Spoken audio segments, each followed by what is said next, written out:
The first day is over.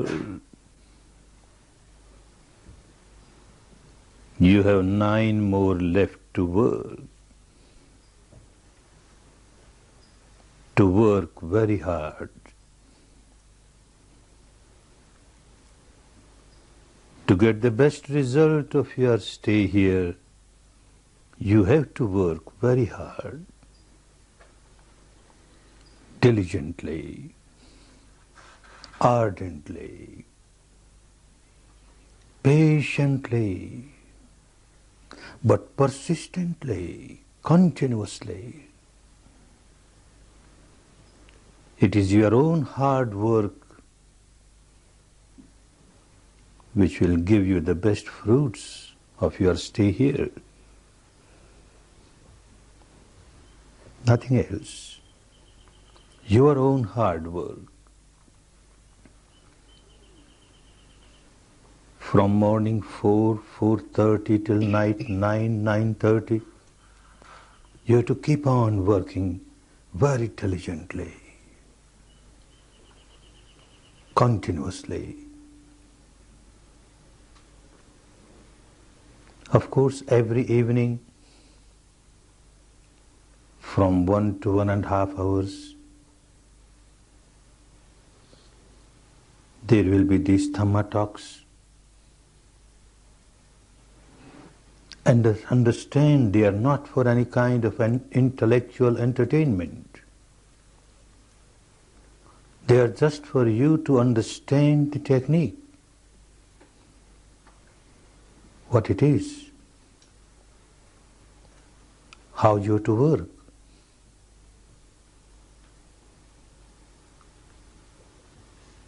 Without understanding the technique, although you may work very hard, very diligently, but you may not work properly. And if you don't work properly, you can't expect the results, the good results that everyone gets by practicing this technique. So these evening talks are to understand how this technique wants you to work, and then work accordingly.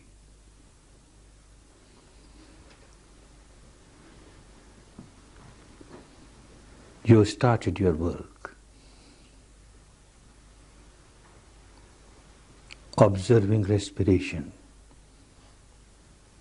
the incoming breath, the outgoing breath,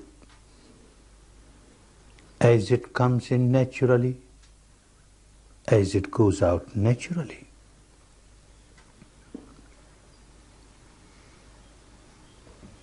This is not a breathing exercise.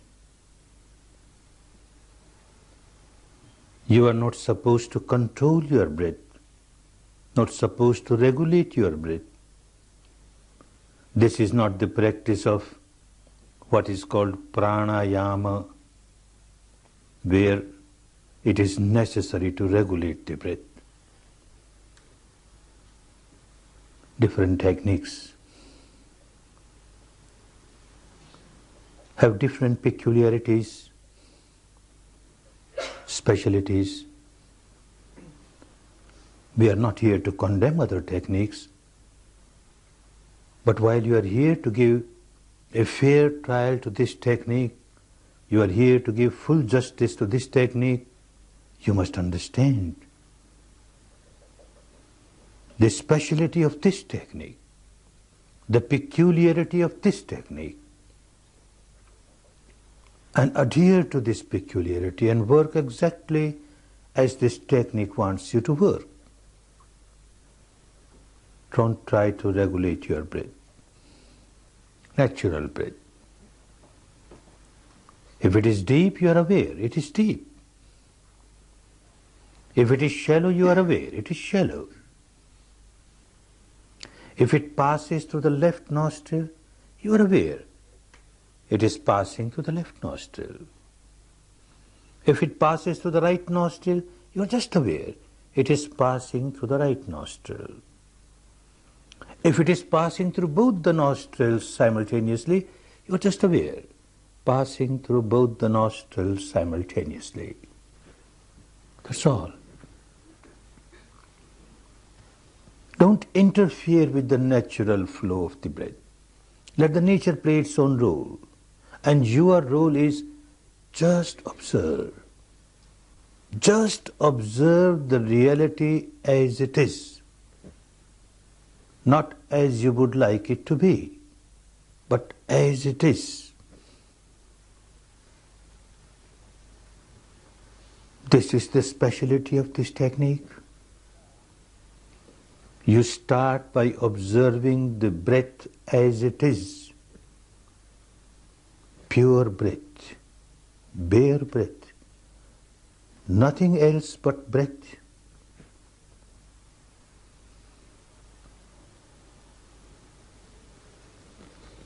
I know with the experience of thousands of students who come to the courses that the first day is a difficult day.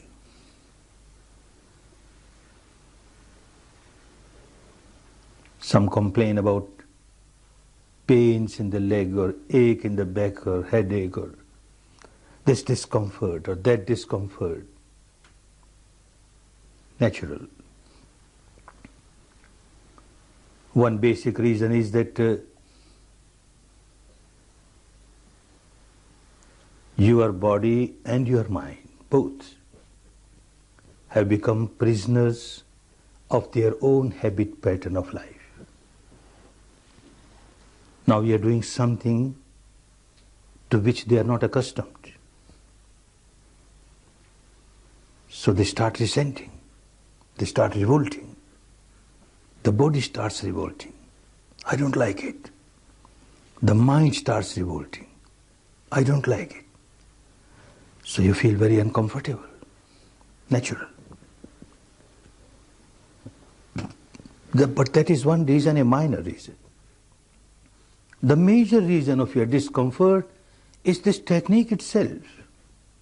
Because you started working exactly as this technique wants you to work, these difficulties, discomforts, inconveniences have started manifesting themselves. Because you started observing natural breath, normal breath, bare breath, nothing but breath.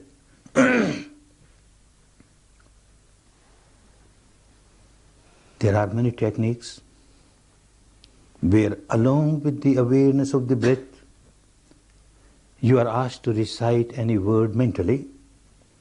Recite a word, a mantra, a phrase. Keep on repeating it mentally, keep on repeating it mentally. Mental verbalization. It helps. I know with my own experience, because I have passed through that process. And I also heard from many others who have this experience, and therefore I accept it, that if you add some word and start repeating it, any word, along with the awareness of breath, your mind calms down easily. It gets concentrated easily. Similarly, there are techniques where along with the awareness of the breath, one is asked to visualize, imagine a shape, a form, a shape or form of this god or that goddess, founder of this religion or that religion, in whom you have great deep respect and devotion. You keep on imagining that shape, that form. And again you will find that your mind is getting concentrated easily. Your discomforts are passing away. Mind is quietening, becomes more and more tranquil. gets more and more concentrated.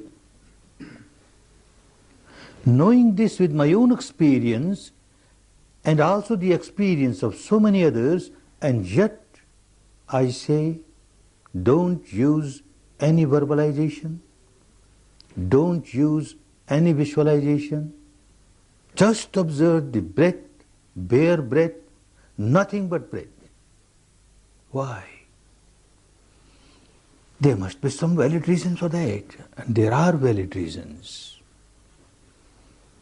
To understand that, first it should be clear as to what is the goal of this technique of meditation. What is the aim? If the aim of the meditation was to get the mind concentrated, to calm down the chattering mind, well, certainly one must use some kind of verbalization or some kind of visualization or imagination. Nothing wrong. But so far as this technique is concerned, concentration of the mind, quietening the mind, is just an aid, a means. This is not the final goal. The final goal is to purify the mind. And purify the mind not just at the surface level, but purify the mind at the deepest level, the root level. To change the behavior pattern of the mind, the present behavior pattern, which keeps on remaining agitated all the time.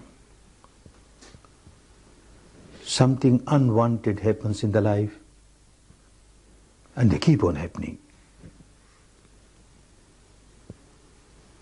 One starts tying knots, starts building up tensions, starts generating negativities. Something wanted does not happen in the life. Some obstacle has come. And again one starts tying knots, building up tensions, starts generating negativities, anger, hatred, ill will, animosity, etc., etc. Tying knots all the time. One has become a bundle of knots, Gordian knots. So tense. The entire physical structure, so tense. The entire mental structure, so tense. At times at the surface level, you try to relax. Try to relax your body, try to relax your mind. It is helpful. But you never know that at the depth level, there is a constant tension going on, constant agitation going on. Because constant tying of knots is going on, constant generating of negativity is going on. That makes one so miserable, so miserable. How to come out of this misery? This technique will help you to go to the depth of the reality of your mind and matter structure and realize the truth about it and understand at the experiential level how and where you started generating negativity,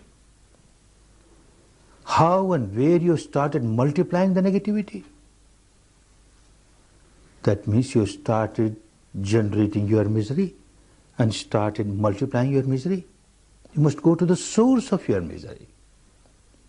Then only it will become possible for you to come out of this habit pattern where out of ignorance you don't want to remain miserable. You don't want to multiply your misery, and yet you remain miserable, and yet you keep on multiplying your misery because you are ignorant what is happening deep inside. You don't know. This technique will help you.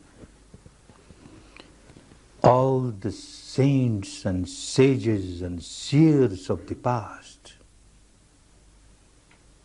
have said Know thyself. Know thyself. They became saints because they knew themselves. They passed through the process of exploring the truth about oneself. Know thyself not merely at the intellectual level, that won't help.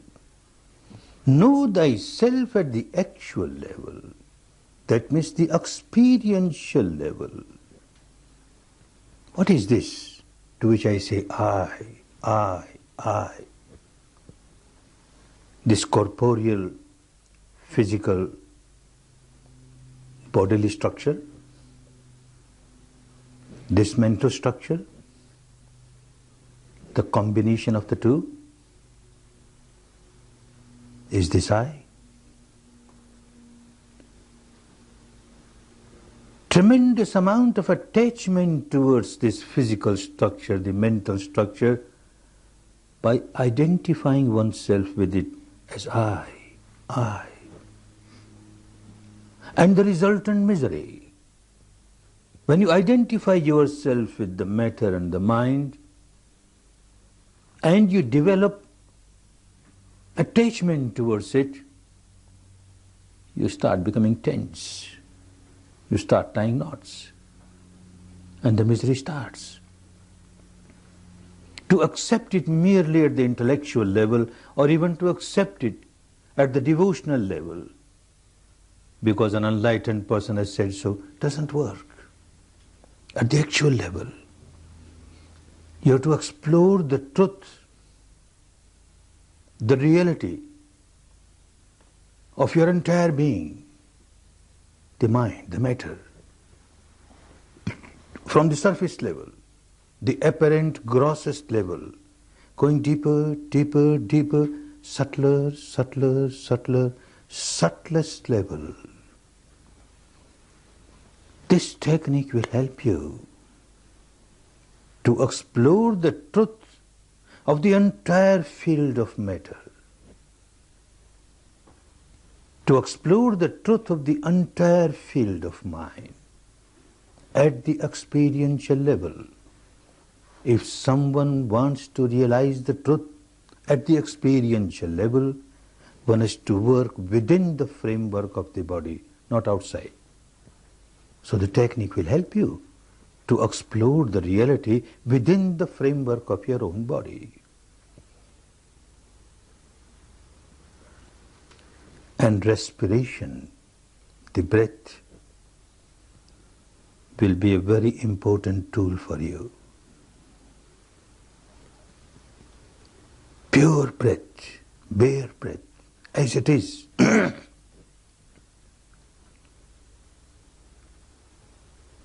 One reason why we do not want you to have any verbalization or visualization is, of course, a minor reason, but still an important reason is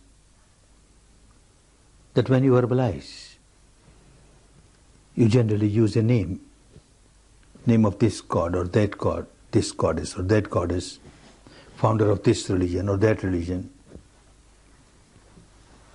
And then you get involved in a particular religion, in a particular sect. And the technique wants you to work at the level of universal truth. The entire technique is free from sectarianism, universal. If you use a vision, an imaginary vision, a shape, a form of this god, that goddess, founder of this religion, that religion, again, you get involved with a particular organized religion, a sect. Everyone cannot practice. Those belonging to that particular sect will practice that way. It won't be universal. Understand, our misery is universal. The malady is universal. When someone generates negativity, anger or hatred or ill will, passion, fear, ego, any negativity, one becomes tense, becomes miserable. This applies to everyone. When you generate anger, what label can you give to this anger? That now this anger which has arisen is a Christian anger, or this is a Jewish anger, or a Hindu anger, or a Buddhist anger, or an American anger, or an English anger, or a Russian anger. Anger is anger. And the misery that one experiences because of this negativity, again you can't label it a Hindu misery, or a Muslim misery, or a Christian misery, or a Jewish misery. Misery is misery, universal. The malady is universal. The remedy has to be universal. Sectarian remedy cannot help. Therefore, one very important requisite of this technique is that every step that you take on this path, from the beginning till the final, you reach the final goal, every step must be with the truth, the truth, the truth, the truth that you experience, the truth that you experience at this moment, like this, from moment to moment, from moment to moment.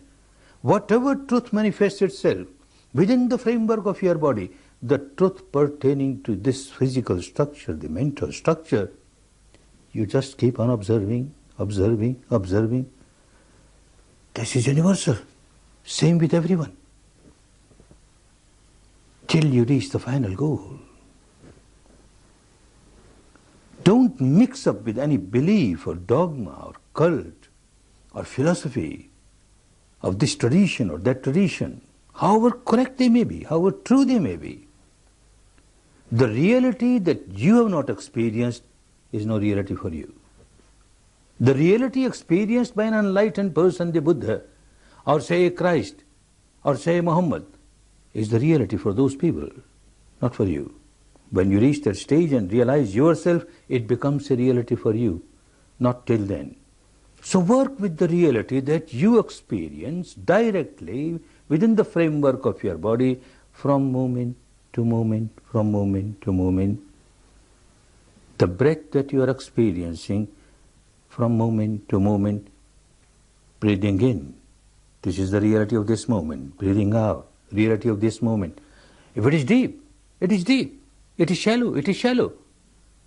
Then it is a universal object, not a sectarian object. You can't say the breath that is coming in is a Hindu breath, or a Christian breath, or an American breath, or a Russian breath. Breath coming in, breath going out. The object is universal truth. If you keep on working with universal truths, the technique is such, it will keep on taking you from very solidified, intensified, apparent truth of the surface level, and you will find how day to day, as you are here for 10 days, day to day, piercingly, penetratingly, dividing, dissecting, disintegrating, dissolving, you are moving towards subtler reality, subtler reality. Day to day you will be moving from the gross to the subtle, the subtler, the subtler. And certainly this technique will take you to the stage where you experience this subtlest truth pertaining to the matter at the experiential level, this subtlest truth pertaining to the mind at the experiential level, this subtlest truth pertaining to the mental contents at your experience level. And then a time will come when you have explored the entire field of mind and matter, you will be able to transcend that field and experience something which is beyond mind and matter. No words can explain what it is. It has to be witnessed, to be experienced, the ultimate truth. And the whole process is a process which will make you realize the truth about your own self. Know thyself. The process of knowing yourself becomes a process of knowing the law, the nature, the universal law of nature. Then you start understanding the universal law of nature as you experience the truth within yourself. The universal law which governs the entire universe, animate, inanimate, which is applicable to everyone, everything, that becomes so clear. This universal law punishes us as soon as we break the law. Anyone who breaks the law is punished then and there. And when we start living in line with the law, as the law wants us to live, this very law starts rewarding us. This will become so clear. Exploring the truth about yourself, the physical truth, the mental truth, the combination of the two, the interaction going on every moment. When you keep on observing it as this technique wants you to observe properly without mixing up anything, everything will become so clear. The nature will start revealing itself. The entire law will start revealing itself. The truth of the world, the universe, will become so clear. The law of the universe will become so clear. And then it will become so easy to live in line with this law, as the law wants us to live. And the life will be full of happiness, peace, harmony. Not just at the surface level of the mind, the entire being, mind and matter, the combination of the two, will be full of peace, harmony, happiness. This is the goal of this technique. Not that in 10 days you will reach the final goal, but within 10 days you will grasp the technique how to work to explore the reality within yourself, moving step by step, always from the gross reality towards the subtler,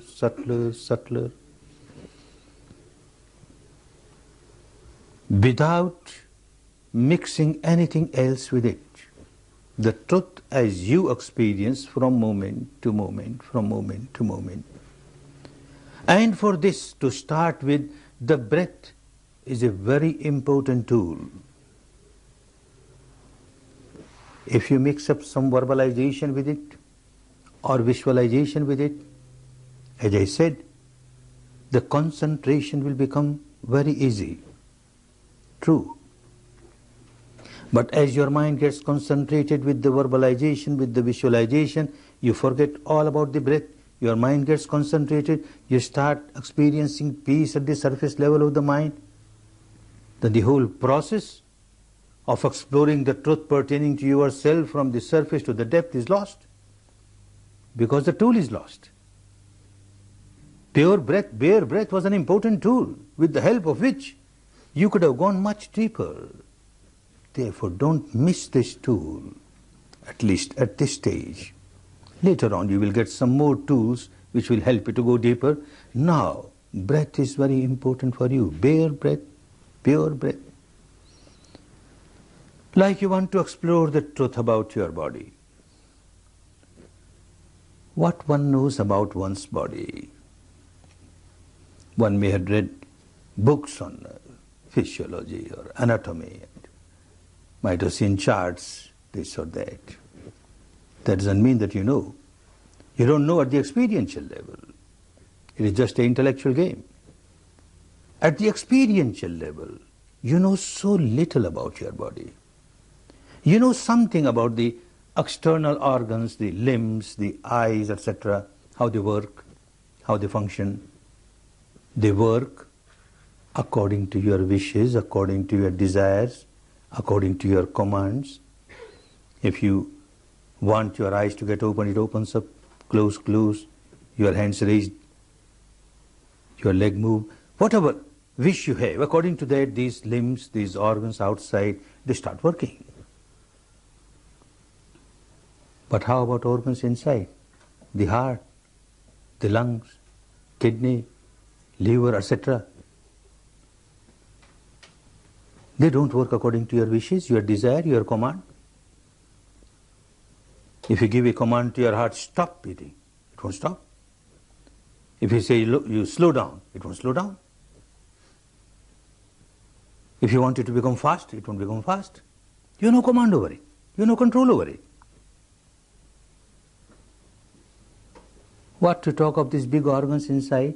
The entire material structure, the physical structure, the corporeal structure is made up of tiny little atoms, subatomic particles. And every particle has some activity or the other. Every moment something is happening there.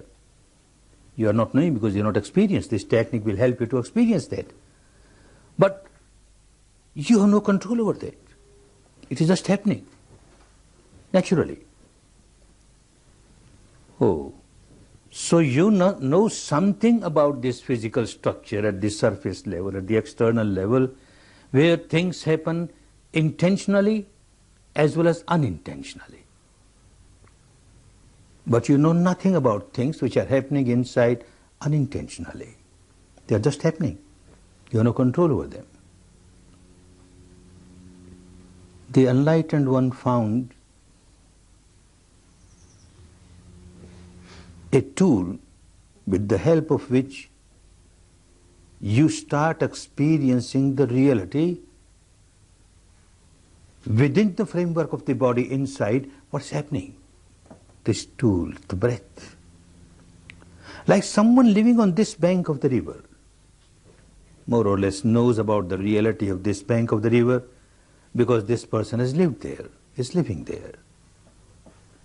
Someone else crosses the river and goes to the other bank of the river and returns and speaks very high of the other bank. Oh, wonderful, wonderful. And one feels like enjoying it, witnessing it.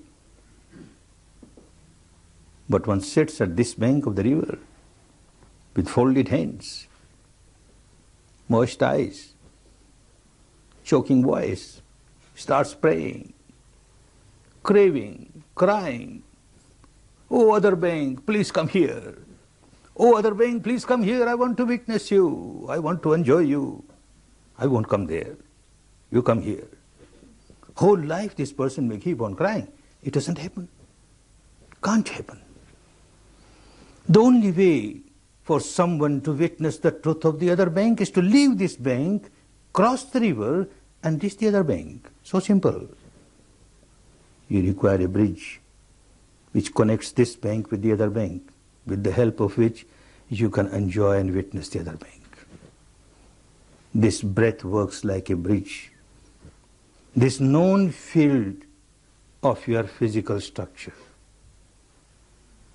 The breath is connected with the known field of the structure, physical structure, to the unknown field, where things are happening just naturally.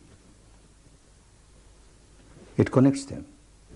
This is one activity of the body which works both ways, intentionally as well as unintentionally. You want to have an intentional breath, a deep breath. Yes, you can have it. You want to have a shallow breath, you can have it. Even if you want to stop breathing, maybe just for half a minute, you can stop breathing. You don't give any orders or command to the breath. Naturally, it will be coming in, going out, coming in, going out. So it works both ways. That is why you make use of the breath. And with the help of the breath, you go to the other shore, the other bank of the reality of this physical structure. And this is what you started doing during these 10 days. Many more realities pertaining to your physical structure will manifest themselves. Accept them only when you experience, not because of these discourses, not because your teacher says so, not because any particular scripture says so, not because a scientist says so, not because the enlightened one Buddha says so. Your own experience, with your own experience, moment to moment, moment to moment. The breath will help you. And very soon, you will start understanding that the breath also helps you to explore the mental field. Initially it will look, the breath is a physical function, coming in, going out. But very soon you start realizing it has got so much to do with the mind. And it has got so much to do with the mental impurities, the defilements, the negativities. As you practice, you will start realizing then when your mind starts rolling in any negativity, anger, hatred, ill will, animosity, passion, fear, anything, the respiration, the breath loses its normality. It is no more normal. It becomes slightly hard. It becomes slightly fast. And when that particular negativity has passed away, you find the breath has again become normal. Your breath is strongly related to your mind also, and the mental negativities also. It will become clearer and clearer. And you are here to go to the source of your problem, your day-to-day problem. That means the origin of your negativities. This breath will help you at the mental level to go to the depth of your problem where the negativity arises. It will help you to explore the reality about your mind also. At the material level, you were just observing the whole day the breath coming in, the breath going out, coming in, going out, passing through left nostril, passing through right nostril, passing through both the nostrils, deep, shallow, whatever it is, you are observing it. That was, you are observing the truth about the physical structure. Tonight, tomorrow whole day, you will start experiencing the truth about the physical structure at a little subtler level, deeper level. It is there all the time, but you never experienced it. Now you will start experiencing it. Understand the exploration at this stage is a small area. You have to explore the reality within this limited area with the base of the upper lip covering the entire area of nostrils. You are keeping your attention at the entrance of the nostrils and the passages inside the nostrils. The breath passes over this area and you are aware of it. Now within this limited area, see, if the area is smaller, you will notice that because you are working on a smaller area, your mind is becoming sharper and sharper, subtler and subtler, sharper and sharper, more and more sensitive, starts feeling subtler realities. If you have bigger area to work upon, the mind does not become sharp so easily. That is why the enlightened one wanted you to work on a small area. After 1 or 2 days, you will narrow down this area also. Narrower the area of your awareness, sharper the mind is bound to become. Mind becomes sharper and sharper to feel subtler realities. Tonight and tomorrow you will start feeling, you might have started feeling even today, you will start feeling the touch of the breath, touch of the incoming breath, touch of the outgoing breath. Anywhere within this limited area. Not necessary it should touch everywhere. Anywhere on the inner walls of the nostrils, or maybe on the outer rings of the nostrils, or maybe on the area below the nostrils, above the upper lip. Within this limited area, anywhere you feel the touch, you are just aware, do nothing. The whole technique is just be aware, just be aware. If you feel a touch, you are aware, there is a touch. If you don't feel, you don't feel, you are just aware, the breath coming in, going out, but give importance to the touch. And then you will notice, day after tomorrow, you started feeling still subtler reality, and the day after, still subtler reality. Like this, you will move from the gross reality to the subtle reality, the subtler, the subtler, the subtlest, pertaining to this corporeal body, and so also pertaining to the mind. Today, nobody told you to observe your mind, but unintentionally you started observing your mind. You noticed what kind of mind I am carrying. You were asked to observe your respiration. You observe hardly 2 respiration and gone. This mind is gone somewhere. And after a long time you realize, oh, where it is gone? I was here to observe my breath, and again you bring it. Again after 1 or 2 breaths, gone somewhere. And again you realize and bring it back. And not only that, when you find this mind wandering again and again, a flickering mind, you feel so agitated. What kind of mind I am carrying? It cannot work this ordinary work just to observe. It has nothing to do. Respiration is there. It's not a breathing exercise that you get fatigued because of that. It is there. And your job is just observe. It's just happening. You're sitting on the bank of the river. The river is flowing. What you have to do? And still, it cannot do even this easy job. You feel very frustrated. You generate agitation, irritation. Oh no, no. Then you are going against the technique. This is your own habit pattern of the mind, that when something unwanted happens, you react. You react with irritation, with agitation, with negativity. And this is what you started doing. Now you want the mind to get concentrated, and look, it is not concentrated. So you start reacting. Oh no, no, no. The technique wants you just accept the fact. Mind has wandered away. At this moment, the mind has wandered away. Smilingly accept it, wandered away. So what? The breath is still there. I come back to breath. Come back to breath. Again it wanders away. Again come back to breath. Very soon you will realize that as soon as you accept the fact the mind has wandered away, you won't have to pull it back to the breath. It just comes. It will come automatically.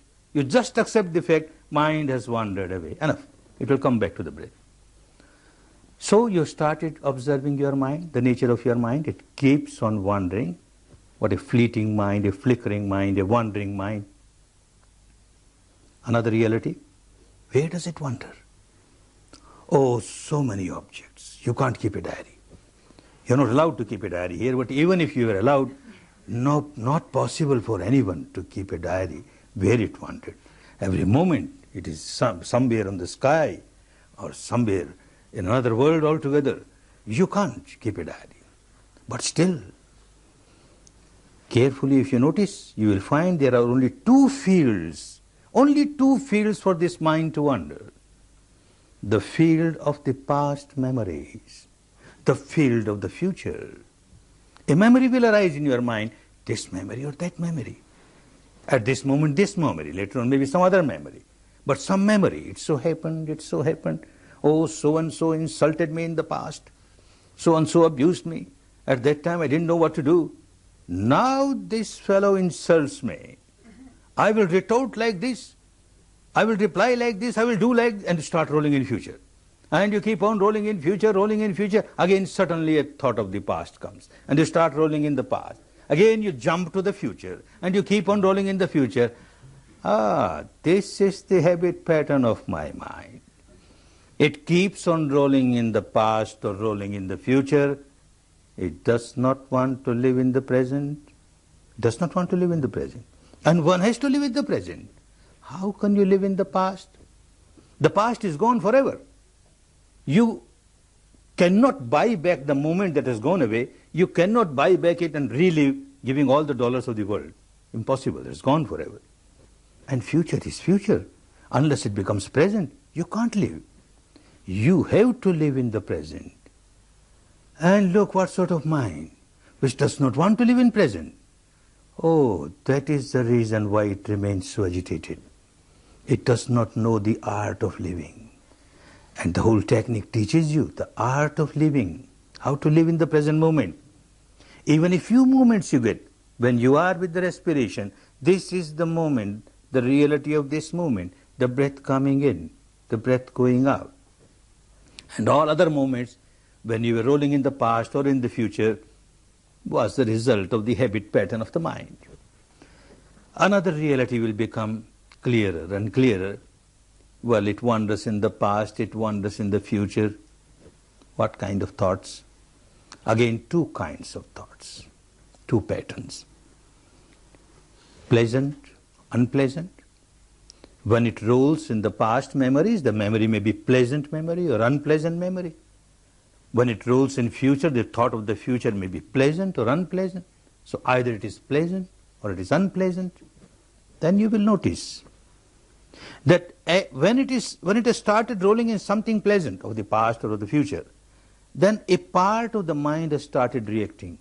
I like it. Wonderful. This should happen again and again. Oh, wonderful. Wonderful. This liking, it turns into craving. And it turns into clinging. And you don't know how you have lost the balance of your mind.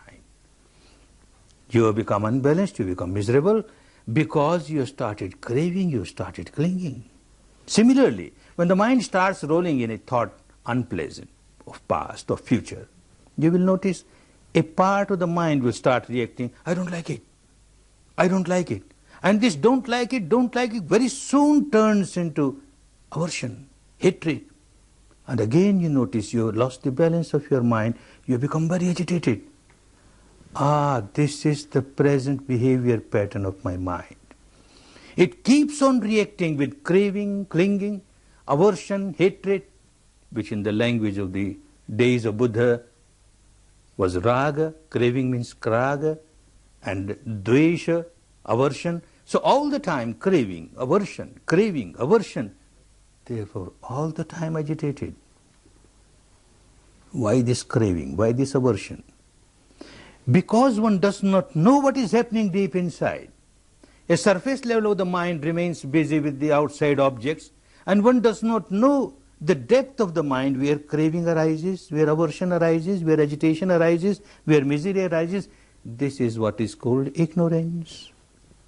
Moha, and also moha, ignorance. The mind is so ignorant.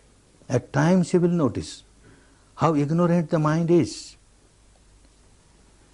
A thought arises in the mind, past or future, doesn't matter. Pleasant or unpleasant, doesn't matter. A thought has arisen in the mind.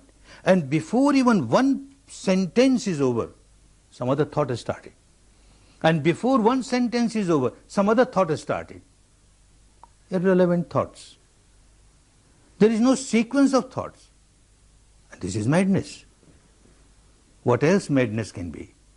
When you say somebody, an insane person, a mad person, this person is mad, this person is insane because this person has no sequence of thoughts. An example, an insane person, hungry from last 4 days, you feel compassionate, you offer him a plate full of food. Very happy, he sits down because he's hungry. He takes just one morsel of the food, and before this morsel reaches the mouth, his thought pattern has changed. Now he starts thinking, I am in a bathroom, I am taking bath, and this is a soap cake. Starts rubbing it on his body. And before that is over, another thought starts coming. This person who has come is my enemy, and he has come to kill me. And before he kills me, I should kill him. And how to kill him? Oh, these are the hand grenades. I throw, and he will be dead. Throws away whole food. This is a mad person, insane person. He has got no sequence of thought. Everyone will realize how insane one is. You got no sequence of thoughts. One thing starts and then suddenly something else will start and then suddenly something else will start. Madness. And this is called moha, ignorance. One ignorance is that you don't know what is happening. One ignorance that there is no sequence of your thought. Well, even if there's a sequence of thought, you don't know how you are generating negativity in your mind and how you are generating misery. This will become clearer and clearer at the experiential level as you go deeper, as you go deeper. The interaction of the mind and the matter will become clearer, clearer, clearer. And you have to work for that. Work in the way that this technique wants you to work. Then the work will become easy. Not to condemn any other technique. Whatever you were practicing in the past, don't condemn it. You were involved in rites or rituals or religious ceremonies, don't condemn. But for these 10 days, you have come here to give a fair trial to this technique, to get best result of your 10 days, to give 10 days of the life. For a householder, it's not easy. Multifarious responsibility of the householder. And to leave all that aside, and then just come here to explore what is this breath and what is this body and what is this mind. What's the purpose? A very important purpose which helps you to learn the art of living, how to live peacefully and harmoniously, peace and harmony within, and how to generate nothing but peace and harmony for others. Now when you generate negativity, you become miserable. Everyone who generates negativity bound to become miserable, and one does not keep this misery limited to oneself. When you generate negativity and become miserable, you start throwing this misery on others. You make the entire atmosphere around you so tense. Anyone who comes in contact with you at that time becomes tense, becomes miserable. This is not the proper way of life. The art of life is missing. And Vipassana will teach you the art of life. A way of life, a proper way of life, a code of conduct. How to live peacefully and harmoniously within. And how to generate nothing but peace and harmony for others. And that is possible only when you explore the truth of the nature, the present nature of your own mind and matter, the nature of the law of the universe. All that has to be experienced. Then you will find a change has started coming in you, a change for better, for which you have to work hard. And for that, there are certain important advices, some warnings for you, so that you make best use of your next 9 days. One very important thing is that this is a very serious job that you are doing. It is actually a deep surgical operation of your own mind. Deep surgical operation. And when you do deep surgical operation, very deep-rooted complexes start coming up on the surface. Natural. When you cut open the wound, the pus starts coming up on the surface. It is for your good. But the whole process of cutting the wound and taking the pus out is unpleasant. You have to face it, accept it, bravely. I have to cut open the wound to take out the pus. And every unpleasant experience that you have, bear it smilingly, because it is for your good. As I said, the discomforts that you started experiencing today is a part of the game. You started making the operation of the mind. The wound is cut and the pus has started coming up on the surface. And you have to face the music now. Face it. Face it smilingly. You have to face. Example. Back in the East, when a housewife prepares food, they use the fireplace using charcoal, the burning charcoal. The food is cooked. And now this fire is not needed, and they want to use this charcoal again for the next cooking. To extinguish the fire, they take a handful of water and throw on those burning charcoals. The nature of the charcoal, hot, so hot, burning hot.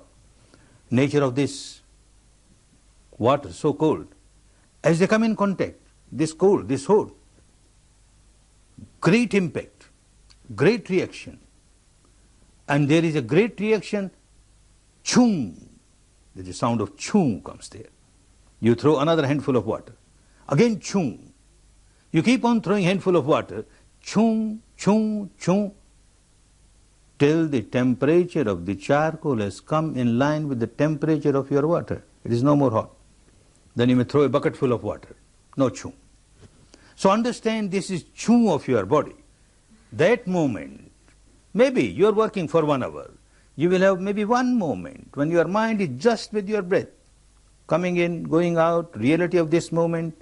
There is no ignorance, this is the truth, there is no imagination involved, and no craving, no aversion. When a breath is coming in, you don't start craving, I want more breath, more breath. It is there, no use craving. And when the breath is going out, you don't start saying, I don't want breath, It is going out to come back, it goes out to come back. You just remain equanimous, you just observe. That particular moment when your mind is just equanimous, observing the truth as it is, without ignorance, with the reality, without craving, without aversion, is a wonderful moment. That moment, part of the mind is so pure, but still you got so much garbage deep inside. And all that impurity and negativity that you accumulated at the depth of your mind, this purity of this moment comes in contact with that impurity, big explosion, a volcanic explosion, a big chung. And that comes up on the surface, a pain in the leg and pain in the back, a pain in the head, oh, so much discomfort, oh, so much discomfort, I better run away, this is not good for me, and all those things bound to come. Make a strong determination. This is the operation of my mind. When you have a physical operation, the operation is performed by a surgeon outside, somebody else. and you are kept in anesthesia, you don't know what's happening. But here, you have to make your own operation. No anesthesia. And you have to face everything that comes up now. Be brave. Face it. It is for your good. That is how you start changing the behavior pattern of the mind. Face it. And develop the strength of the mind. Because no anesthesia is involved. You have to develop this quality, strength of the mind. One strength of the mind is that I will observe all the rules, the regulations. Like you enter a hospital, all the rules of the hospital you have to accept. Similarly, you have come to a hospital. Don't say mental hospital.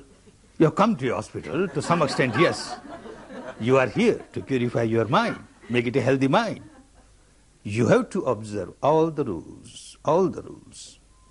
One rule is 10 days you are in a prison, you can't go out. You can't go out.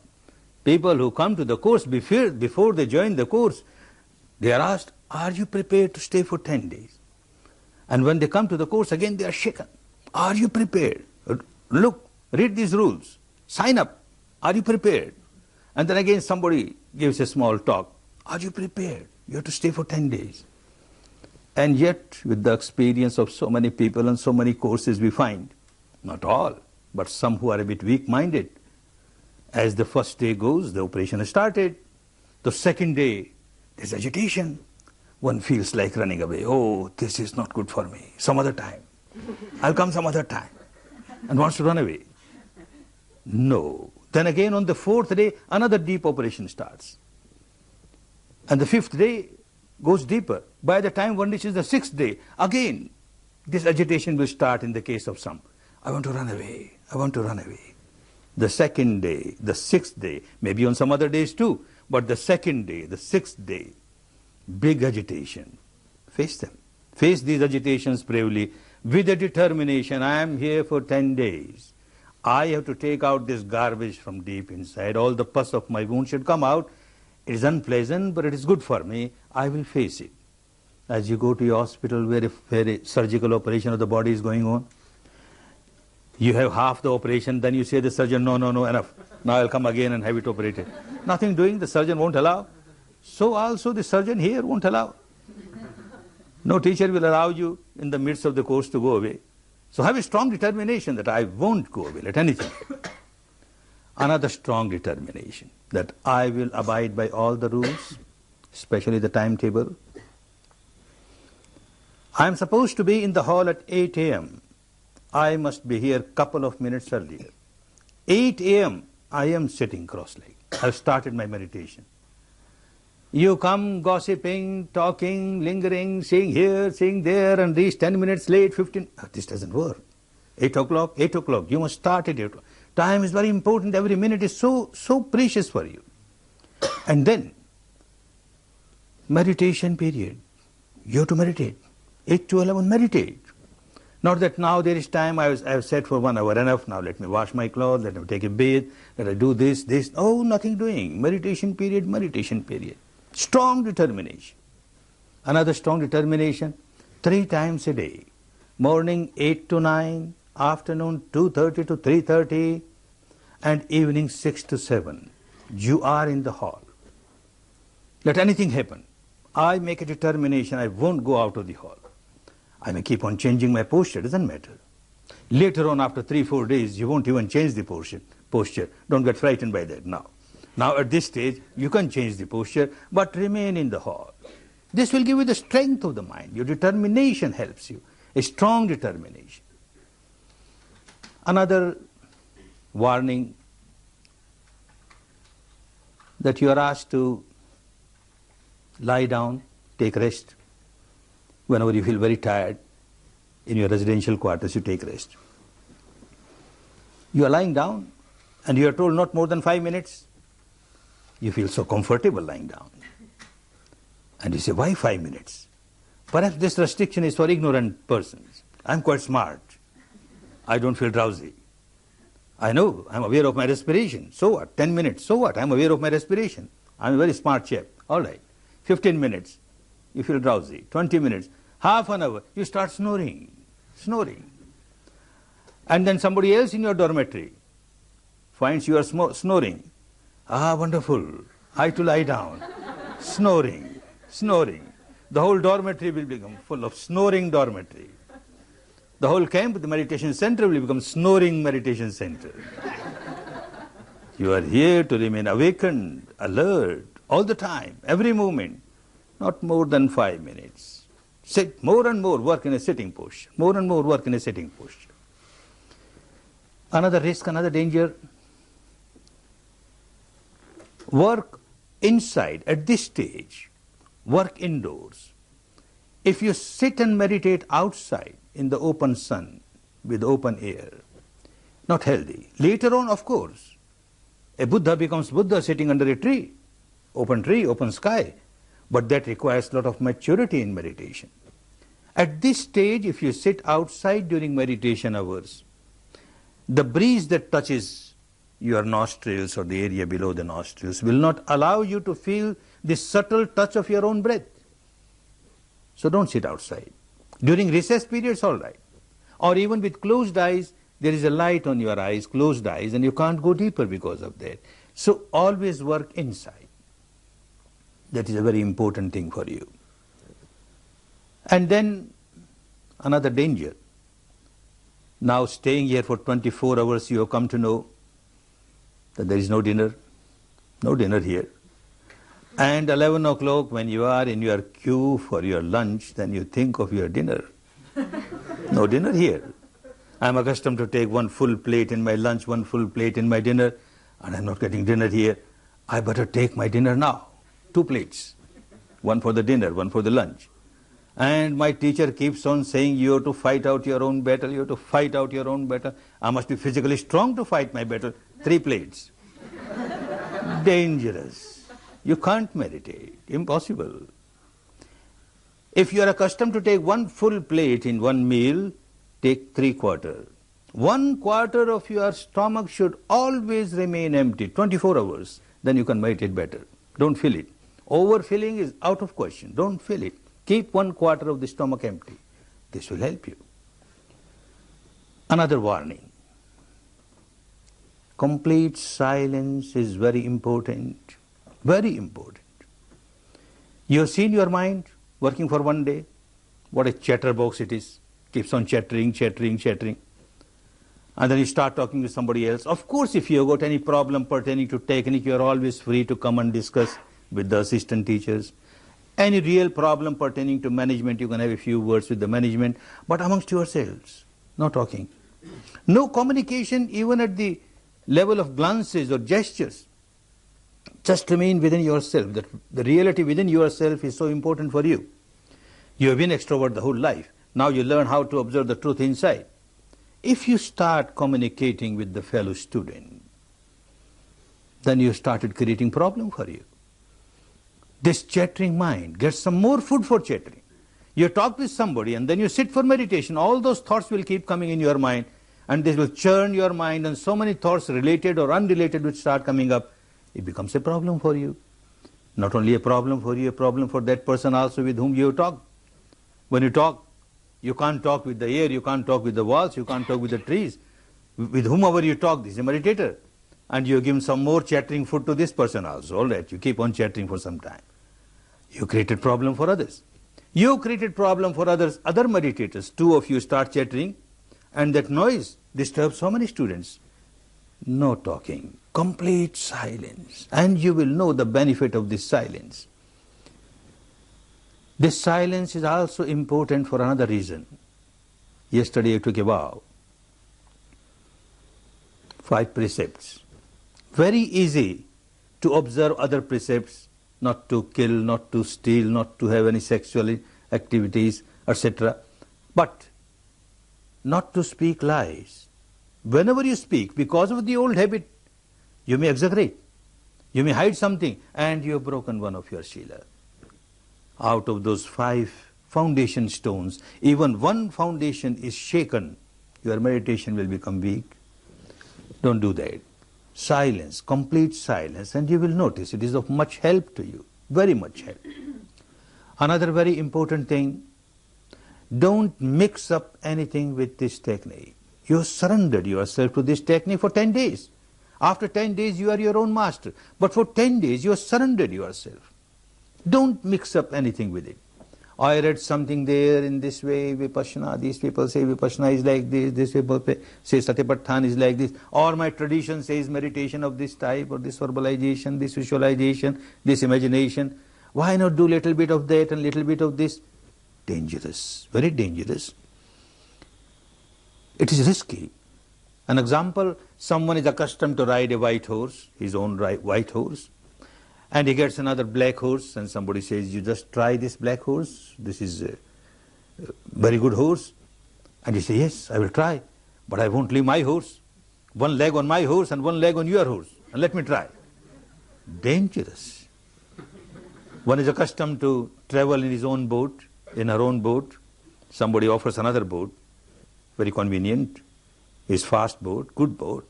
All right, I'll try it. But one leg in my boat, and one leg in your boat, more dangerous, more dangerous. Much more dangerous is one leg in this technique and one leg in the other technique. For 10 days, don't do that. Just work exactly as you are asked to work, for your own safety. We have seen cases in spite of repeated warnings, someone ignorantly doesn't listen, and then gets entangled in a situation where even the teacher finds it difficult to take this person out of the danger. So don't do that. Unintentionally something starts, you can't help. There was your past practice, say with a word, verbalizing or visualizing, and because of the past habit it starts happening along with the breath, and when you realize, you say, oh no verbalization in this technique, no visualization, and you come out of it. Again it starts, again you come out of it, nothing wrong, no danger. But intentionally you start mixing up, then it gets so much churned deep inside, it will create difficulty. Don't take any risk. And also don't take any risk of moving outside the demarcated area. There is a meditation area, there is a big center, so keep within this limited area for your safety, and see that you make use of every moment. The remaining 9 days are so important. If you work as you are asked to work, on the 10th day you will start realizing that yes, these 10 days were really remarkable days of my life. But that can happen only when you work. Make best use of the time. Make best use of the opportunity. Make best use of this facility. And make best use of this wonderful technique, the wonderful Dhamma, so scientific, so non-sectarian, so rational. Make use of it for your own good, for your own benefit, to come out of the bondages, the shackles, the chains of ignorance, of craving, of aversion, to enjoy real peace, real harmony, real happiness. May all of you enjoy real peace, real harmony, real happiness. Bhavat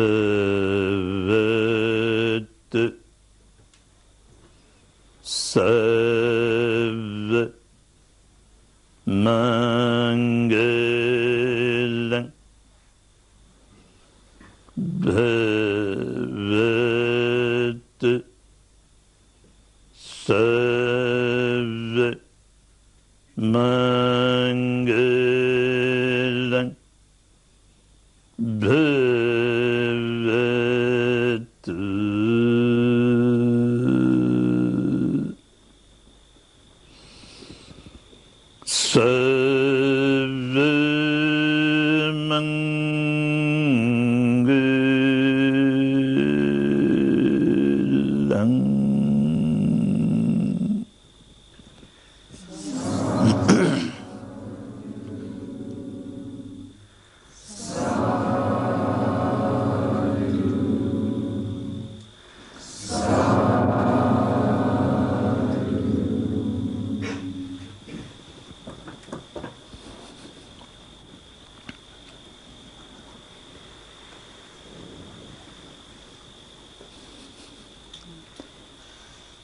A few words of explanation for the benefit of new students.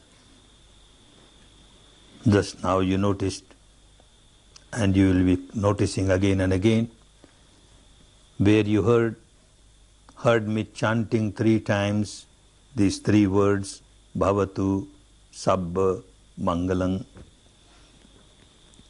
And the old students giving the response saying Sadhu, Sadhu, Sadhu. Don't take it as a rite or a ritual. Understand what it is. According to the technique of Vipassana, as one keeps developing in it, whenever one performs any wholesome action, which is good for oneself and good for others, at the physical level or vocal level or mental level,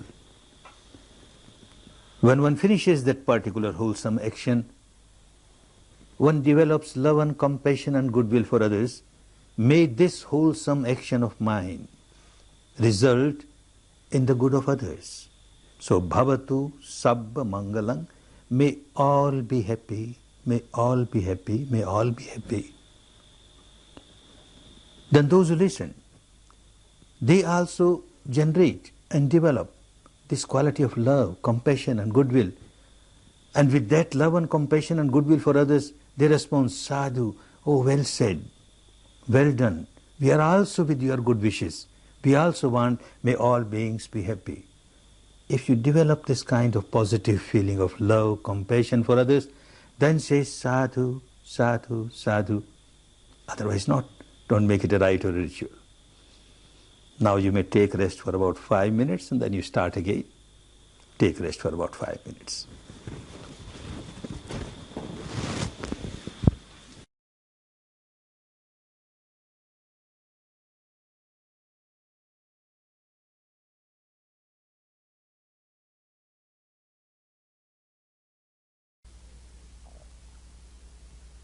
The second day is over.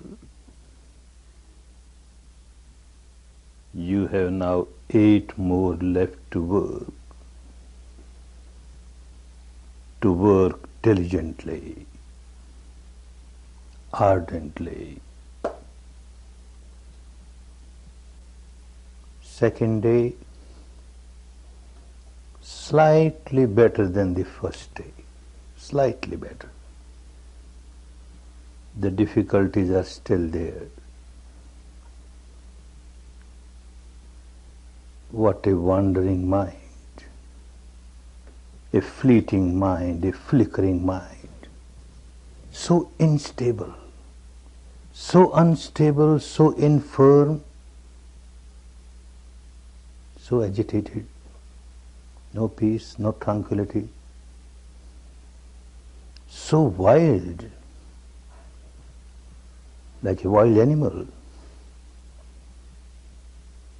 a monkey mind, grasping one branch after the other, one branch after the other, one object after the other, one object after the other, highly agitated, certainly very wild, like a wild bull, a wild elephant. When it comes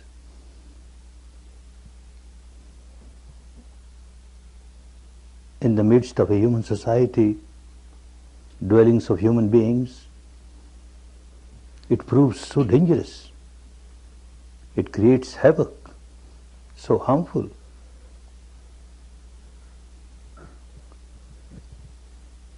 But an experienced person, a wise person,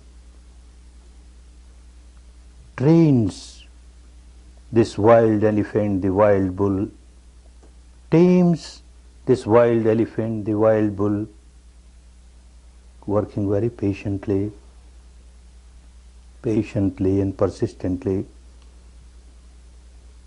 And once this wild animal is tamed, trained, all its enormous strength come to serve the human society. It starts serving the human society. Its strength was a great danger to the human society, and now this very strength turns into a great service to the human society.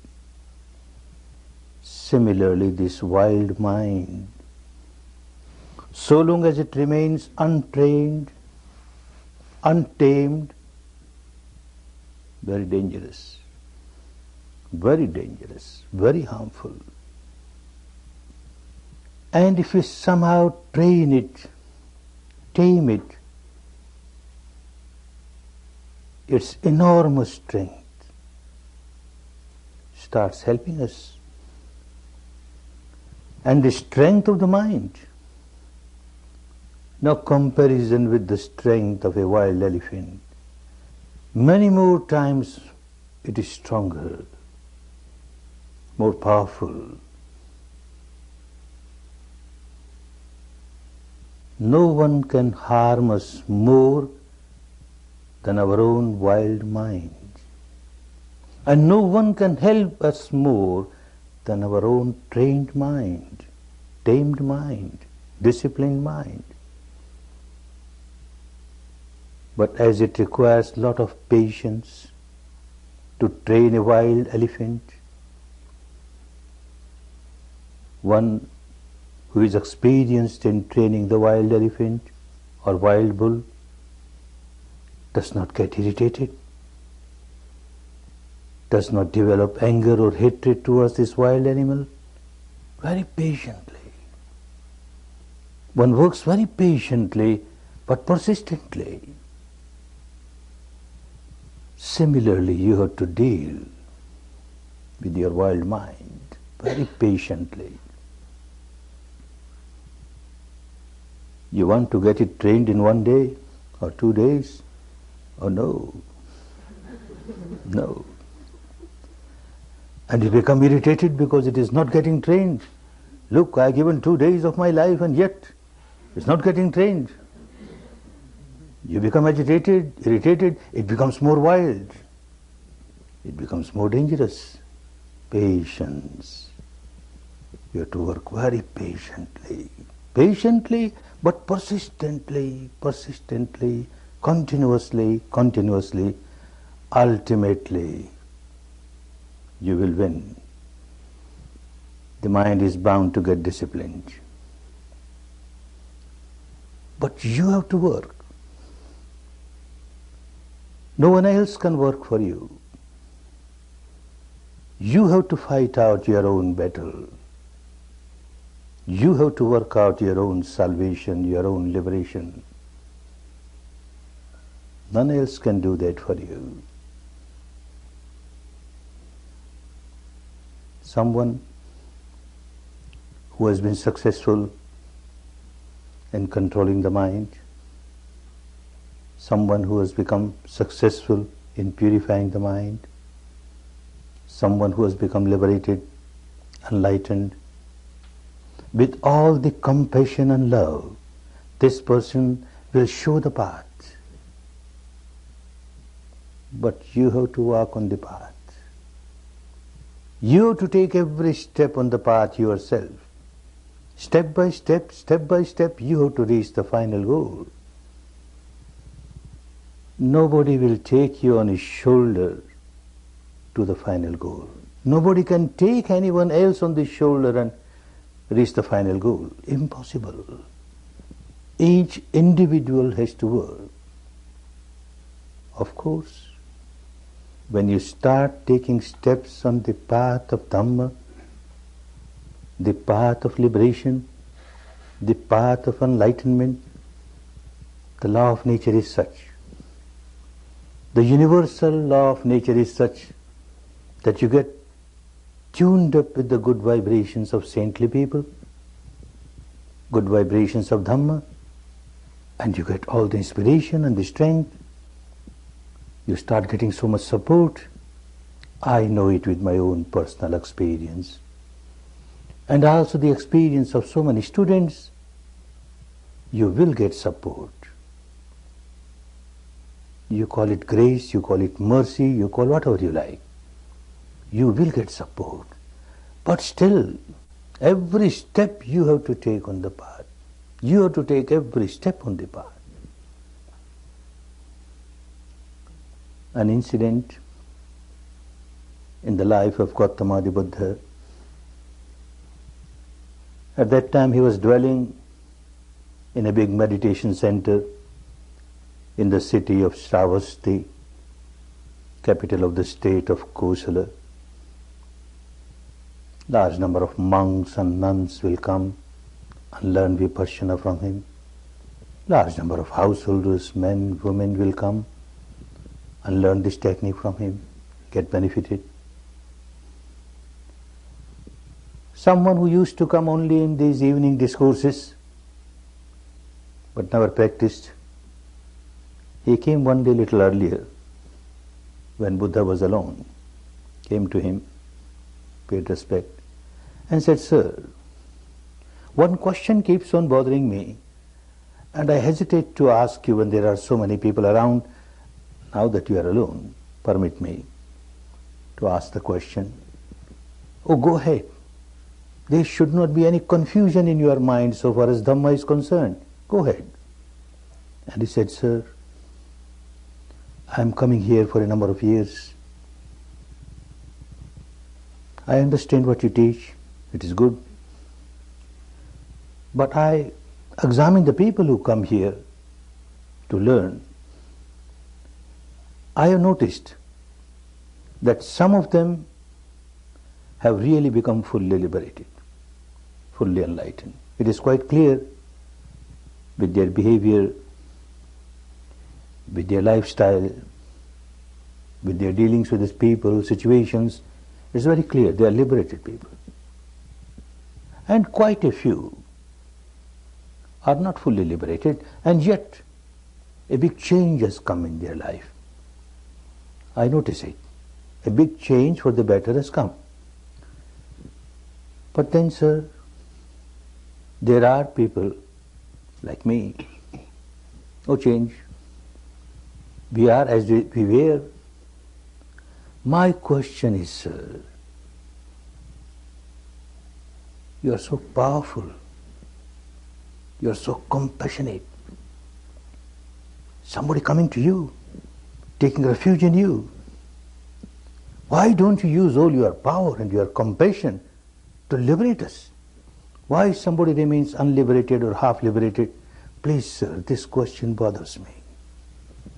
Buddha smiled. This is what he kept on teaching, but people do not want to understand. What can he do? So he explained. And his way of explanation was always different according to the caliber of the mind of the student who has come. At times he will answer by counter-questioning. So in this case also, he started counter-questioning. "Hey, from where are you?" "Sir, I am from Shravasti, this city, the capital of Kosala." "Oh, no. Your facial features say that you are not from this country. You are from some other state, and you have come and settled down here." "Oh, yes, sir, you are quite correct. Actually, I belong to Magadha, Rajgiri. I come and settled down here last few years." "Good. Having come and settled down here, have you severed all relations with Rajgiri, with Magadha? You don't go there anymore?" "Oh, no, sir, I keep going there. I still have my relatives there, I have my friends there, I have my business there. I keep going there. Every year I go many times to Rajgiri and come back." "I say, you keep going from here to Rajgiri. So certainly you must be knowing very well the path from here to Rajgiri, because you walked over the path so many times." "Yes, sir, I know the path so well." "Now tell me, having settled down in this part of the country, you must have made many friends. And out of these many friends, some have become very intimate to you, isn't it?" "Yes, sir, some have become very intimate." "Those who are very intimate, they certainly should be knowing that you don't belong to this part. You are actually from Magad, from Rajgiri, and you have come and settled down here. And they also must be knowing that you keep going to Rajgiri and coming back every year so many times." "Yes, sir." Then these people know that you know the path from here to Rajgiri very well. Yes, sir. Some of them must be asking you, how about this path? What kind of path? Do you keep it a top secret or you explain? What top secret, sir? I explain them very clearly. You start from here, from Shravasti, start moving eastwards, and you move this way, that way, you turn this way, that way, and you will reach Varanasi. And then you keep moving this way, that way, turn here, there, you will reach Gaya. And then you keep moving this, and you will reach Rajgiri. I explain the whole path very clearly, very clearly. That means everyone to whom you have explained the path must have reached Rajgiri. How is that possible, sir? If someone has not walked on the path, how will he reach Rajgiri? Young man, this is what I keep on telling every day. People come to me, understanding very well that this is a person who is fully liberated. He has reached the final goal. He knows the path from here to the final goal. They come to me. They ask me what is the path. Why I keep it as a top secret? I explain them very clearly. This is how you walk, this is how you walk, and you will get this station, and you keep walking, and you will reach the final goal. Someone just listens and says sadhu, sadhu, sadhu, and bows down 3 times, but won't take a single step on the path. How will this person reach the goal? What can I do? I have shown the path. My job is done. Somebody has started taking steps on the path. Someone has taken just 1 step on the path. This person is 1 step nearer the goal. Someone has taken 100 steps on the path. This person is 100 steps nearer the goal. Someone has taken all these steps on the path, has reached the goal. Each individual has to take steps on the path. No one else can do that. No one else. If I am thirsty and someone else drinks water, my thirst will not get quenched. For quenching my thirst, I must drink water. If I am sick and someone else takes medicine, my sickness will not get cured. I have to take medicine myself. So simple, and yet we don't want to work. And we just expect some other supernatural power to be very kind, to do something for us. It doesn't work. Doesn't work. Each individual has to work out one's own salvation. Each individual has to take every step on the path. And he explains in his own words the Pali, the language that he spoke, the language of India of those days. Tumme hikke changayatapang akkhataro tathagata akkhataro tathagata tumme hikke changayatapang. You have to work diligently, ardently for your liberation. Someone who has become Tathagat, that means one has become liberated. The literal meaning Tathagat, one who has reached the final goal of ultimate truth, the eternal truth. One who has reached that goal will very compassionately point out to the path, this is the path. Akkha taro, he will just point out, this is the path. Akkha taro tathagata. Everyone who has reached that goal will only point out the path. But each individual has to walk on the path. Each individual has to work out one's own salvation. If this is accepted, and earlier one accepts it, the better. One accepts that I have to walk on the path, every step I have to take to reach the final goal. Then the question comes, what is the path? And how to walk over it? And he explained. He kept on explaining. This is what he did the whole life. Kept on explaining the path. The Dhamma. Dhamma means law. Dhamma means truth. Dhamma means nature. the law of nature, universal law of nature, which governs the entire universe, animate, inanimate, is never sectarian, universal. One has to understand what is this law, what is this nature. One has to understand that if I break the law, I get punished then and there. If I live a life in line with the law, in accordance to the law, I start getting rewarded. I start moving towards the final goal of liberation. And this is the path. Someone came to him and asked him, "Sir, in few words, few simple words, tell me what is the path. I can't understand high philosophies and all that." And Buddha smiled. Dhamma is not for high philosophies. It is for people to practice. So they must understand what it is.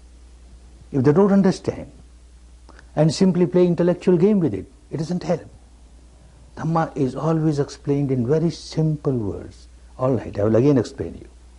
And he explained in few words, again in his own words, in the language that he spoke in those days. Sabba papa saya karanam kusala sayupasampada sachita pariyudapanam etang buddhana sasanam. Etang Buddhana Sasanam. Sasanam is the teaching. Buddhana, all the Buddhas. This is the teaching of all the Buddhas. He never said, "This is my teaching." Buddha is not a name of somebody. Buddha means an enlightened person, a liberated person. His name was Gautama. And to become Buddha is not monopoly of only one person, not just only Gautama can become Buddha. Anyone can become Buddha. Of course, it is not that easy. You come for 10 days and become Buddha. No. Very hard work. Very hard work. Yet, doing hard work, there is every possibility of everyone becoming a fully enlightened person, becoming Buddha.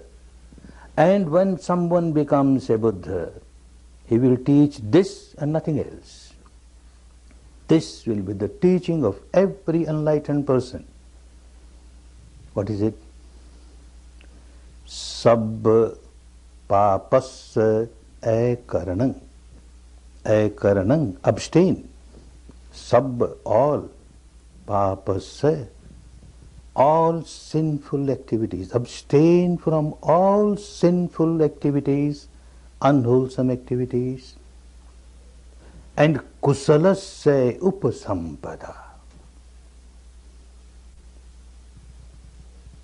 Perform wholesome actions, pious actions. Enter the field of piety, upasampada. Get ordained in piety, upasampada. And say chitta pariyudapanam. Keep on purifying your mind. Keep on purifying your mind. That's all. Abstain from unwholesome sinful actions. Perform wholesome pious actions. And keep on purifying your mind. The entire Dhamma in totality is contained in it. Nothing is missing. You won't have to add anything to this. That is why it is called paripunnam, complete. It is complete. And you won't have to take out anything from it. There is not even a dot which is wrong, which has to be taken out. That is why called parisuddham. So pure, ultra pure. Nothing to take out from it, nothing to add to it. This is Dhamma. abstain from sinful action, perform pious action, purify the mind. Every religion worth the name will say the same thing. But then, when an enlightened person teaches Dhamma, he teaches a universal Dhamma. He will never teach sectarian. Universal Dhamma, eternal Dhamma. The law of nature is eternal. It was there so in the past, it is so present, it will be so in the future. And it is applicable to one and all. That is Dhamma. But out of madness, out of ignorance, people forget the essence of Dhamma and they make a sect out of it. And this sect or this sect or this sect. Then these very words will start carrying different meanings. Everyone will recite the same thing. Abstain from sinful action. No religion will say you keep on performing sinful actions. Everyone will say the same thing. Perform wholesome action, pious action. Every religion, every tradition will say that. Purify your mind. Every religion, every tradition, everyone will say that. But yet, a big difference in the explanations. What is sin? And what is piety? When Dhamma turns into a sect, then that particular sect, the so-called religious people of that particular sect, the so-called pious people of this particular sect, they may be wearing this kind of robe or that kind of robe, maybe having this rosary or that rosary, maybe having this mark over the forehead or that mark over the forehead, this external appearance or that external appearance. Now people belonging to this particular sect will say those who have this kind of external appearance are pious people, others are not. Definition is given, a wrong definition is given. Another definition. Every sect, people belonging to that particular sect will perform this kind of rite or that kind of ritual, this religious ceremony or that religious ceremony. Every sect will have different rites, different rituals, different ceremonies. And those belonging to a particular sect will say, those who are performing these rites, these rituals, these ceremonies, oh, they are pious people. And those who do not, they are not pious, they are sinful. Another mad definition is given for sin and piety. One more definition is given, which is still more confusing. Every sect has some belief, some dogma, some philosophy. We believe in this philosophy, this dogma. Those who believe in this dogma, in this philosophy are very pious people. Those who do not believe, they are not pious people. Such kind of definitions of sin and piety harm Dhamma. Dhamma is no more Dhamma. In Dhamma, the definition is universal, not sectarian. External appearances will differ from sect to sect, from person to person. Rites, rituals, ceremonies will differ from person to person, from sect to sect. A philosophical belief may differ from person to person, from sect to sect. But the definition of Dhamma cannot differ. It is universal and it is eternal. What is sin? What is unwholesome action? Any action, physical or vocal, any action that you perform and it harms and hurts other beings, it disturbs the peace and harmony of other beings, is a sinful action, is an unwholesome action. And what is a pious action? What is a wholesome action? Every action, physical or vocal, which supports, helps other beings in living a peaceful, harmonious atmosphere, which does not disturb their peace, their harmony, which does not harm them, does not hurt them, is a pious action, wholesome action. This definition is universal.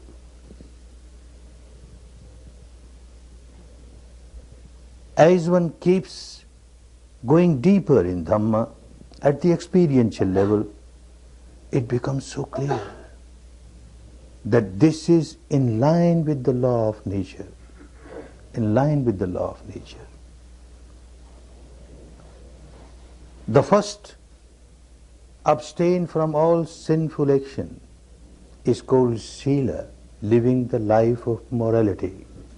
Don't perform any action, physical or vocal, which will harm other beings. Live a moral life. Perform wholesome actions. And the most wholesome action is to be master of your mind. Never remain slave of your mind. Learn how to concentrate your mind, one-pointedness, with the base of wholesomeness, without having anything against anybody, anger or hatred or ill will. This is the most wholesome action. This becomes very clear as one starts taking steps on the path. The teaching is so universal, so universal.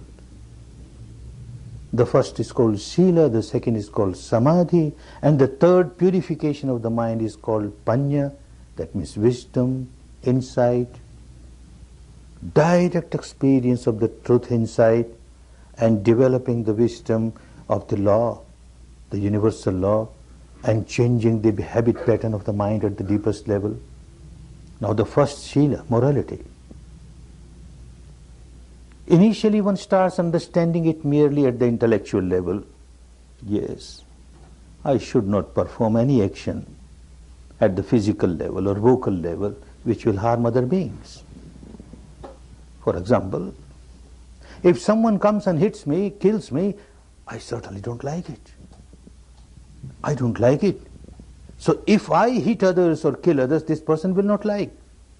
So I should not do anything which I don't want others to do for me. I should not kill. This will hurt others, harm others. If someone steals away, robs away certain thing which belongs to me and which is very dear to me, I don't like it. I feel hurt. Therefore, I should not steal anything belonging to somebody else. This will hurt this person. I should not do it. Someone rapes or has sexual misconduct with a member of my family, I don't like it. I get hurt. Similarly, I should not do the same thing. Others will get hurt.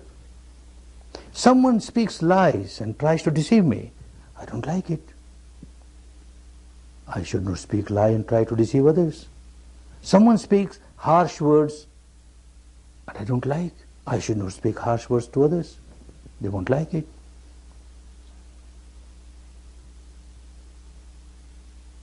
And then, although I understand and everyone understands that one should not do this, should not do that, but when one gets intoxicated by any drug or by liquor,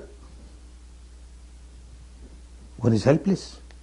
One is slave of that particular intoxication and will perform all those actions which one does not want to perform, and yet one performs. I should not take any kind of intoxicants.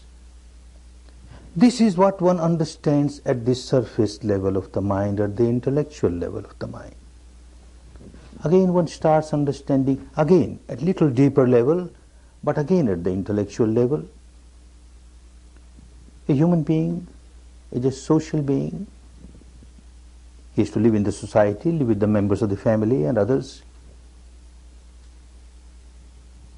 If he keeps on performing such actions which disturb the entire atmosphere around, creates disharmony everywhere, disturbs the peace everywhere. How can this person enjoy peace and harmony? If I ignite fire all around there is fire, burning fire, how can I expect the cool, the tranquility within myself? Not possible. So I must help the atmosphere to be more peaceful, more tranquil. And then only I can experience peace and tranquility living in that atmosphere. Yes, becomes clearer. But the Dhamma becomes really clear when one starts practicing it. And an enlightened person takes one to that depth where one starts experiencing the law of nature. It will become so clear at the experiential level that whenever I perform any action, physical or vocal, which has harmed other people, I cannot perform that unless I have generated tremendous amount of negativity in my mind. I can't kill somebody unless I generate anger, hatred, ill will, animosity. I cannot steal anything unless I have generated a lot of greed. I cannot commit sexual misconduct unless I have generated passion. And like this, maybe ego, maybe jealousy, some impurity or the other I must develop in my mind, and then only I perform a vocal or physical action which will harm others. By experience, one who is walking on the path of Dhamma will start understanding it by experience, and will also start understanding that whenever I generate any negativity in the mind, anger, hatred, ill will, animosity, passion, fear, ego, jealousy, greed, any impurity in my mind, nature does not want it. It goes against the law of nature. And nature starts punishing me. I get the punishment here and now. After death, a punishment will come. Leave that aside. We don't say that, don't believe it, but leave it aside. You will get punishment here and now. Every individual who started walking on the path will start realizing nature has started punishing me. Because when I generate anger, I become so agitated, so unhappy, so miserable. It is impossible that I generate anger and feel very peaceful, feel full of tranquility. Impossible. I am bound to become agitated. Similarly, any defilement, I am bound to become agitated. Law of nature is such. Nature has started punishing me. And if I refrain from, abstain from these kinds of activities and don't generate these defilements in the mind, nature starts rewarding me. I feel so peaceful. It becomes so clear. This is the law of nature. Don't harm others. Don't hurt others. Don't perform any action at the physical or vocal level which will disturb others. Because you do not know, you started harming yourself. You are the first victim of your action. You want to kill somebody, you generate anger. When you generate anger, you are being punished then and there. You are the first victim of your own anger, your own defilement. This becomes clearer and clearer to somebody who walks on the path of Dhamma. Then at a deeper level, because when I started experiencing the truth inside, the behavior pattern, the way of life starts changing automatically. Because one is not experiencing the truth inside, all the time one gives importance to things outside. One does not know how nature has started punishing me. One does not know how the nature has started rewarding me. One does not know at all. Now with this practice, which we will learn for these 10 days, it will become clearer and clearer. And once it becomes clearer at the experiential level, not merely at the intellectual level, not merely at the devotional level because Buddha said so, or our founder of our religion said so, or scripture says so, that doesn't work. At the experiential level, the direct experience, then it is something like you put your hand on the fire and your hand burns. Now you know, putting the hand on the fire, touching the fire, hurts me. Next time you're very careful not to put your hand on the fire. You don't like your hand to get burned, so you will keep away from this. You will start experiencing it deep within yourself that whenever you hurt others, before hurting anybody, you started hurting yourself. You started burning inside. The hellfire within you starts burning you here and now. And when you live a wholesome action, a good action, which helps others, the kingdom of heaven within, you start enjoying the peace, the tranquility of the kingdom of heaven within. The hell is within, the heaven is within. And this one starts experiencing, and this helps one to practice Dhamma properly. Abstain from all evil actions. Perform wholesome actions. The path is explained in detail, how you will walk on the path step by step. The whole path is called, in the language of those days, Aryo Athangiko Maggo. Maggo means path. Aryo, noble path. Noble path in the sense that anyone who walks on the path is bound to become a noble person. He may belong to this country or that country, this community or that community, this color or that color, this gender or that gender, makes no difference. Anyone who walks on the path is bound to become a noble person, a saintly person, a good-hearted person, a pure-hearted person. That is why it is called noble path. Eightfold noble path. Now this is divided in three divisions: Shila, Samadhi, Panya. Shila, morality. Don't perform any action at the physical or vocal level which will harm others. Three parts of the path come in this morality. Shila, Samma Vacha, Samma Kammanta, Samma Ajiva. The word Samma means right. Right. Samma Vacha. The speech must be right, wholesome. How can you know what is wholesome, what is unwholesome? If you know what is unwholesome and you abstain from it, what remains is wholesome. What is unwholesome, so far as speech is concerned, your vocal action is concerned,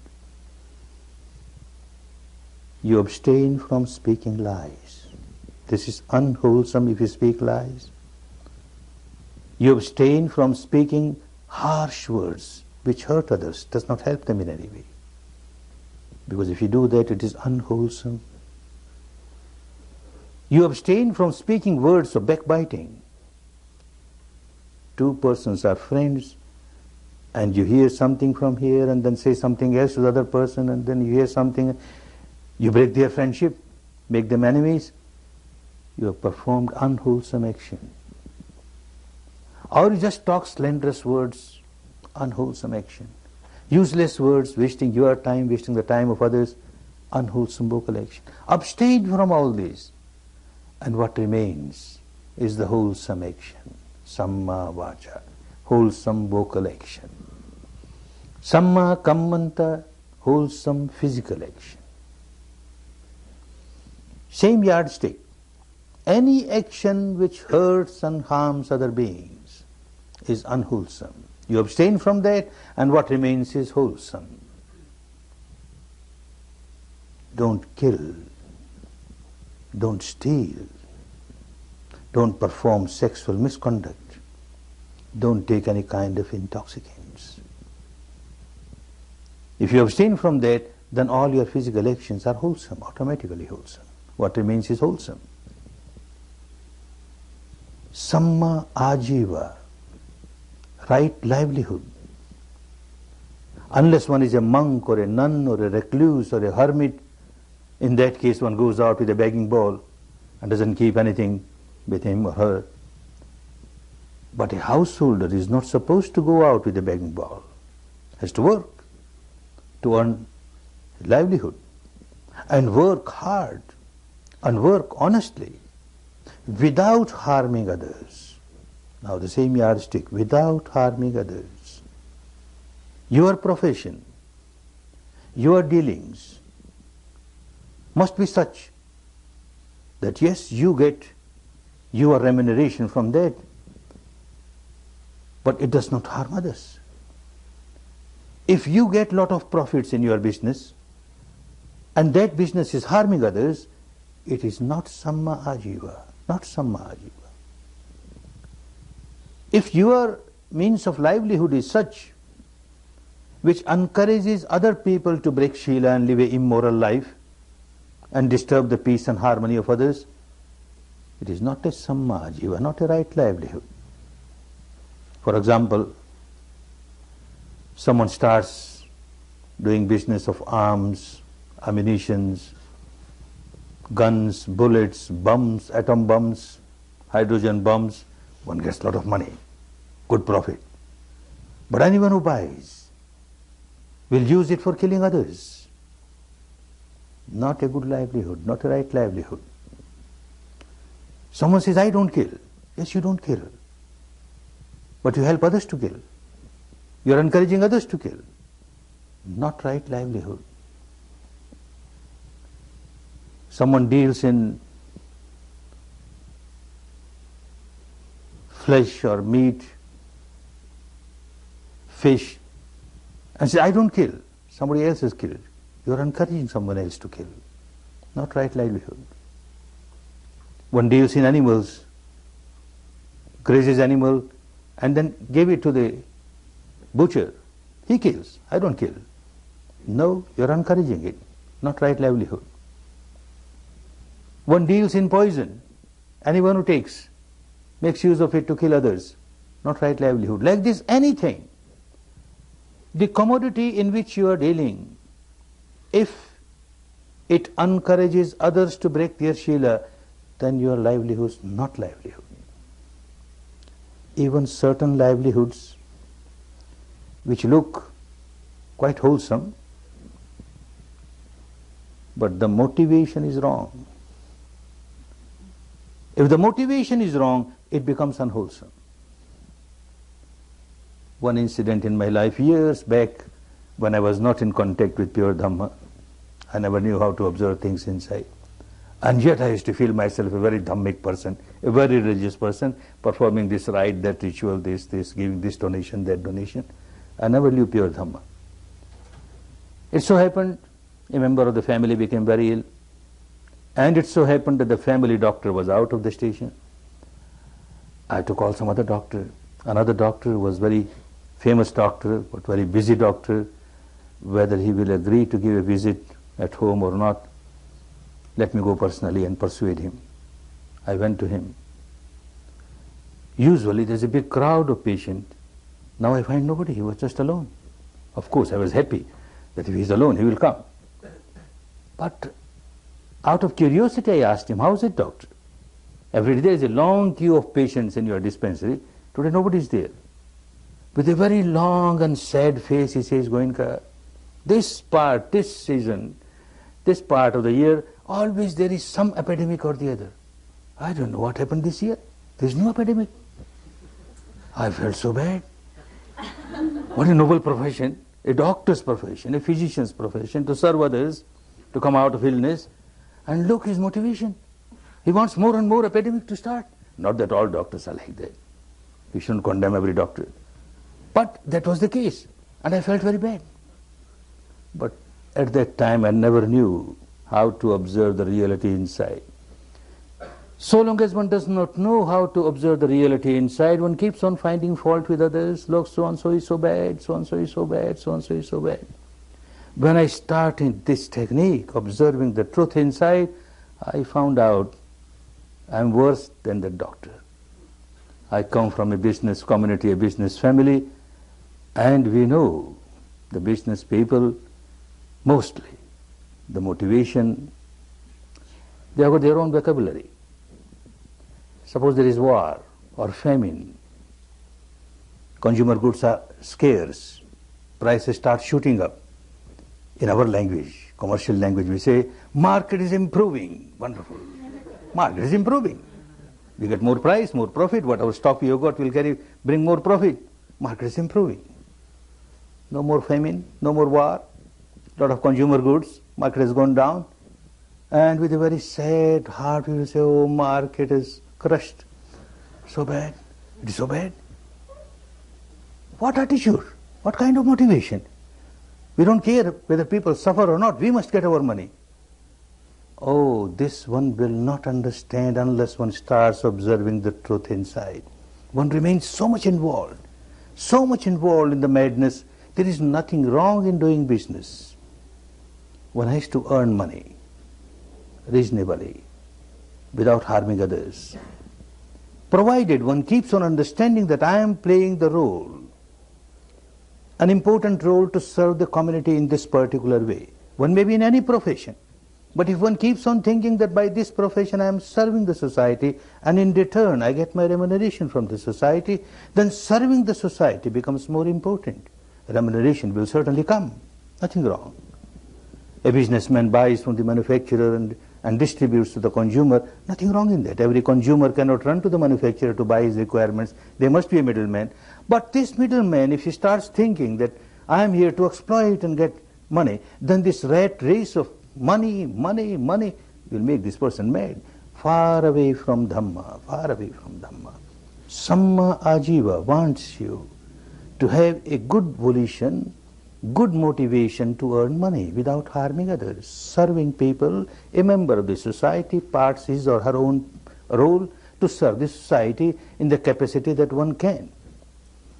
All these three, Samma Vacha, Samma Kammanta, Samma Ajiva, right speech, right physical actions and right livelihood, they all come in the first part of Dhamma, Shila, morality. If the teacher of Dhamma had only taught this, then he was not an enlightened person. Enlightened person will teach the totality of Dhamma. This is only partial Dhamma. Just to teach people and tell them, oh, you people of the world, you should not do this, you should not do this, you should not do this, should do this, you should do this, you should do this. People will hear from this ear and it will go out of the other ear. It won't have any effect. Because one knows very well that I should not do this, I should not do this, and yet one keeps on doing the same thing. A drunkard knows very well that it is not good for me. I must come out of this addiction. It is so bad. A gambler knows very well, I should not do this. And yet when the time comes, he forgets everything. He drinks, he gambles. Why? Because he has no control over the mind. He has no mastery over the mind. He is slave of his own mind. He is slave of his own behavior pattern deep inside. Dhamma is not complete just to give sermons like this. Just to talk of Shila doesn't help. So the next step, Samadhi, mastery over the mind. You have to learn how to become master of your own mind. You have to learn how to concentrate your mind. And concentrate your mind with the wholesome base. Kusala chittasya ekaggata. The concentration of mind with the base of purity. This is Samadhi. Another three parts of Dhamma come under this division of Samadhi. Samma Vayamu, Samma Sati, Samma Samadhi, Samma Vayamu. Right type of efforts, right type of exercises. You have to take some exercises. When your body is weak, when your body is sick, unhealthy, so weak that you can't take even few steps, you keep on dangling here, dangling there. Somebody will ask you, advise you, take this exercise, make your muscles strong, make your body strong. Similarly, when the mind becomes weak, and all of you have noticed 2 days, working 2 days, what a sick mind you are carrying. What a weak mind you are carrying. Dangling here, dangling there, so infirm, so unstable.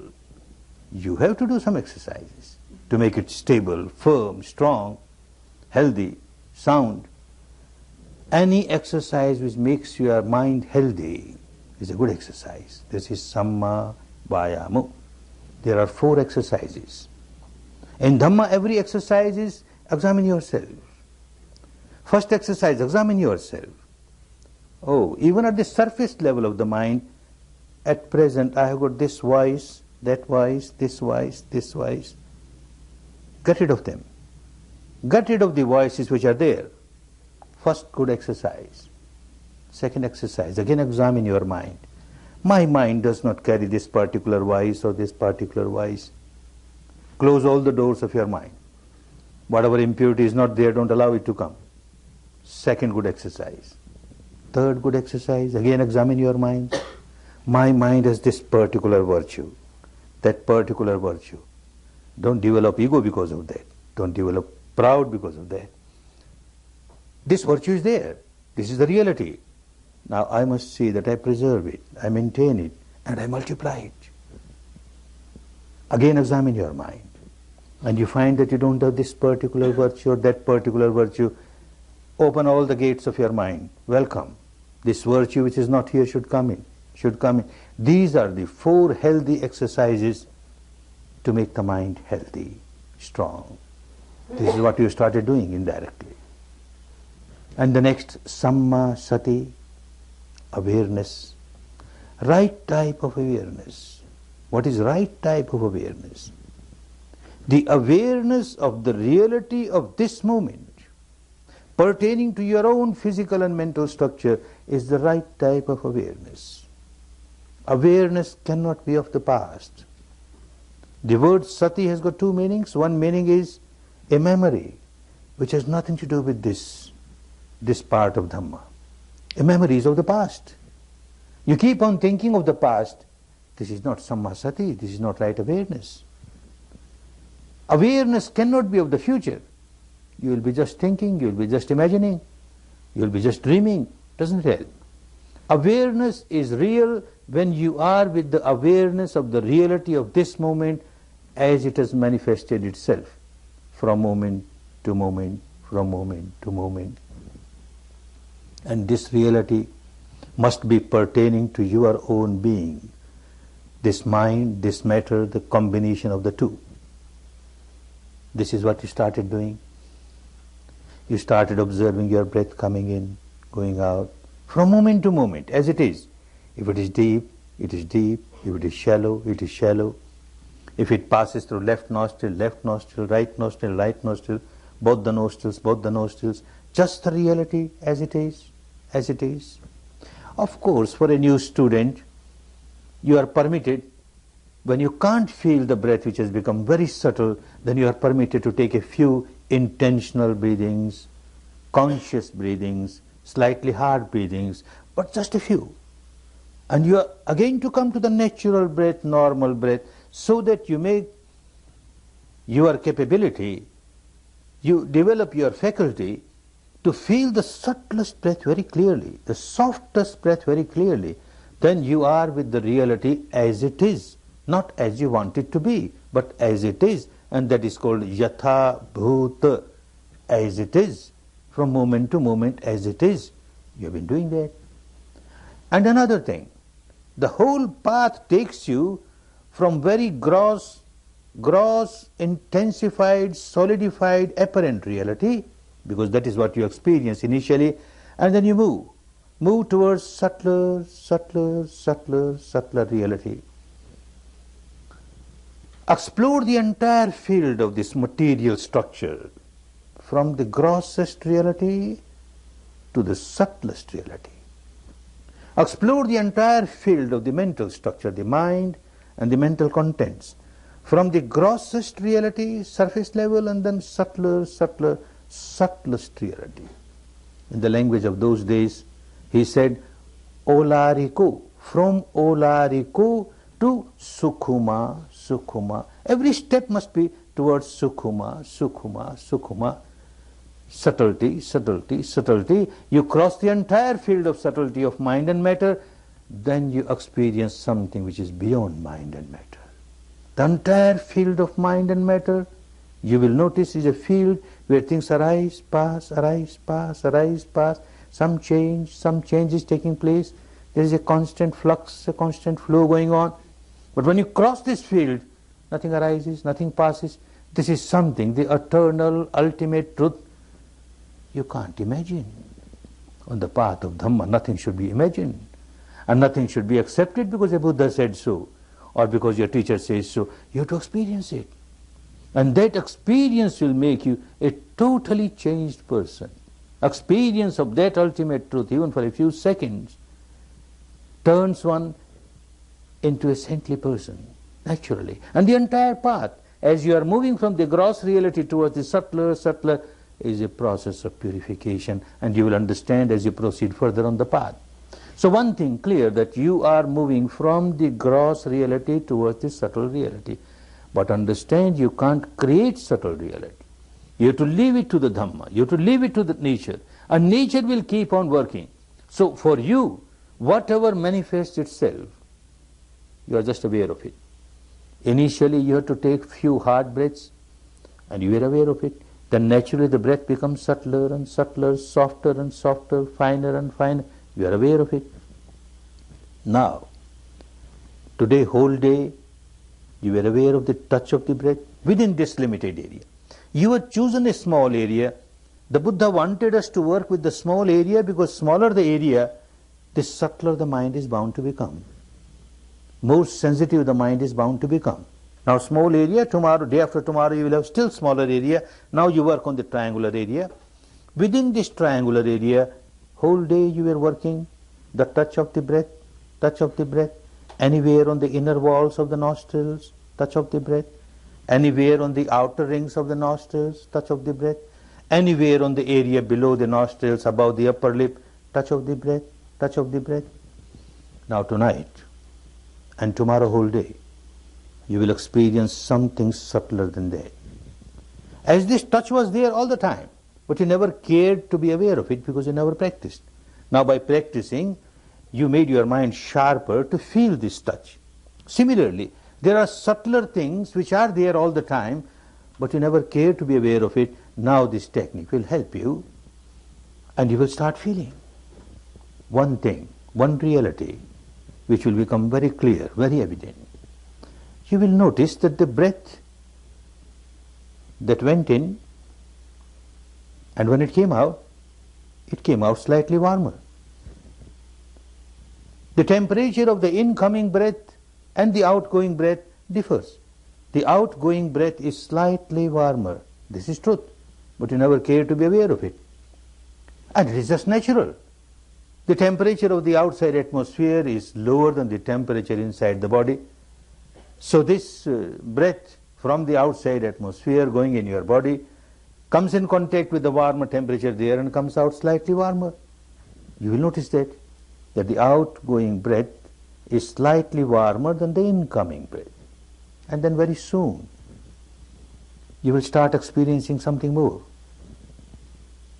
Something, some reality which has nothing to do with the breath. You use the breath to move towards the subtler reality. Now, even without using the breath, what is happening?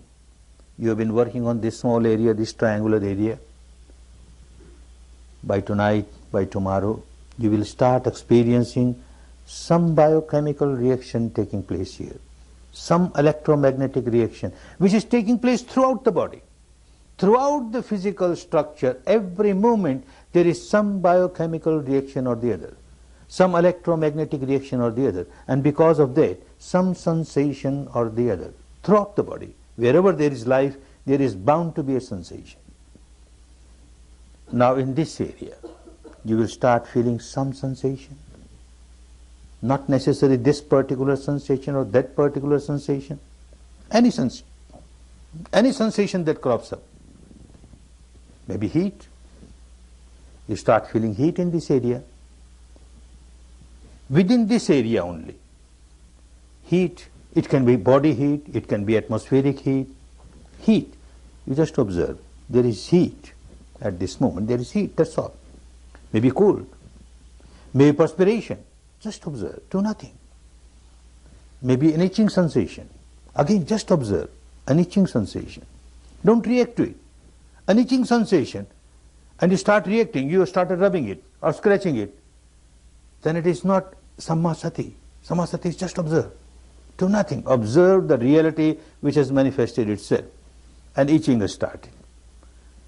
Let me see how long it lasts. It becomes stronger, stronger, stronger, but ultimately passes away.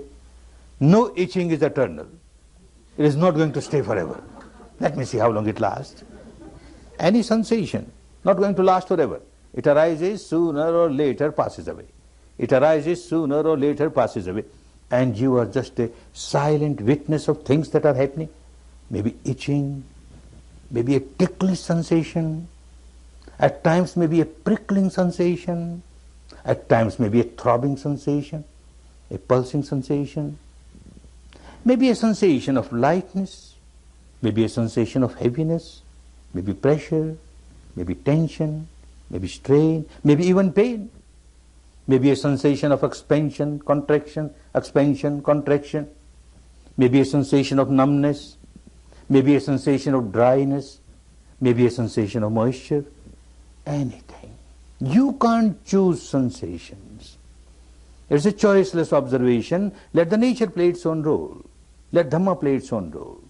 From moment to moment, whatever manifests itself, this is the reality of this moment, and your job is just to accept it and observe it, without reacting to it. Just observe, just observe, just observe. Don't look for something which is not there. Otherwise you will get lost. Whatever comes up there, you accept it and observe it. Quite possible that you may feel a sensation which you cannot name or label. Not necessary to name or label.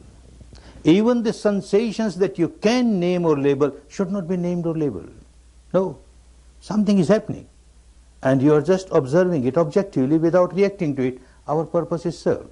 This is what the technique wants us to do. Just accept the reality of this moment as it is, without reacting to it. So any sensation, maybe at times you don't feel any sensations. Sensation is there every moment on every little particle of the body. But your mind is very gross, so it can't feel subtle reality. So at times you don't feel anything within this limit. Then fall back to respiration. Your respiration all right. Keep on working with respiration, and suddenly a sensation crops up. Then start giving importance to the sensation that has cropped up, and remain with that sensation. The sensation passes away, some other sensation might crop up. That passes away, something else might crop up. Nothing crops up, again respiration. Either respiration or sensation, but give more importance to sensation. Quite possible at times you may feel more than one sensation in this area. 2, 3 sensations at the same time. Don't get confused because of that. Choose one, and choose which is subtlest. One which is very strong, you can feel it so easily. Leave that. One which is very feeble, give importance to the feeble one, and try to feel that feebler one. Your mind will become more and more sensitive, more and more subtle to feel that. Understand you have to keep your attention within this limited area. This will make your mind sharp and more sensitive. If you allow it to scatter throughout the body, then again it will remain very gross, and it will feel only very gross sensations, and you can't go to the depth as Buddha wanted you to go to the depth. So while you are here, something might start on other parts of the body. You can't stop it. Never try to stop it, but ignore it. Don't give it any importance. Something is happening somewhere. My job is to explore the reality of this area, this triangular area. If anything happening on the inner walls of the nostrils, any sensation crops up, I will observe. Any sensation crops up on the outer walls of the nostrils, yes, I will observe. Any sensation crops up on the outer rings of the nostrils, yes, I will observe. Any sensation crops up on the area below the nostrils, above the upper lip, yes, I will observe it. But anything beyond that, I will ignore. Then you will find your mind is limited to a small area, and working on a small area it becomes sharper and sharper, sharper and sharper. Work this night and then tomorrow whole day. This is Samma Sati, and the next is Samma Samadhi. Now Samadhi is concentration of the mind. But Samma Samadhi is different, with the base, wholesome base. And what is wholesome base? Free from moha. The other day we talked moha, ignorance, no illusion, no delusion, no hallucination, no confusion, and no imagination. The object of your concentration should be real. Whatever you are practicing as sammasati, awareness of the reality of this moment that you are experiencing within this limited area. Now this reality and your awareness of this reality, this moment, next moment again you are aware of the reality, next moment again you are aware of the reality, like this from moment to moment, from moment to moment, from moment to moment, without any disturbance. If you keep on observing the reality from moment to moment, this may change, this sensation or that sensation, but you are within this area, and the reality that is manifesting here from moment to moment, from moment to moment, how long you continue to be aware without any interruption, that much is your samadhi stronger and stronger, and it is samma, right, because you are with the reality that you experience. No imagination is involved. A mind can get concentrated with an imaginary object, a shape or form of this god or that god, this goddess or that goddess, founder of this religion or that religion. You can imagine the shape or form of this face of this person, keep on repeating it, this imagination mentally your mind gets concentrated. Or you keep on working with the word, keep on repeating it, verbalization, mind gets concentrated. This is not the natural reality. You see, the Shila that you practiced is to take you to the second step of samadhi. And the samadhi that you are practicing is to take you to the third step of panya. It is all progressive, moving towards the final goal. So if you take any other object, which is either imaginary or it is your own creation, you impose something which is not there, then it will not take you to the final goal. So object should be whatever comes up within this area, and you are aware. You are just aware. Moment to moment, you are aware. How long you are aware? Continuously. Keeping the attention within this limited area is samma samadhi. Otherwise, mind can get concentrated with, as I said, ignorance, these imaginary objects, or with the base of greed, raga, or with the base of aversion, dosha. You would have seen a hunter fully concentrated on his double-barrel gun, a prey coming and he will shoot and kill. Concentration is there. But this is not samma samadhi. A cat standing near the mouse hole, fully concentrated. The mouse comes out and it jumps and devours it. Fully concentrated, not samma samadhi. Every unwholesome physical action or vocal action is done with some amount of samadhi, concentration. Even a pickpocket picks your pocket. Mind is concentrated, very aware what he is doing or she is doing. This is not samma samadhi. It must be free from craving, free from aversion. When you were observing your breath, you were free from moha, ignorance. The truth that you are experiencing, there is no confusion about it. The breath is there. The touch of the breath, yes, the touch of the breath is there. And now these sensations, the sensations are there, and you are observing. And you are not observing with craving or with aversion. As with the breath, there was no craving, no aversion. Similarly, with the touch, there was no craving, no aversion. Similarly, now the sensations that you experience here, no craving, no aversion. Things are just happening, and we are observing objectively. Objectively, this makes the samadhi samma samadhi. And this helps you to move in the next field, the third field of panya. That is wisdom, that is insight, which will purify the mind not merely at the surface level. Shila takes you to samadhi where you develop mastery over the mind. But this mastery over the mind is at the surface level, slightly deeper, and panya takes you to the depth of the mind. And at the deepest level, the third part of Dhamma is to purify the mind at the deepest level, the so-called unconscious level, the source of your misery, from where all these impurities arise, originate, and they multiply. The stock of your past impurities that you accumulated, all of them have to come up on the surface and pass. Come up on the surface and pass. That will be panya. We won't discuss about it today, we'll discuss tomorrow. Because day after tomorrow you are entering the field of panya. Theory and practice should go together. So tomorrow we discuss about panya so that you practice day after tomorrow. Now you are in the field of sila. You are observing all the precepts that you have taken very meticulously, very scrupulously, and you are practicing your samadhi, awareness of the reality within this limited area from moment to moment, from moment to moment. Make use of the time.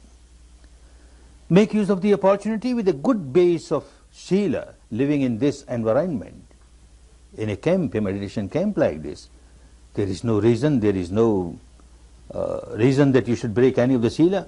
And you got all the tranquility, the calmness, the good atmosphere around you where you can work with your samadhi. Make use of this.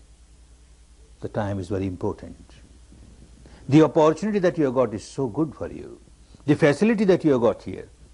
And the wonderful Dhamma, the wonderful technique, the non-sectarian universal technique. So rational, so scientific. Make use of it. Make use of it for your own good, for your own benefit, for your own liberation. Liberation from all the bondages, the shackles, the chains of ignorance, of craving, of aversion, and to come out of all the misery and enjoy real peace, real harmony, real happiness. May all of you enjoy real peace, real harmony, real happiness, real happiness. Bhavat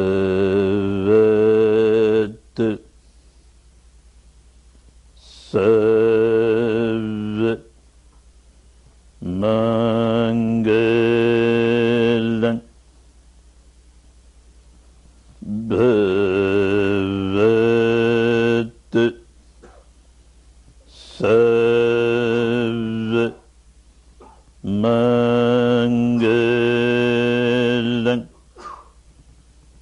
Bhavat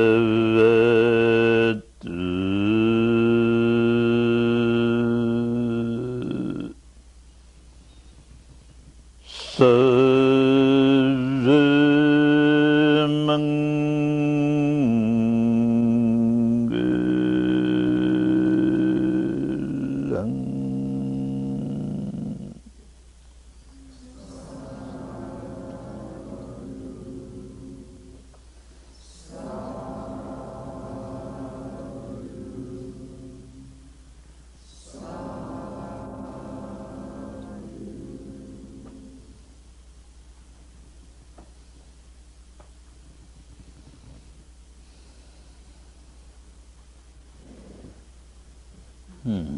Good.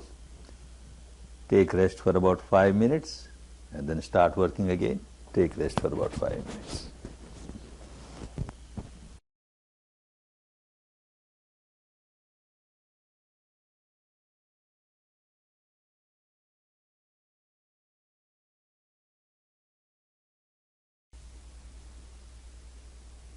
The third day is over.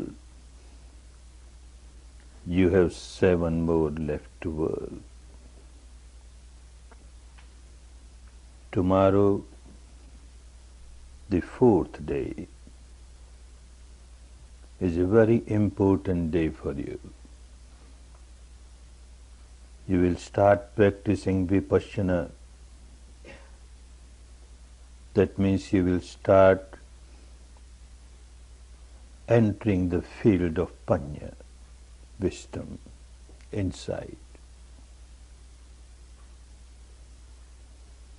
Whatever you practiced for these 3 days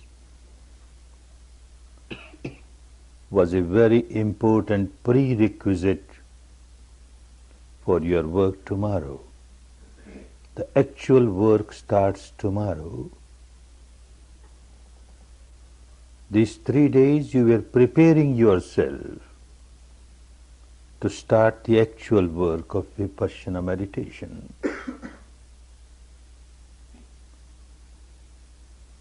Without strong Shila, it is not possible to practice Vipassana, not possible to get the results, proper results of Vipassana. Without good Samadhi, it is not possible to practice Vipassana. Therefore, these 3 days, you are observing your 5 precepts, the Shila that you had taken on the first day. This was the foundation.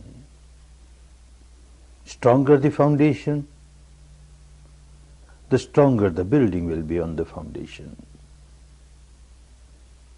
So with a strong foundation, you started working with Samadhi, practicing Anapana.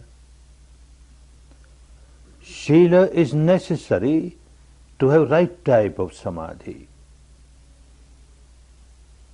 Even 25 centuries back in India, and so also to some extent even today, there are teachers who give no importance to Shila. They say, not necessary, you do whatever you like, whatever you feel pleasant to you. Carry on. But still you can meditate and get all the pleasant experiences of meditation. The aim is to get some pleasant experience of meditation. But Vipassana is not for that.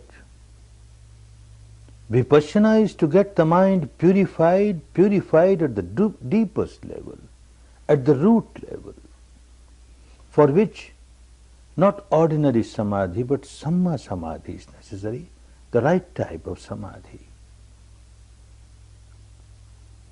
So perfect Shila is necessary for right type of Samadhi, and right type of Samadhi is necessary to develop Panya.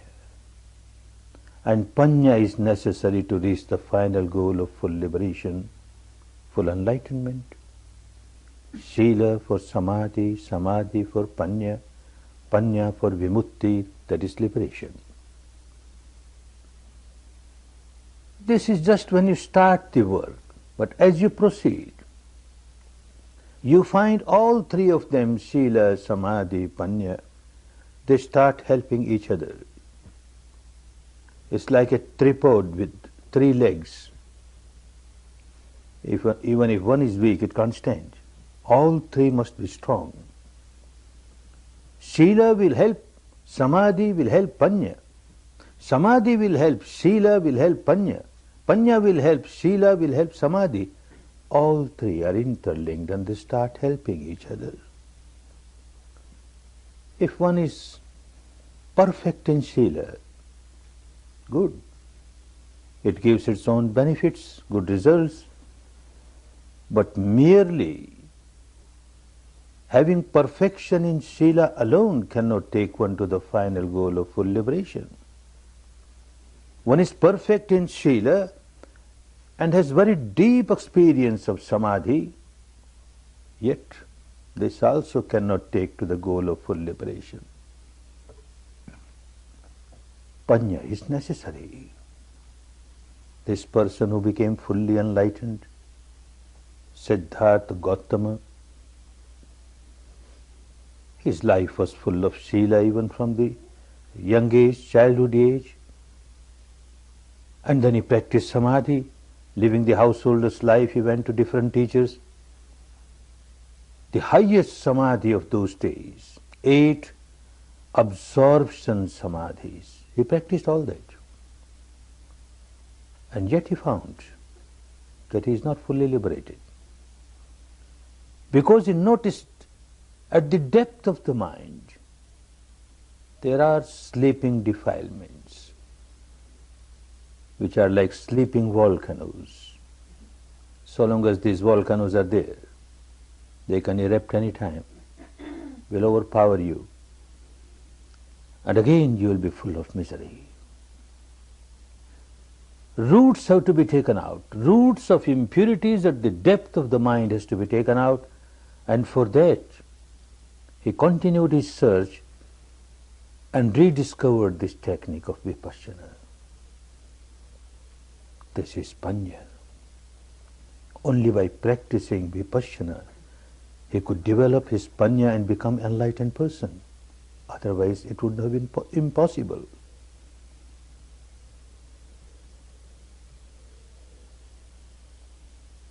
Vipassana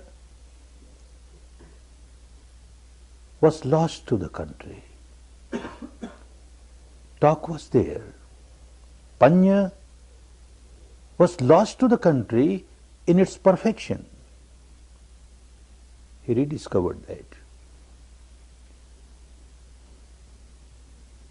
3 parts of Dhamma, the Eightfold Noble Path in Shila, which was there. 3 parts of Samadhi, the Eightfold Path, were there. Now another 2 parts which come under Panya, that is Samma Sankappo, Samma Ditti, Samma Sankappo, right type of thoughts. When someone comes to a course like this, initially, at the surface level of the mind, there are certain impurities which keeps one very agitated. Some impact on the mind of some incident. And then one starts observing the respiration, the thoughts become very predominant, and many a times the thoughts are full of defilements. In some cases there might be anger, in some cases hatred, in some cases lot of sadness, depression, in some cases maybe passion. These thoughts keep on overpowering, and you try your best to come back to respiration. Thoughts keep on overpowering, you come to respiration. 1 day, 2 days, 3 days, you find not that all the thoughts have gone away, but the pattern of the thought has changed now. It is not as violent as it was before. Thoughts are still there, but now thoughts are mostly pertaining to Dhamma, pertaining to the path. One starts understanding what the path is, how I should meditate, what is the proper way of meditation, what are the difficulties, all that keep coming in the mind. Not the thoughts of harming somebody. This is Samma Sankappa. Still it is not the right type of Panya which made him fully enlightened. Good thoughts were there in the teaching of all the teachers of India before him, contemporary to him, and after him. Have good thoughts. They are necessary. Then you can see things properly. And that is Samma Ditti, a right understanding, a right view. You can see things properly as they are. Like the sun is covered with very dark clouds, black thick clouds, and you don't see the light. It's all darkness. Some layers of these clouds go away. Clouds are still there, but they are not so thick, not so dark, they are thin. Light, you start seeing light, although all have not gone away. That is necessary. This type of Samma Sankappa thoughts are still there. You have not reached the stage where the mind has become free from thinking, free from thought. It is there. But it is not that disturbance which won't allow you to take the next step. And the next step is Samma Ditti, the right understanding, understanding of the reality as it is. And this is the real Panya. Well, there are 3 stages of Panya, wisdom. Progressively, one moves towards the Panya which will liberate. 3 types of Panya in the language of those days. It was called Suttamaya Panya, the next Chintamaya Panya, and the third Bhavanamaya Panya, Suttamaya Panya. You heard something, you read something, wisdom of somebody else. A wise person An enlightened person, a saintly person, speaks words of Dhamma. They come in scriptures. You listen directly from this person, or you read scriptures, and you accept it. You accept it most of the time because you have got great faith and devotion in this person, or you have got great faith and devotion in the scripture, particular scripture, and you accept it. Good. Very helpful. Those who have never heard anything about Dhamma, those who have never heard anything about the truth, may remain confused the whole life. At least one has heard about Dhamma, has listened to Dhamma, listened to the right things, correct things. But this is not enough. Just by developing Suttamaya Panya, the wisdom that one heard from somebody or read somewhere, cannot liberate you. It is very good in the sense that it will give you inspiration, it will give you guidance to take the next step. And the next step is Chintamaya Panya, which means understanding the truth, developing the wisdom at the intellectual level. Human being is a rational being. He is not supposed to accept things blindly. He must use his intellect, have reasoning. Whatever I have heard, whatever I have read, is it logical? Is it pragmatic? Shall I accept it? At the intellectual level, one tries to understand it, and one finds at the intellectual level, yes, it is quite logical, quite scientific, quite acceptable, and one accepts it. The second step of Panya, very important step. Very helpful in the sense, again, you get inspiration and you get a direction to move towards the third step, which is Bhavanamaya Panya. Bhava is to happen, to live. Your own wisdom, now you experience, direct experience, you lived that wisdom, and this alone will liberate you. The first two will be helpful to you, but they cannot liberate. The first two were there in India at that time. The discovery of Buddha was this third, experience it. They were all the talks there. They were teachers who will say, keep yourself away from craving, keep yourself away from aversion, all these sense objects, illusionary, delusionary, and you keep on getting attached to them. You generate misery for yourself. Come out of this attachment, become detached, and you come out of misery. All those teachings were there. But how to come out? Unless one has developed Bhavanamaya Panya, the wisdom, with direct experience, this starts helping one to come out of the misery. First and the second can be very helpful, can be very harmful also. Many a times they become very harmful. Like Suttamaya Panya, someone is born in a particular family, brought up in a particular society, having faith in a particular tradition, particular scripture, belief. From the young age one gets the mind conditioned with all those acceptances, all those philosophies, beliefs, dogmas. And one starts feeling that this is perfectly all right. All other traditions are useless. They are not correct. My tradition, this is the best, and I accept it. One does not take the next step at all. One feels perfectly satisfied. I have accepted the truth. the truth that our scripture says, the truth that our saints have said, the truth that the founder of our religion has said. It is wonderful.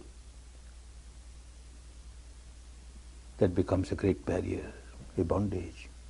Such person will never use the intellect, will never try to reason what is being taught.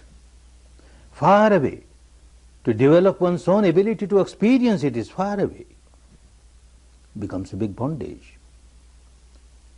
If someone who is convinced with the Sutamaya Panya, and yet, being a human being, a human species, wants to reason out things, and he starts reasoning, is it true?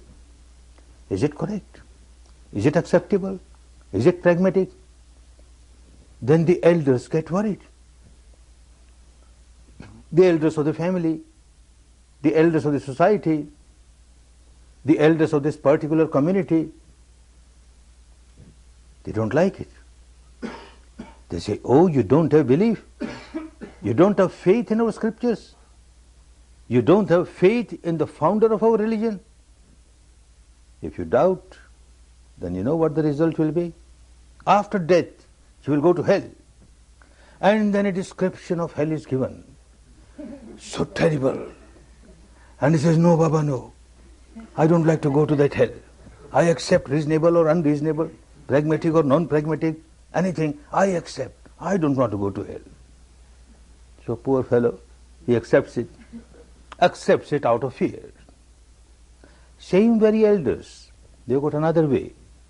And they will say, look, if you accept whatever is written in our scriptures, whatever our tradition says, our philosophy says, if you accept it, then you know what will happen.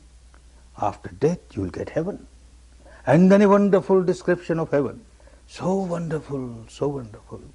You will enjoy all the sensual pleasures there, celestial pleasures, so wonderful, which you can't get in this world. The mouth starts watering. Wonderful. If I get that, I accept everything. I don't mind accepting. By accepting, if I get that heaven, I am the first person to accept. You accept it. So you accept it either out of blind faith, or you accept out of fear, or you accept out of greed. You are just accepting. You are not using your grey matter to understand what it is. And somebody has taken the next step. That also can become a big bondage. Many a times it so happens. You start reasoning, you find very logical. And especially the belief of your own tradition. Like a good lawyer, you will find so many ways of convincing yourself, this is correct. Our tradition says so, so it is correct. You keep on arguing yourself and get yourself convinced, yes, this is correct. And that is the end of it. Now I know everything. My intellect says this is correct. And you inflate ego. I know everything now. I am such a wise person. I can write books upon books on this philosophy, on this belief. I can give lectures. I can have debates, arguments, discussion to prove that every other belief is wrong. This belief is correct. And this madness will not allow him to take the next step. So these two can become big hindrance. If one starts taking the step in the Bhavanamaya Panya, then you start experiencing the reality yourself. So long as you are not experienced, the reality is no reality for you. It is always distorted. Each individual has to experience the truth oneself to reach the final goal. This person, Siddhartha Gautama, he realized the truth within himself, developed his Bhavanamaya Panya, and became an enlightened person, became a liberated person. This Panya that is developed within himself could liberate only one person, not two. And that one person was Gautama, Siddhartha Gautama, none else. None else can liberate it because of his his wisdom. Others can get guidance, others can get inspiration, that's all right. But each individual has to develop one's own wisdom to reach the final goal of full liberation. One's own wisdom, bhavanamaya panya, the wisdom that you lived, you experienced. This alone can break the bondages of ignorance, of craving, of aversion, of negativity. This alone can eradicate all the miseries. This gives fruit, not the first, not the second. An example, someone very hungry has gone to a restaurant, got his seat, menu is placed before him, he goes through that menu. Ah, wonderful. The food prepared today is very delicious. His mouth starts watering. Wonderful. One incident. Now he orders for the food. It will take some time before it's served. And he looks around, people who had come earlier, they are already served food and they are taking their food and they are enjoying it. Certainly, the food is very delicious today. Look, everybody is enjoying. Again the mouth starts watering. Second incident. Third incident, the food is served to this person and he starts enjoying it. The first was Sutmaya Panya, that menu card only he had read. He had not tasted it. The second Chintamaya Panya, his intellect sees, because he has seen people when they enjoy something, their facial expressions are of this type, and look, these people are enjoying because their facial expressions say that they are enjoying it. Certainly, it must be very delicious. He has not tasted himself. Only the third time when it was given to him, he started eating it, tasting it, then yes, he started really enjoying it. This is Bhavanamaya Panya. The first and the second cannot make you taste the reality. Another example. Someone is sick, goes to a doctor, doctor examines, and then writes medicine, a prescription on a paper. Very happy, comes back home, has great faith in the doctor, nothing wrong, one must have faith in one's doctor, physician. But how this, when this faith becomes blind faith, devotion becomes blind devotion? In his house, on the altar, he places a statue of the doctor, picture of the doctor, and offers sweet and fruits and flowers and incense, and then makes 108 rounds around it and bows down 3 times. What does that help? Takes out that piece of paper and keeps on reciting. 1 pill in the morning, 1 pill in the afternoon, 1 pill in the evening, 1 pill in the morning, 1 pill in the afternoon.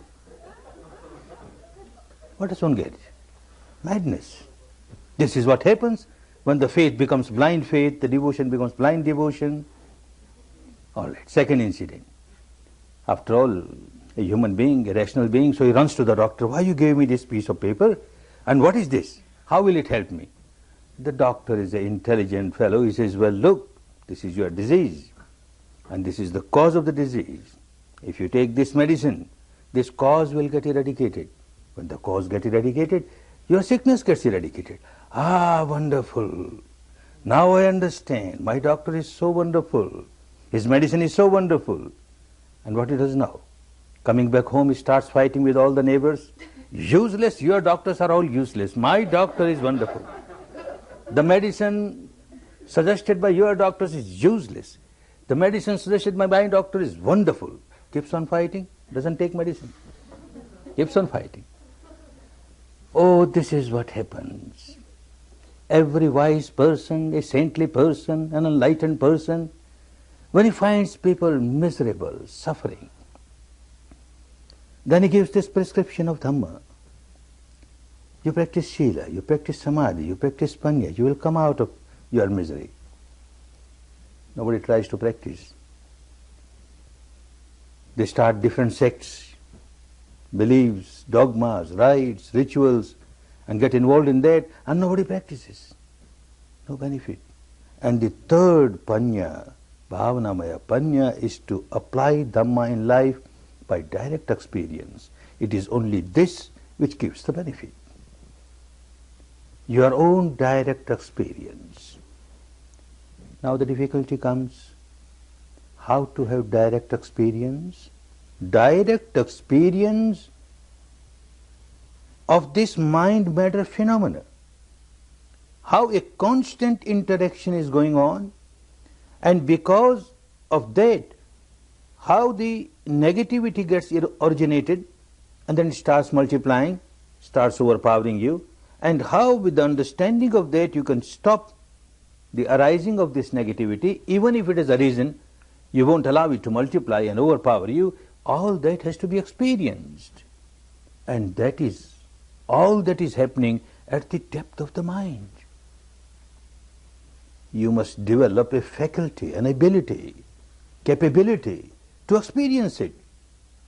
These 3 days, this is what you were doing. Unless you have that capability, that faculty, you can't practice Vipassana. Not possible. Like if you don't have your eye faculty, you can't see anything.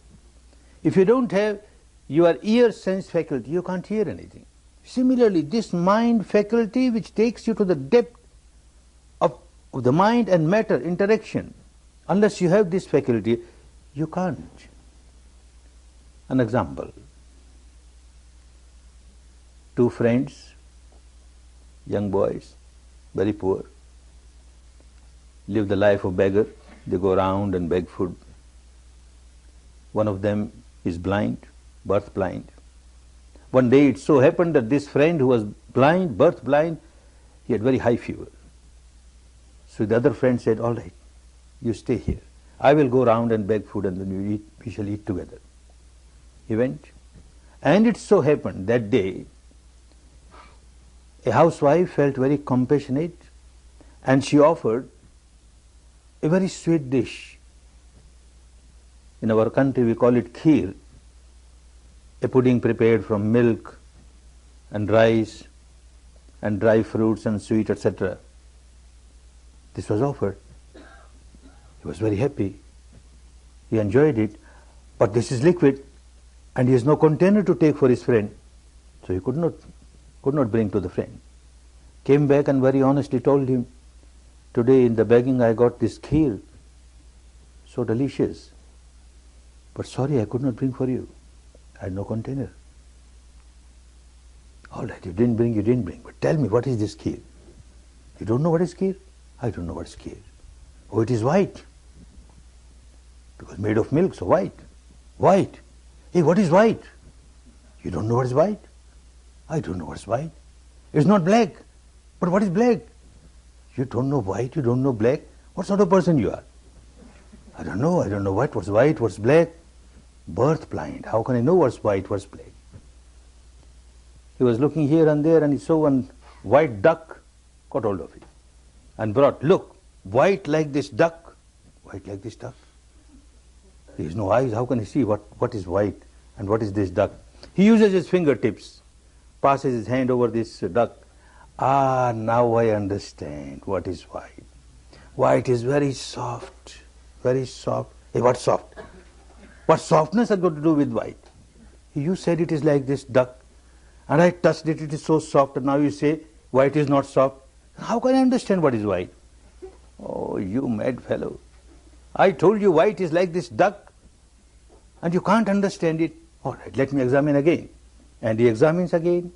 From the beak he starts up to the end of the plume, the whole body. Ah, now I understand. It is crooked. Why it is crooked? So for all those people who talk of high philosophies, but have never experienced anything, because they don't have the faculty to experience it, for them the truth is always crooked. The whole life the truth will remain crooked. They can't understand. This faculty to experience the truth is very important, and this is what you started doing. If you are just working with your Shila and don't take the next step of Samadhi, you would not have got this faculty.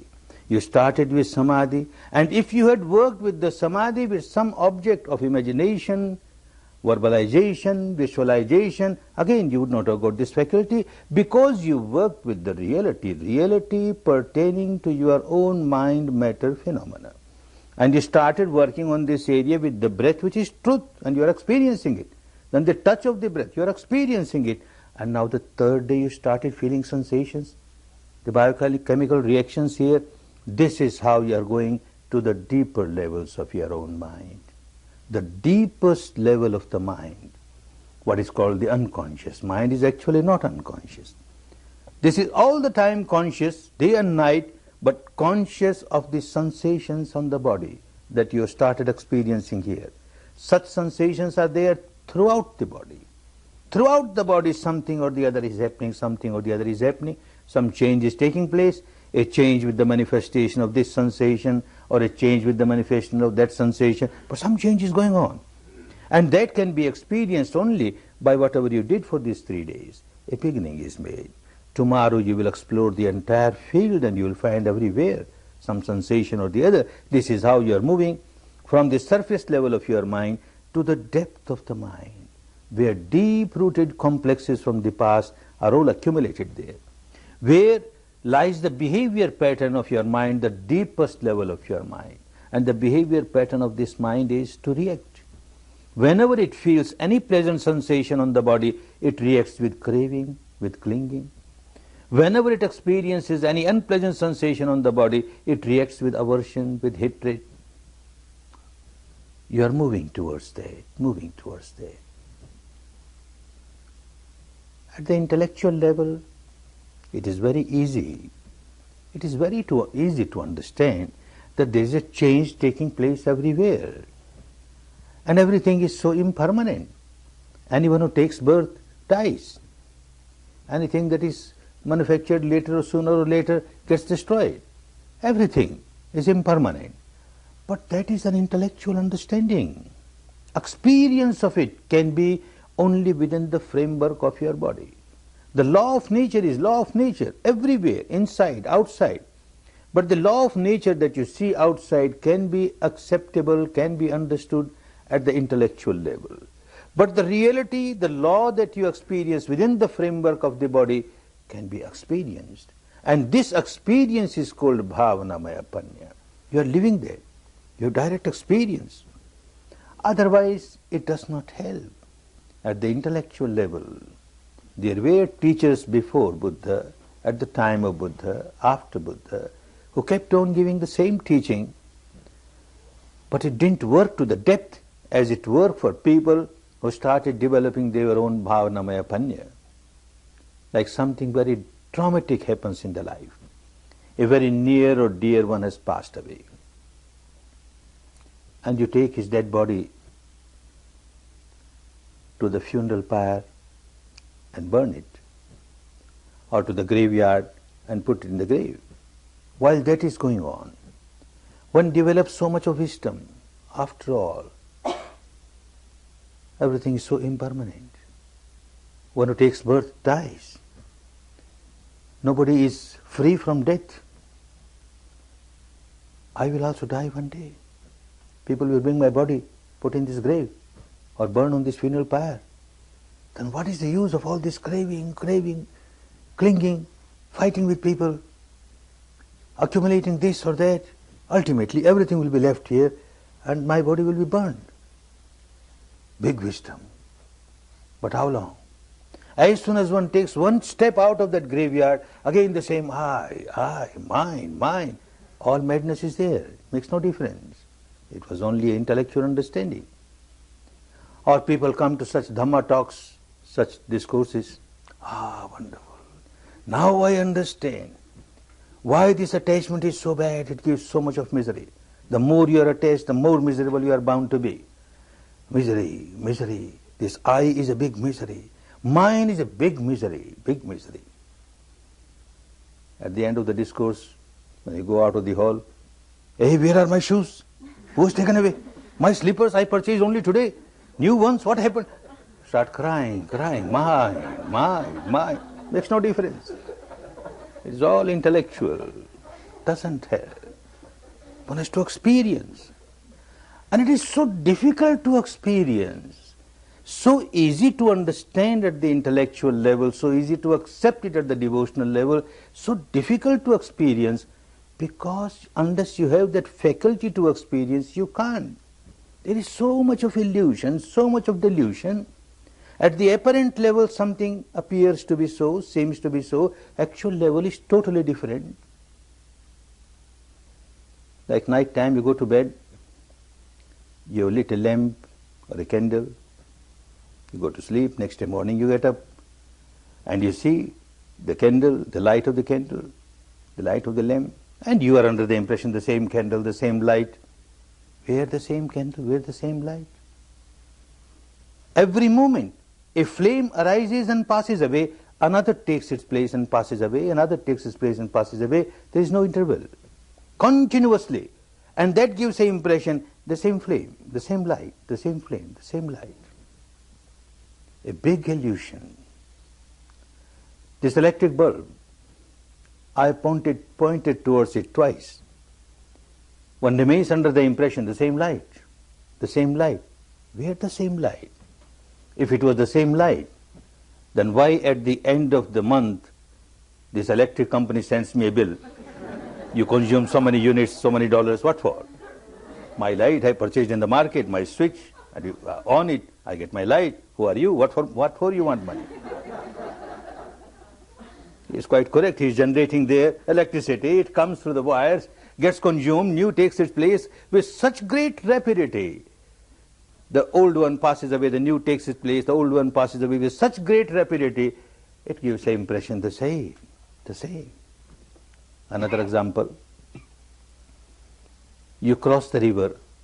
Morning you crossed the river, went to the other bank of the river, whole day you worked there, and then again you took the boat and came on this side of the river. You are under the impression, I have crossed the same river. Where the same river? Even if you take a dip in this river, you take a dip and the head above the water, second dip, head above the water, third dip, head above the water, you are under impression that I am taking dip in the same river. Where same river? Constant flow is there. The dip that you had in the river is gone. Not a single drop remains, all have gone. Second dip in a second river altogether. Third dip in a third river altogether. The morning you crossed this river by your boat, by evening it was a totally new river. And yet the impression remains the same river, the same light. How to come out of this? Certain things which are within the capacity of your sense organs, you have got eyes and you can see things, there is a limitation for that. The flame of the lamp arising, passing, arising, passing. If you see very carefully, you can notice, yes, arising, passing, arising, passing. But the light of electricity, it arises and passes with such a great rapidity beyond your eyes' capacity. The flow of the river, yes, it is flowing. The second dip is a new river. Third dip is a new river.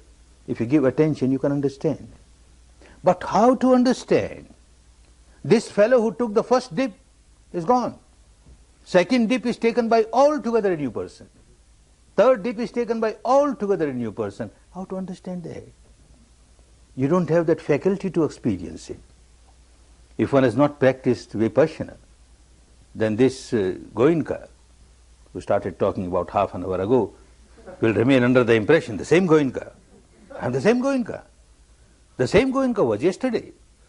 The same Goenka was 1 year ago, or 10 years ago, 50 years ago, 60 years ago, 67 years ago, same Goenka. Well, same Goenka. Every moment this Goenka is dying, another Goenka is taking birth. Every moment this Goenka is dying, another Goenka taking birth. The entire physical structure made of these subatomic particles, arising, passing, with such great rapidity. Such great rapidity. This speed creates illusion, delusion, confusion. One cannot understand the reality. Even if one accepts the reality at the intellectual level, because the scientists have said so, the entire material world, there is no solidity, it's only wavelets, wavelets, wavelets. The modern scientist says so. Well, an enlightened person like a Buddha has said so. There is no solidity anywhere, just wavelets, entire universe, mind and matter, nothing but wavelets, vibration, vibration. because you have got faith in them and you accept. That doesn't help. You have to experience yourself. And this is what was done by him to reach the final goal of full liberation. And that is what everyone has to do to understand the real change taking place. Every moment changing, changing, changing. With great rapidity, changing. A child is born. You see the child, beautiful, tender. You see the child after 10 years, a big change has come. And you see with the interval of 20 years, big change, 30, 40, 60, 80 years, unbelievable. The same child, how he became like this. And how he became like this. Not that at the end of every 10 years, he went to bed and some God Almighty passed a magic wand over his body and he got a changed person. Nothing doing. Every moment change is taking place, every moment changing, changing, changing. Decaying, decaying, growing, decaying, growing, decaying. This is the law of nature. This law of nature, if one accepts at the intellectual level or at the devotional level, does not help at all. It is just an intellectual pleasure, intellectual entertainment, or a devotional pleasure, a devotional entertainment. It won't help. But at the actual level, when one starts experiencing it, it makes such a big difference. Such a big difference. This is what he did. What you have started doing is just a very tiny step. It's a long path. One has to investigate so much deep inside to understand what this material structure is, what this mind is, and what interaction is going on at a very deep level. And this made him fully enlightened. Dividing, dissecting, disintegrating, dissolving, he reached the stage where he came to the ultimate truth pertaining to the matter, the ultimate truth pertaining to the mind, the ultimate truth pertaining to the mental contents, the mental concomitants which arise with the mind. And then it transcended that and experienced something which is beyond mind and matter. For the matter, dividing, dissecting, he came to the tiniest subatomic particle of which the entire body is made, the tiniest, to which he gave a name, Kalapa. Kalapa means a unit, a material unit. Tiniest material unit which cannot be further separated. He called it Atta Kalapa. Atta means 8. 8 things joined together make this unit, and these 8 things cannot be separated. They are always together. The 4 basic elements like earth, water, fire, air, and each one has its own characteristic, joined together 8. These characteristics are more important. And that can be experienced. When one reaches to that stage, then it becomes easy to understand the mind also at the ultimate level. This is the reality of the mind at the ultimate level. This is the reality of every mental content at the ultimate level. And this made him understand what is this mind-matter phenomena. With such a great rapidity, all wavelets, but with such a great rapidity, things arise, pass. He says, by the time I snap my fingers, or by the time I blink, this tiny little subatomic particle arises, passes, trillions of times. A Western scientist also has come to the same conclusion. A professor in Berkeley University, he was studying, trying to understand how this atom is working. This was clear to the scientists of the West a century ago, that there is no solidity in the material world, mere wavelets. He was eager to know, very inquisitive to know, the tiniest particle, how many times it arises and passes in 1 second. And to find out that, he invented a instrument which he very rightly called bubble chamber. Like bubble, it arises, passes. And with the help of this bubble chamber, he could find out and then announce that this tiniest atom, it arises and passes in 1 second, 22 zeros after 1. 22 zeros after 1. And here another scientist in the East says that by the time I snap my fingers or blink my eyes, trillions of times it arises and passes, arises and passes. They came to the same conclusion. And yet what a great difference. What a great difference. Quite a few students from this part of the world, California, Berkeley, they came to India, took courses when they heard about this professor, and he is a very renowned professor. He passed away recently, and he got Nobel Prize, and Nobel Prize is not given to any Tom, Dick and Harry. Somebody must have invented something which people didn't know. So he was a very famous man. So out of inquisitiveness, they went, curiosity to see this person who reached the stage which an enlightened person reached, and they found him a bundle of misery, full of tension. Why? He could not come out of his misery. Why he could not come out of his tension? Whereas somebody coming to the same conclusion got free from all miseries. Because Bhavanamaya Panya was missing. He had come to this conclusion with the help of his apparatus, his instrument, the bubble chamber. He has great faith in this bubble chamber. He has great faith in his own intellect, and he says it is so.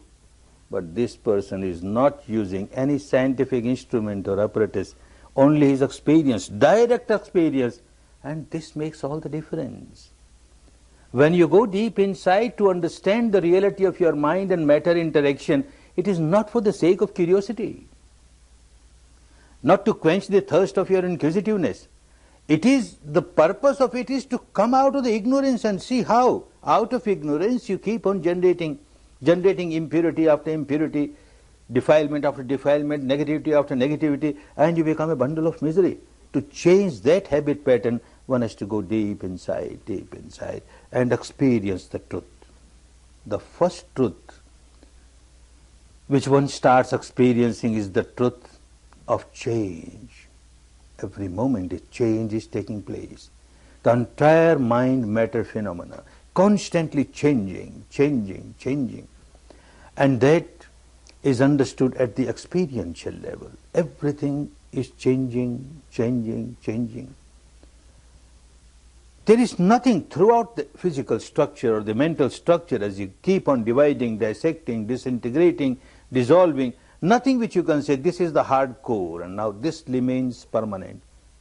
You keep on exploring. If there is any hard core, let me see, let me experience it, and this is what the Bhavanamaya Panya will do. The anicca, the change, is experienced now. The change is not accepted merely at the level of intellect, not accepted merely at the level of devotion, at the actual level. Change. Initially, you come across very solidified, intense, apparent reality. This body, so solidified, made of bones and flesh, etc., etc. And what you feel on the body, all solidified, intense, like pressure, like heaviness, like numbness, like heat, like pain, all solidified and intensified. As you started observing here, you will start observing things throughout the body, and you observe objectively. Not that all the time you will observe objectively, it takes time, but you start working on that. Few moments you get when you observe really objectively. And as you are observing objectively, you find the mind is becoming sharper and sharper. And as the mind becomes sharper and sharper, it starts experiencing subtler and subtler reality. The intensity. Through the intensities, through the solidity, you start piercing, penetrating, and you start experiencing subtler reality, till one reaches the experience where the entire material structure, the entire mental structure is nothing but vibrations arising, passing. Bubbles arising, passing, wavelets arising, passing. Constant flow, constant flux. Then you are experiencing the truth of impermanence. It is not merely an intellectual game. It is not merely an emotional or devotional game. It's the actual experience of the truth, that what you experience within the framework of the body is a constant flux, a constant flow, every moment changing.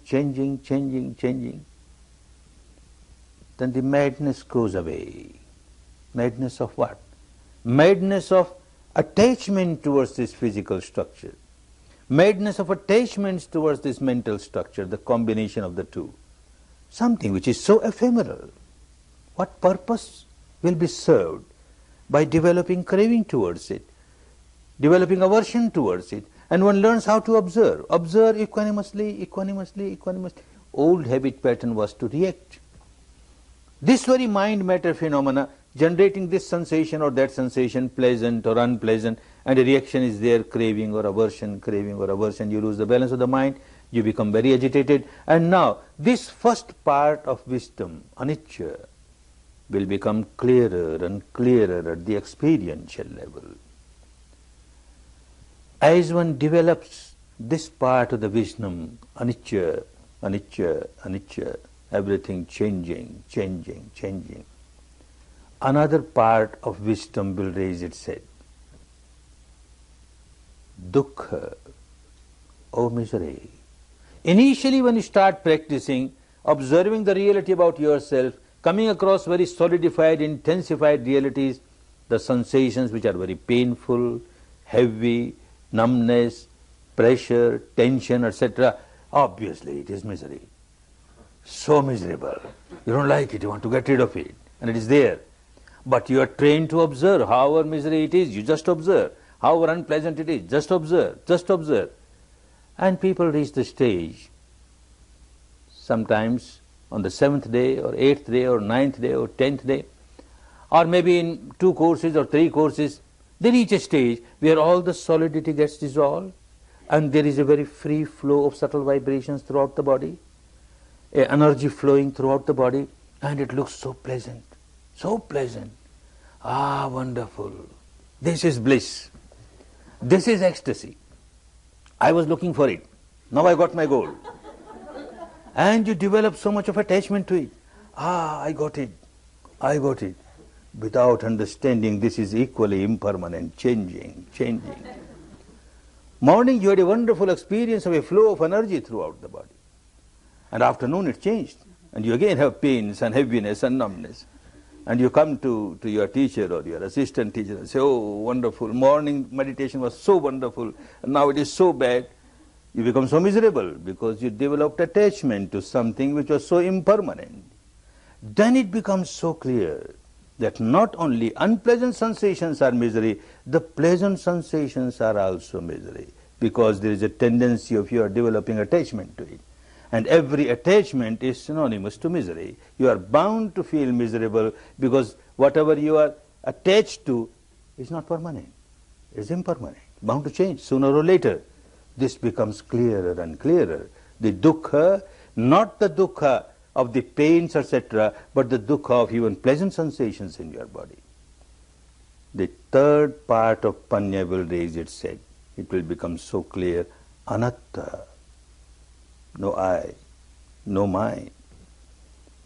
It appears to be so. There is an I in me.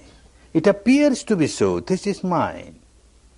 But then as you proceed further, at the experiential level, not at the intellectual level, it becomes so clear. What is I? You explore the entire field of matter within you, the entire field of mind, the combination of the two, and nothing but wavelets, wavelets, wavelets, bubbles, bubbles, bubbles arising, passing. Now which bubble is I? This bubble is I. It has gone away, so I am gone away.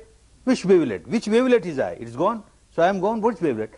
Oh, for conventional purpose, we have to use these words, I, mine, you, yours. Actually, there is no I, no mine. You have to use these words. Otherwise, how can you say this mass of bubble talking to that mass of bubble? It doesn't work. You have to use these words, I, mine, you are, he, she, etc. That is apparent truth. It appears to be so. This is also true. But the ultimate truth, the real truth is nothing but wavelets, wavelets, vibrations, vibrations, bubbles, a senseless. This anatta. If there is really I, or if there is really mine, something mine, I must have possession over it. What possession I have got? What possession I have got? At the age of about 40, one looks the face in the mirror and sees some grey hair. Grey hair. I'm getting grey? Oh no. Oh no, and runs to the chemist shop, buys some dye, hair dye, and uses it. I'm young, I'm still young. Tries to deceive others, tries to deceive oneself. But how to deceive this nature, the law, the Dhamma? One is graying, one is decaying, decaying, decaying, dying, dying, dying. Every moment you are dying, you are dying, you are dying. If you control, if you are master of your own physical structure, you say, no, you can't decay. You must remain as I want you to remain. Nothing doing, you are helpless. It is decaying, decaying, decaying. Without understanding this phenomenon, constantly changing phenomenon, one feels so happy. I am 20 years old, birthday party, big celebration, happy birthday to you, happy birthday to you. Poor chap doesn't understand, he's 20 years nearer his graveyard. What happy? This does not mean that whenever your birthday comes you start crying, I am nearer 1 year to my... Oh no, Dhamma does not teach you to cry. You understand the reality. This is the fact. So many time is gone now. Whatever is left, I don't know how much is left. Whatever is left, what best use I can make? What best use I can make? Well, this is wisdom. When anatta becomes clear, when anicca has become clear, changing, changing, changing, dukkha has become clear, anatta has become clear, then you are developing, you are getting established in wisdom. Step by step you are moving towards your final goal. Then in day-to-day life you find your wisdom is manifesting itself in your dealing with people, dealing with situation. You will understand this is the apparent truth, and you have to deal with the world at the level of apparent truth. You can't say this wall is just mass of vibrations and wavelets. My leg is also just wavelet. I kick it and my leg will go just out of it. Doesn't happen. It will break your leg. So at the apparent level it is true, it's solid wall and this is also solid. But at the ultimate level, mere vibration, vibration, this also mere vibration, vibration, so that you don't develop attachment towards it. And when that starts happening, you learn how to observe things not just in a solidified reality, apparent reality. Apparent reality is so, solidified reality. You will feel like dividing it, dissecting it, disintegrating it, and see the ultimate truth. When one does not have proper wisdom, and a man looks at the solidified body of a woman, so beautiful, so beautiful. Or a woman looks at the solidified body of a man, oh, so beautiful, so beautiful. When you develop in Dhamma, you will try to understand what beautiful. Let me see. Let me divide, dissect, disintegrate and see what's beautiful. You start from the top of the head. These hairs, beautiful. Blonde hair or brunette hair or silken hair or dark hair or this hair or that hair. One hair has come out. What beauty! You feel like throwing it away. Poor girl, as she was preparing breakfast, a part of this grass fell in the breakfast. And he offered to the hubby. And the hubby found out, hair, oh dirty hair, you spoiled my breakfast. What dirty hair? Whole evening, whole night you are praising beautiful hair, beautiful hair. Now it has come with your food. Eat it. Why shout? It was beautiful only when it was integrated. When it remained integrated, it was beautiful. The moment got disintegrated, you know no beauty in it. What else beautiful? Move further. You come to the teeth. Wonderful, so beautiful. Rows of pearls, pearls. One tooth has come out, broken. A pearl has come out. A valuable pearl. Keep it in the safe, in the treasury. Throw it away, a piece of bone. It's a piece of bone the moment it gets disintegrated. When it is integrated, it is a pearl, valuable pearl, a row of pearl. And what else as you move further? Oh, these nails, so beautiful nails. And so well nail polished. To suit the color of the skin or to suit the color of the gown or the sari, so beautiful, so beautiful. And the same story, poor girl, she was clipping her nails and some part of these nails fell in the food. And the husband saw, nails, dirty nails. What dirty nails? Beautiful nails, beautiful nail polished, and your food is so beautiful, joined together, doubly beautiful. Eat it. What beautiful? What is beautiful? A student comes to me and says, in the West, you know what we say is beautiful. Tell me what is beautiful. Please don't talk about these things. In the West we say beauty is 1/16th of an inch deep. This skin looks so glossy, so smooth. This is beauty. Is it? Take a razor, peel little bit of it and see what beautiful. You feel like throwing it away, you can't keep it. What beautiful? Is there anything beautiful inside? If there was anything beautiful, it should come out through this hole or that hole. From which hole what beauty comes out? What beauty comes out?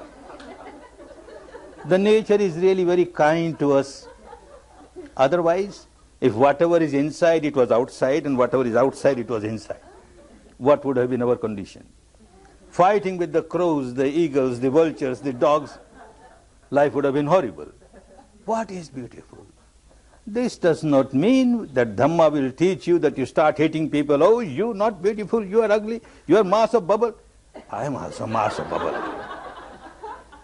Dhamma will not teach hatred. As you go deeper and deeper and understanding, develop your panya, mind becomes purer and purer, and pure mind is full of love, infinite love, full of compassion, infinite compassion, full of joy, sympathetic joy, infinite sympathetic joy, and infinite equanimity, balance. You can't hate anybody. Mere love, goodwill, compassion, love, goodwill. The path takes us to that stage where we come out of our misery, we come out of our defilements and live a real liberated life, an enlightened life, a good life, good for us and good for others, for which each individual has to work.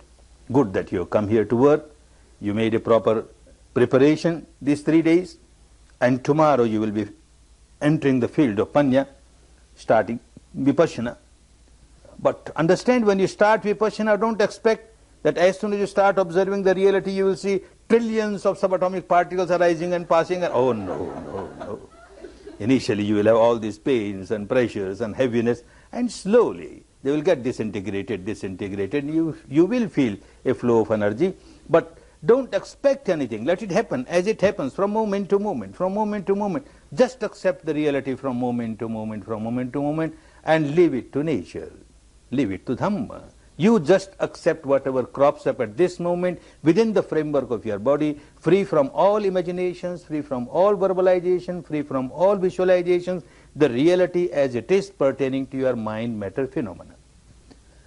And certainly this technique will help you and take you to the final goal. Make best use of the time. The wonderful time. You're given 10 days of your life. You must get best result of these 10 days, and you will get best results. Work diligently. Work ardently. Work patiently and persistently. And come out of all your bondages, all your miseries, to enjoy real peace, real harmony, real happiness. Bhavatu sarva mangalam. Bhavatu sarva mangalam.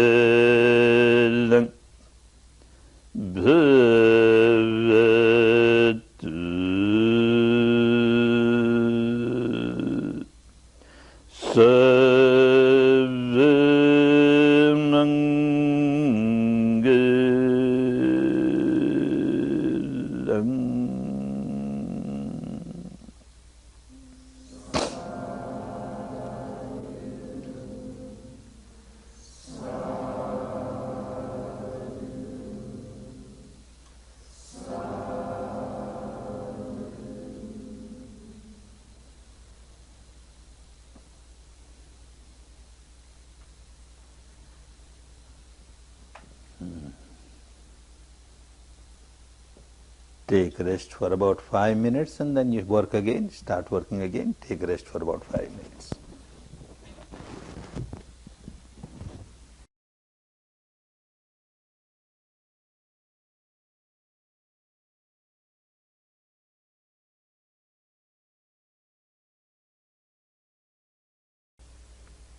The fourth day is over. You have now 6 more left to work. The fourth day, a very important day. Very important day indeed, in the sense that you have started the real practice of Vipassana today. The previous 3 days were just making preparation to enter the field of Vipassana, the field of Panya. All the remaining 6 days are very important, because working seriously, diligently, you will get established in this technique, which has its own peculiarity. There are many techniques of meditation. This is quite peculiar.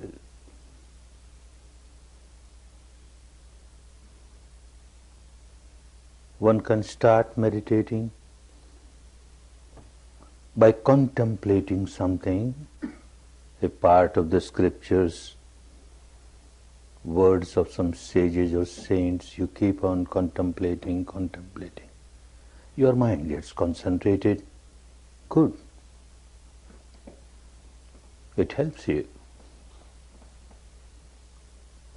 Or you start verbalizing some name, some word, again and again mentally your mind gets concentrated. It helps you. Or you start visualizing an imaginary shape or form of this God or that goddess, this saintly person or that saintly person, and repeatedly you imagine, your mind gets concentrated. Good. It helps.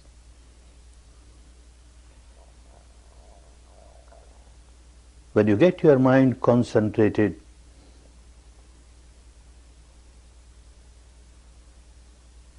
you will find that a change has started at the surface level of the mind, provided the motivation of concentration is not unwholesome. But the change is just at the surface level of the mind. In very deep absorption samadhis, it may penetrate a little,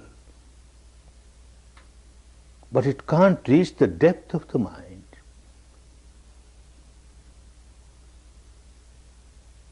What you call in the Western psychology the conscious mind, the surface of the mind, works when you meditate with verbalization, with visualization, imagination. It does not touch the depth of the mind. And all our problems lie in the depth of the mind, at the root level. Our defilements have their roots deep inside. This is the storehouse, and it is so fertile. You may cut a particular defilement from the top level, you may cut even the trunk, but the root remains. And so long as the root remains, it can sprout again, it will sprout again, and will again grow. You are not liberated from this. This was the enlightenment of Gautama. He became enlightened, he became Buddha, because he realized that unless you take the roots out, roots of your impurities, if they are not taken out totally, you are not liberated. And he found out a way. He worked on this, got liberated, and then with all the compassion, love, goodwill started distributing it. We are fortunate. We have the same technique with us.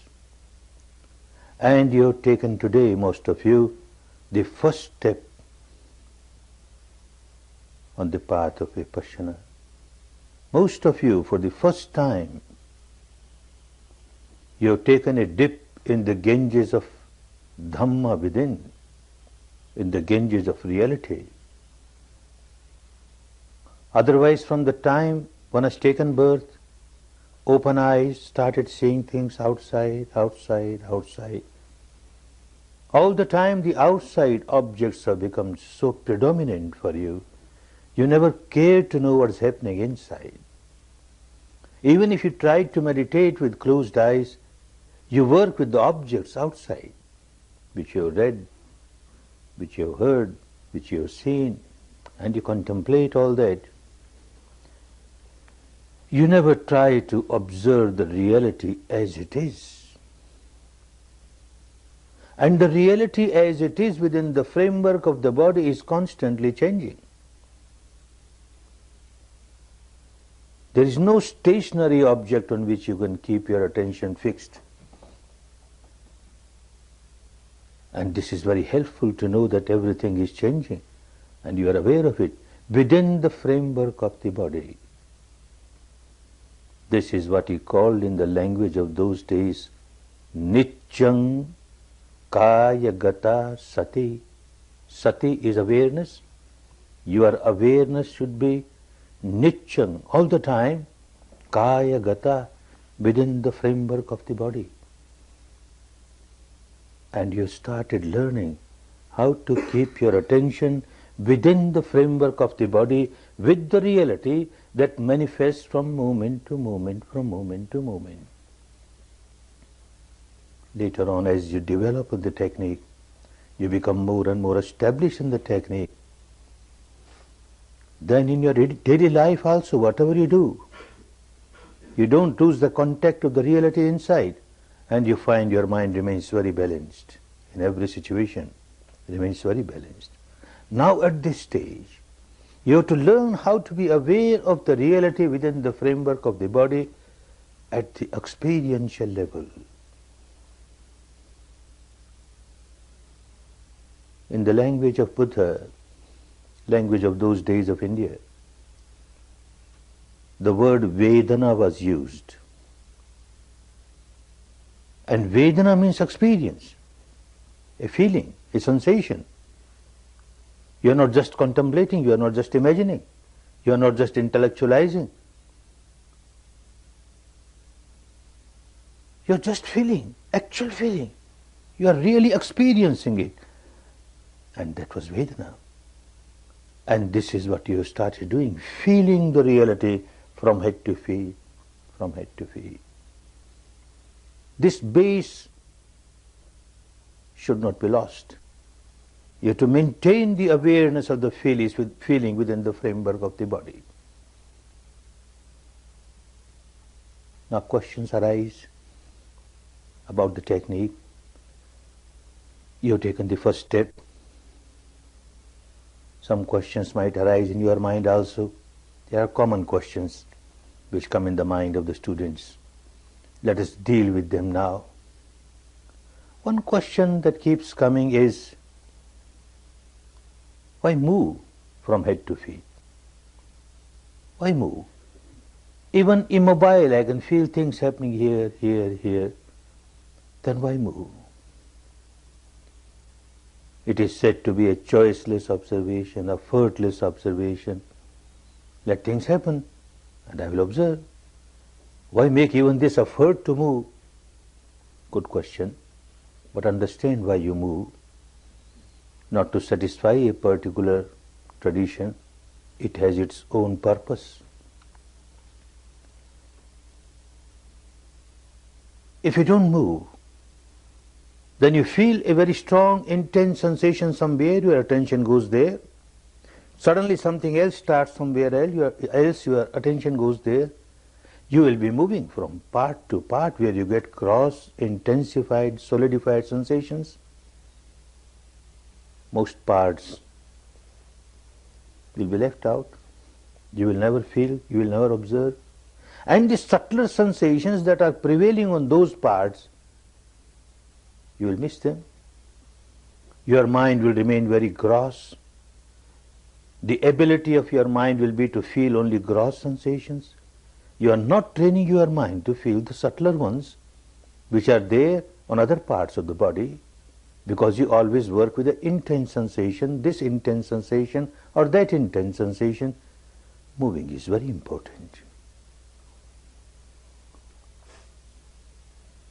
One reason is that when you proceed on the path, there are important stations, and one has to pass through those stations.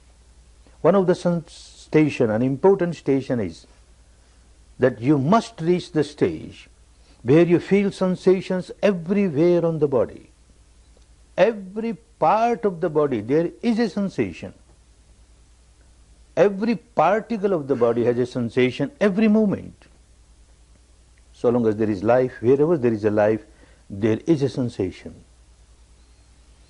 You have to develop the sensitivity of your mind, the sharpness of your mind. If that is missing, you won't be able to feel sensations everywhere. You will miss this important station. For that purpose, you have to move. Then the question comes, if you have to move, all right, we move, then why in an order? And why in this particular order? This particular order is not necessary. If this order does not suit you, and some other order suits you, go ahead, any order, but maintain that order. Because unless you move in order, again and again, the same order, you don't know, you might be missing certain parts. And as I said, we don't want you to miss any part of the body. Move in order, very important. Another question, a practical question comes. While you are moving in order, you have reached a certain part, and suddenly an intense sensation starts on an area which you have left already. Or a sensation starts on an area where you have not yet reached. Shall I make a jump and go there? Oh no, never do that. Then again, you will be running from one intense sensation to another intense sensation, from one part of the body to another part of the body, not in order, and you will be missing many parts of the body, and you will be missing the subtler sensations. You cannot train your mind to feel very subtle sensations, which is a very important part of the technique. I have seen people working at random, gross sensations, for years together. They don't reach the stage where they can feel all kinds of sensations, especially the subtler sensations. The subtler reality is that the entire physical structure is made up of kalapas, tiny little atomic particles, and every atomic particle is nothing but wavelet. So the entire physical structure is nothing but wavelet, vibration. A modern scientist also says so, modern science says so. There is no solidity in the material world, all wavelets.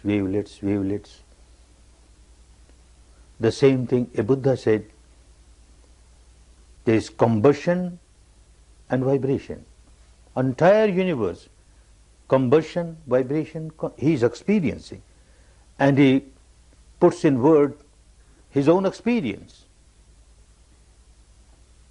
The scientist understands it at the intellectual level. We are not against the modern science or modern scientists. They have played their own part to serve the humanity. But if you want to understand the law of nature at the deeper level,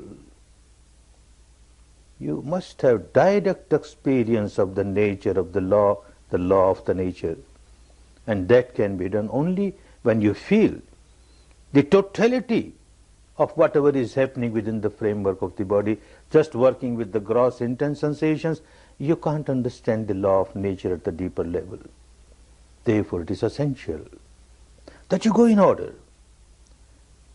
You reached a certain place and some sensation, very intense, has started in the area which you have left already. A part of your mind will be knowing it, but still keep moving. And the next round when you reach there, and if it is still there, observe it. If it is gone, it is gone. Keep on moving in order, in order. Another question that keeps coming, how long one should take? How long one should take to move from head to feet? There is no fixed time for that. It's a middle path. Neither you should, at this stage, neither you should speed up so much that in one breath you are from head to feet and you miss so many things. Nor you should go so slow that pinpoint takes hours together and your mind will get bored and you can't work. So say about 10 minutes to make one round is good enough. Little long also doesn't matter. How much area at a time? Initially, as you start working, 2-3 inches, 2-3 inches, 2-3 inches, good enough.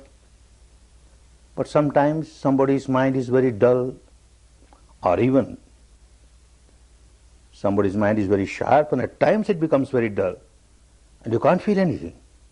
Mind is so gross, sensations are so subtle, you can't feel. Then take big chunks, the whole head, the whole face, the whole chest, the whole abdomen. Move, big areas. You get one sensation somewhere, good, move.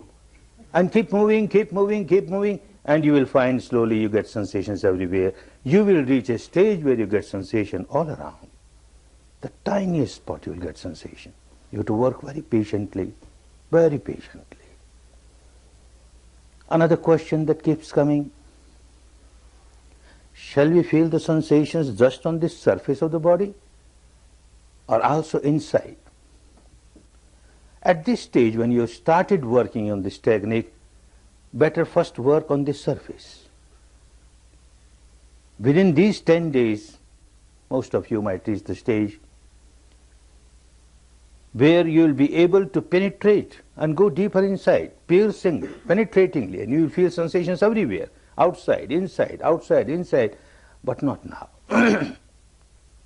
First, let your mind be strong enough, sharp enough to feel the reality at the surface level.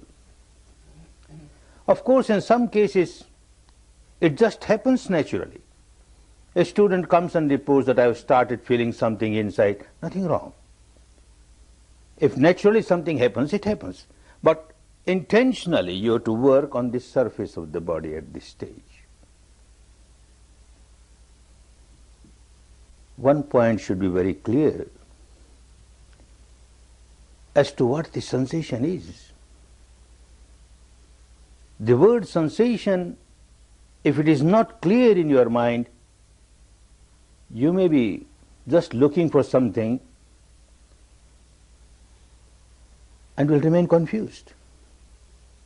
It is so simple, understand it. I keep on repeating. Sensation is whatever you experience at the physical level. At the bodily level, whatever you feel, it is a sensation. You feel heat, heat is a sensation. You feel perspiration, perspiration is a sensation. You feel throbbing, you feel pulsation, vibration, tingling, sensation, heaviness, numbness. Anything that you feel at the physical level is a sensation. Difficulty comes sometimes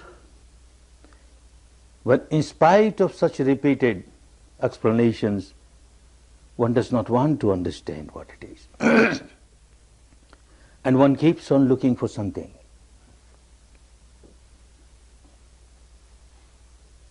Many a times we come across cases where someone says, no, I don't get any sensation.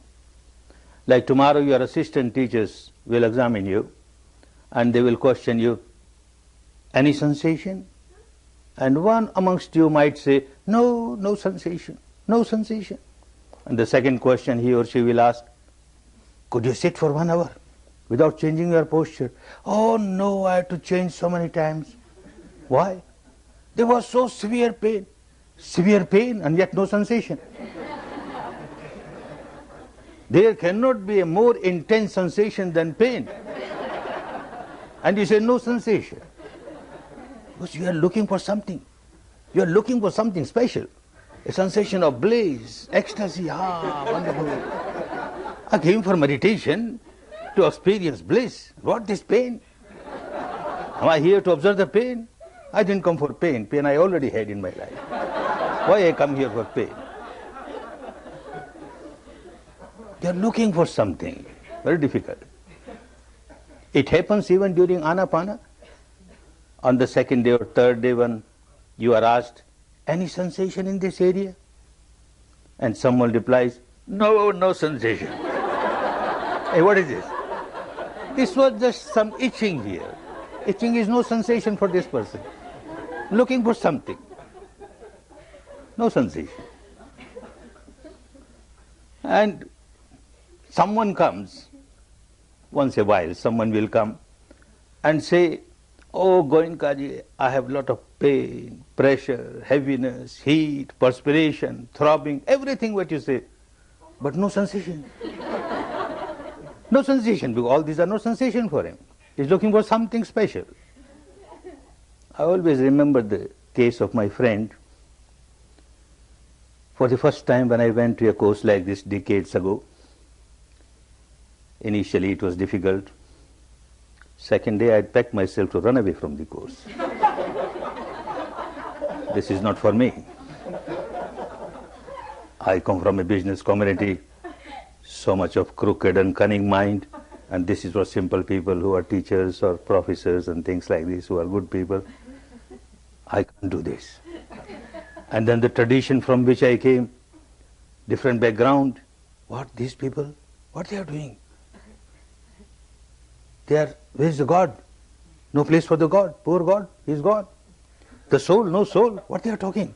What kind of meditation is this? And all those thoughts were there, expecting something special. Second day I wanted to run. I feel very grateful to a co-meditator. She was so kind. She said, just one day, you get wonderful sensation here. First day I got sensations here. Just observe. This is what the teacher wants you to do. Carry on. I am grateful. I stayed. Otherwise I would have missed such a wonderful thing in my life. And when the course was over, anyone who has really gained something by the course cannot resist. Feels like telling others, oh, so wonderful. The family members, the friends, please go and see. It is so good. You also try. It is so good. It has done me so good. It will do you good also. And a number of people started participating in the course. One of my friends, a very rich person, a co-industrialist, a businessman, and a very rich person and an industrialist and a businessman, good testimonial to say a very miserable person.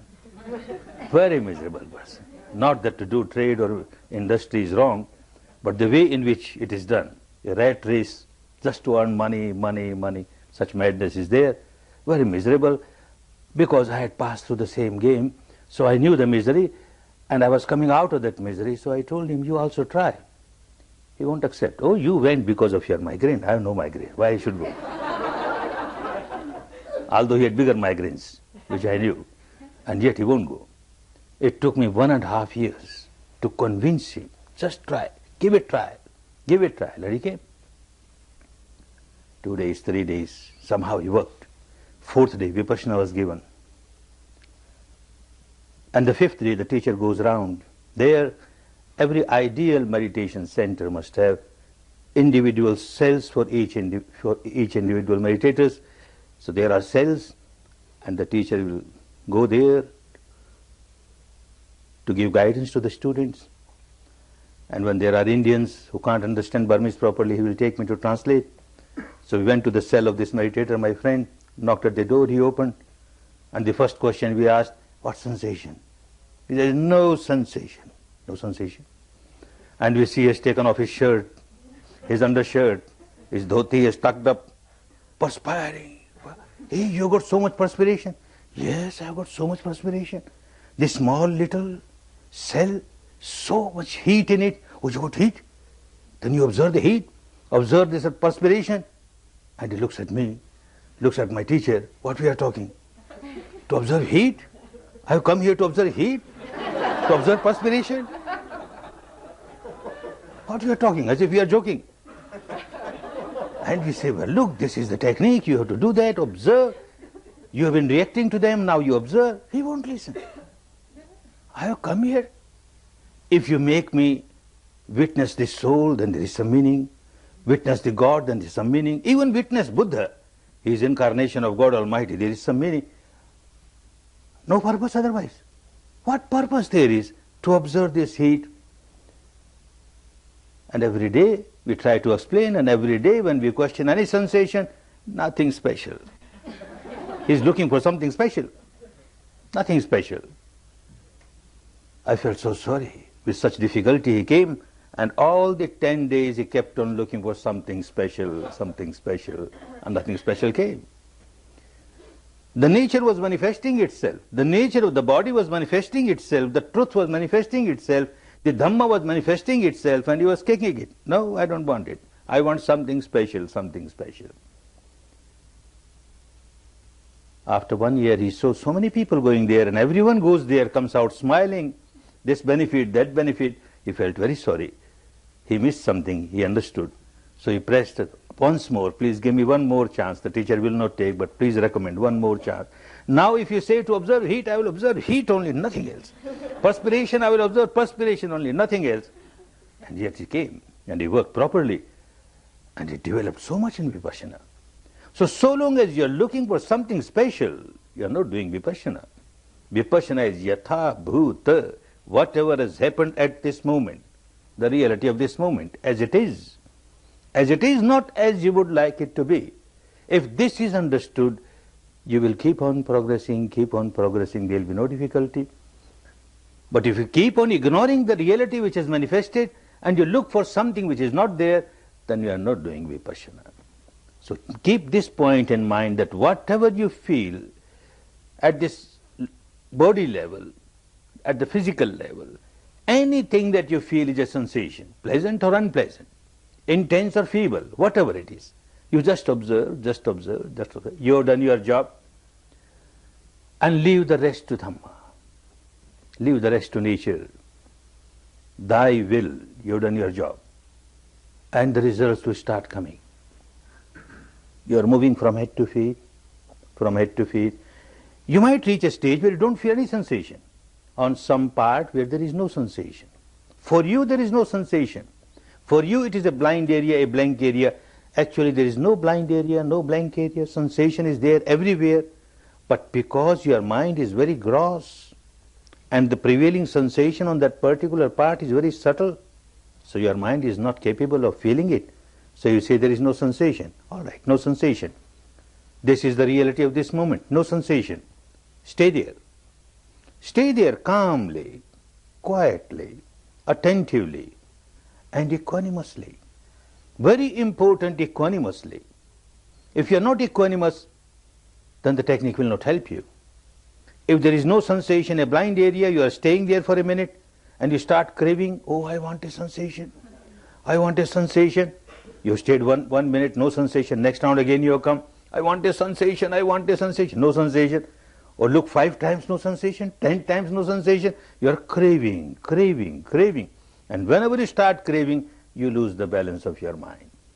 And when the mind loses the balance, it becomes very gross. It can't feel the sensation which is subtle. Therefore, equanimous. Even no craving, you may have aversion.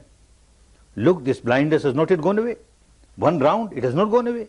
5 rounds, it has not gone away. And you got aversion towards this blindness of the area. Again you have lost the balance of the mind. Remain equanimous. Just accept the reality as it is. This is the moment when I am not experiencing any sensation in this area. I have done my job. No sensation, no sensation. Let me see what happens. But see, if it is a covered part of the body, try to feel the touch of the cloth. This also is a sensation, although very superficial, doesn't matter. Touch of the cloth and move. If it is an open part of the body, uncovered part of the body, touch of the atmosphere, very superficial, yet touch of the atmosphere and move. And keep working like this very patiently, very patiently. Soon you will reach the stage where you will start feeling sensations everywhere. Two aspects of this technique. One is develop your capability, sensitivity of the mind to feel sensations everywhere of all different types. And the second, learn how to observe it objectively. Try not to react. You are learning this technique to change the habit pattern of your mind at the deepest level. The deepest level of the mind, what you call the unconscious mind, actually it is not unconscious. Every moment, day and night, it is feeling the sensation on the body. It is experiencing sensation on the body. Every type of sensation, whatever comes up from moment to moment, it keeps on feeling. And it keeps on reacting to them. If the sensation is pleasant, it will react with craving, clinging. If the sensation is unpleasant, it will react with aversion, hatred. This habit pattern of this deep unconscious mind, all the time craving, hating, craving, hating, craving, hating, you have to turn this habit pattern. And for that you have to reach the stage where this habit pattern is prevailing. That means the deepest level of the mind where you feel sensations and you don't crave and you don't hate. You just observe and understand, look, it is changing, it is changing, it is changing. As you keep on working on it, realities of nature will become clearer and clearer. The law of nature will start revealing itself. The law is law everywhere, outside, inside. The entire universe is governed by the same law. Animate, inanimate. You can try to understand this law at the intellectual level when you see things happening outside. But you cannot experience it. You can experience only when you feel things within the framework of the body. Then you are experiencing it, and then it becomes very clear. There cannot be any confusion. There cannot be any doubt. And this is what he did. Although born in a royal family, a prince, it was peculiar. The prince was not born in a royal palace.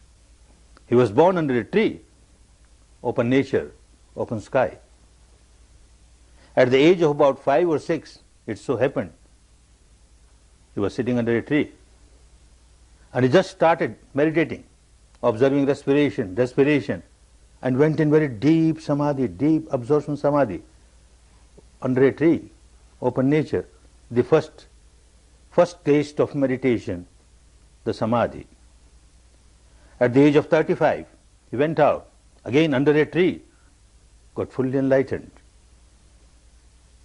And then out of compassion, started distributing this wonderful technique to others and started rotating the wheel of Dhamma. The first teaching he gave, again under a tree, open nature, open sky. And at the ripened age of 80, he passed away under a tree, open nature, open sky. All the important events of his life under a tree, open nature, open sky, he studied the nature so thoroughly. But studying the nature so thoroughly outside cannot make one a Buddha. One cannot become an enlightened person. It was studying the nature inside, at the experiential level, which made him a Buddha. And this is what he taught. Nityang kaya gata sati. All the time you have to be aware of the reality within the framework of the body. And this is Vipassana. And by this the entire law becomes so clear at the experiential level. One thing that becomes very clear to a student of Vipassana is change. Every moment some change or the other is taking place. Within the framework of the body you are experiencing it, and outside also the same law, changing, constantly changing. As if everything is in a melting pot. Everything is in a melting pot. Nothing has come out as the final product, now no more change in it. animate or inanimate, everything in a melting pot, changing, changing, changing, all in a flux, all in a flow. That reality now comes with the experience within the framework of the body. Another reality, whatever is happening, a change is taking place. Whatever is happening is not happening accidentally. Everything that is happening has got some cause or the other. One cause or number of causes together and results into an effect. Cause, effect, cause, effect. And the effect becomes a cause for something else. Effect, cause, effect, effect, cause. This is how the entire universe keeps on rotating, rolling, flowing. Cause, effect, cause, effect. This becomes very clear at the experiential level. Another reality which will become very clear. As the cause is, so the effect will be. As the cause is, so the effect will be. As the seed is, so the fruit will be. Outside in the vegetation world we see the same thing. Inside also one starts experiencing the same law. Outside in the world, I plant two seeds. One seed of sugarcane, another seed of neem, a very bitter tree in tropical countries, a neem tree. Same soil, same water, same air, same sun. They get same nutrition. They sprouted out and started growing. What happened? What happened to the sugarcane plant? Every fiber of it, so sweet, so sweet. And this neem tree, every fiber of it, so bitter, so bitter. Why the nature is so kind to one and so cruel to the other? Or you can say the God Almighty, why is so kind to one and so cruel to other? No, nobody is kind or cruel. This is just fixed law of nature. Nature only gives nutrition and helps the seed to manifest its quality. The quality of the sugarcane seed is sweetness, sweetness. It manifests itself in every fiber. The quality of the neem seed is bitterness. Bitterness is manifest in every fiber. Law of nature, law of nature. A big neem tree has grown. And I go there, pay respect 3 times, make 108 rounds, then offer flowers, incense, sweets, etc. And then with moist eyes start praying, "Oh neem God, please give me sweet mangoes. I want sweet mangoes. Please give me." You keep on crying for the whole year, whole life. Nothing happens. You get only bitter neem. You can't get sweet mangoes. If you really want sweet mangoes, then while planting the seed you must be very careful. You plant the seed of sweet mango, you will get nothing but sweet mango. Our difficulty is that we keep on planting. While planting, we are so careless, so unaware, so unmindful. Keep on planting bitter seeds, bitter seeds. When the time of harvest comes, fruition comes, then I want sweet fruits only. Sweet, not possible. And expect that something will happen for me. In spite of my bitter seed being planted by me, I will get some sweet fruits. Some invisible power will help me. The God Almighty will help me. Why God Almighty will help you? Why not others? Because you praise Him. You try to puff Him. And He becomes very happy because of that. And He will help you. And He won't help others. Madness. The earlier one comes out of this madness, and earlier one starts following the path of the law of nature. As I have planted the seeds, that type of fruits are bound to come. Therefore I must be very careful while planting the seeds, The earlier one gets the path of liberation. Otherwise one keeps on rolling in ignorance, just keeps on fooling oneself, deceiving oneself, and keeps on rolling in misery. One cannot come out of the misery. Law of nature is law of nature, universal, applicable on everyone. As the seed is, so the fruit will be. As your action is, so the result will be. What kind of action, that kind of result is bound to be. One incident at the time of Buddha, One day a very young man came, crying. Hey, what happened? Kept on crying. What happened? Sir, yesterday my father died. Well, he died. By crying he can't come back. No use crying. Why you cry? Oh sir, I have come to you with a special request. What special request? Please sir, do something for my father, the dead father. Hey, what can I do for your dead father? You can do so much, sir. You are so powerful. You are so powerful, such a great man. Look, these ordinary priests, they perform certain rites or rituals, and as they perform the rites and rituals, one gets the entry visa in the heaven. And you, sir, if you perform some rites or rituals for my father will get not only entry visa, he will get permanent stay. He will get a green card for heaven. Please, sir, do something for my father. Mad fellow. Buddha knew any kind of argument won't work. He's so emotional at this stage. He had his own way of explaining things. He said, all right, go to the market, buy 2 earthen pots. Very happy. Buddha is now going to perform some rite and ritual for my father. Purchase 2 earthen pots, fill one with butter, we call it ghee, butter. Fill the other with stones, pebbles, did it. Close their mouth, seal properly, did it. Now place them both in this pond nearby. Placed it. With the weight they went down to the bottom. Bring a big stick and a strong stick. Strike at them, break them open. They were broken open. He was so happy. Buddha is performing a wonderful rite or ritual for my father. India is a vast land and a very ancient land. A land of diversities, land of extremes. You find people reaching the stage of full enlightenment like Buddha, and you find people so ignorant, rolling in all these blind faiths and beliefs and dogmas, etc. Now there is a belief, when the father or mother dies, the son will take the dead body and put on the funeral pyre and burn. When it is half burned, he takes a big stick and strikes at the skull. The skull is broken. And they believe, here the skull is broken, and there the gateway of heaven is broken. And one gets the entry. Now, because the father is already died and his body was already burnt yesterday, now as a symbol he is making me break these earthen pots. And he did that. One that contained butter, that butter came up and started floating on the surface. One that contained pebbles, it remained at the bottom. Now Buddha said, this much I have done. Now call all your priests, let them come here and pray. Pray, oh pebbles, come up on the surface, come up on the surface. Hey butter, you go down, you go down, you go down. Let me see how it happens. What, sir, you started joking. Is it possible? This is not possible, sir. This is against the law of nature.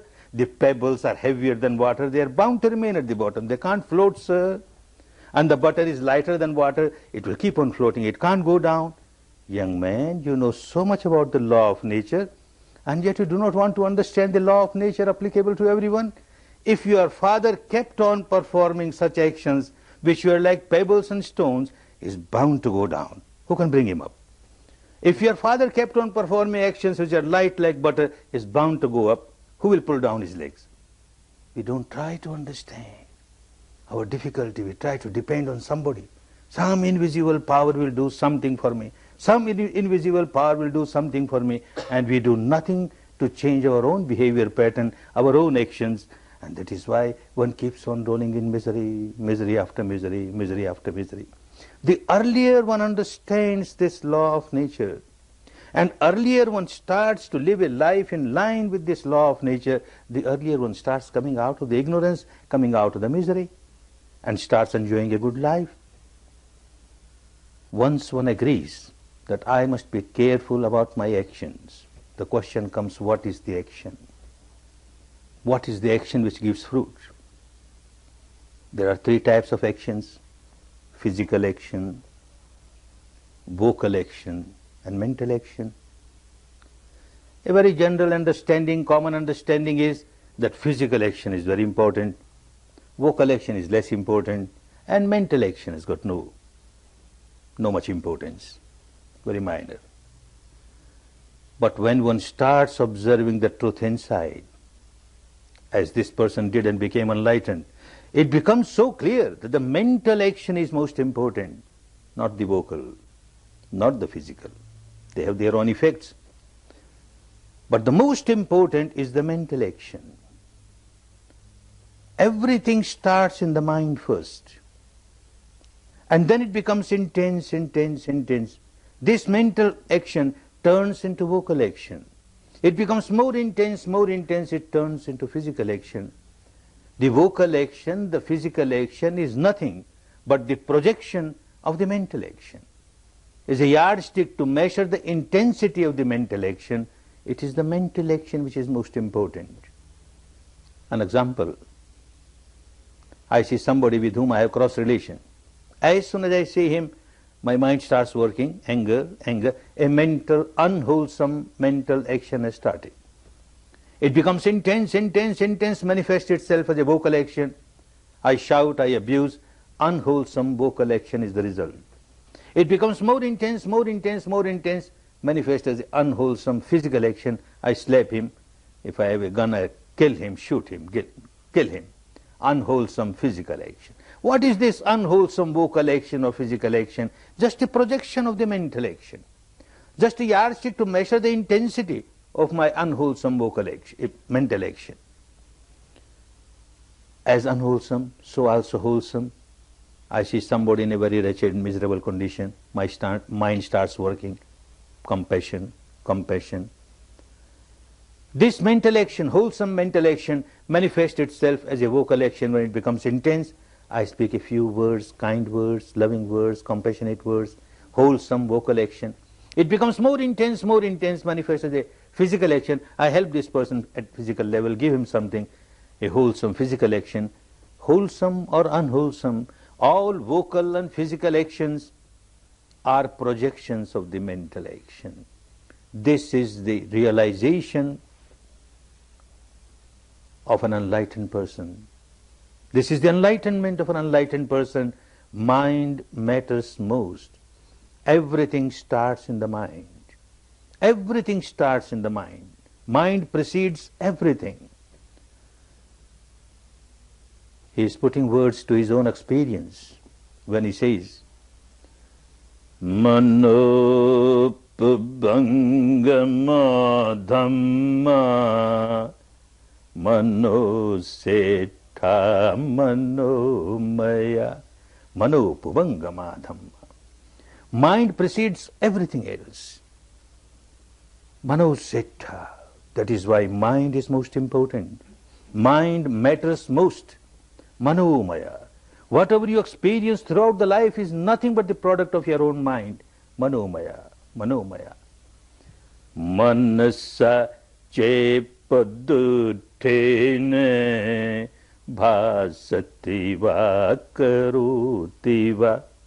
With the base of an unwholesome mind, an impure mind, a defiled mind, you perform any action, physical or vocal, then tatonang dukkhamanveti chakang vaivatu padang. Then misery will keep on following you.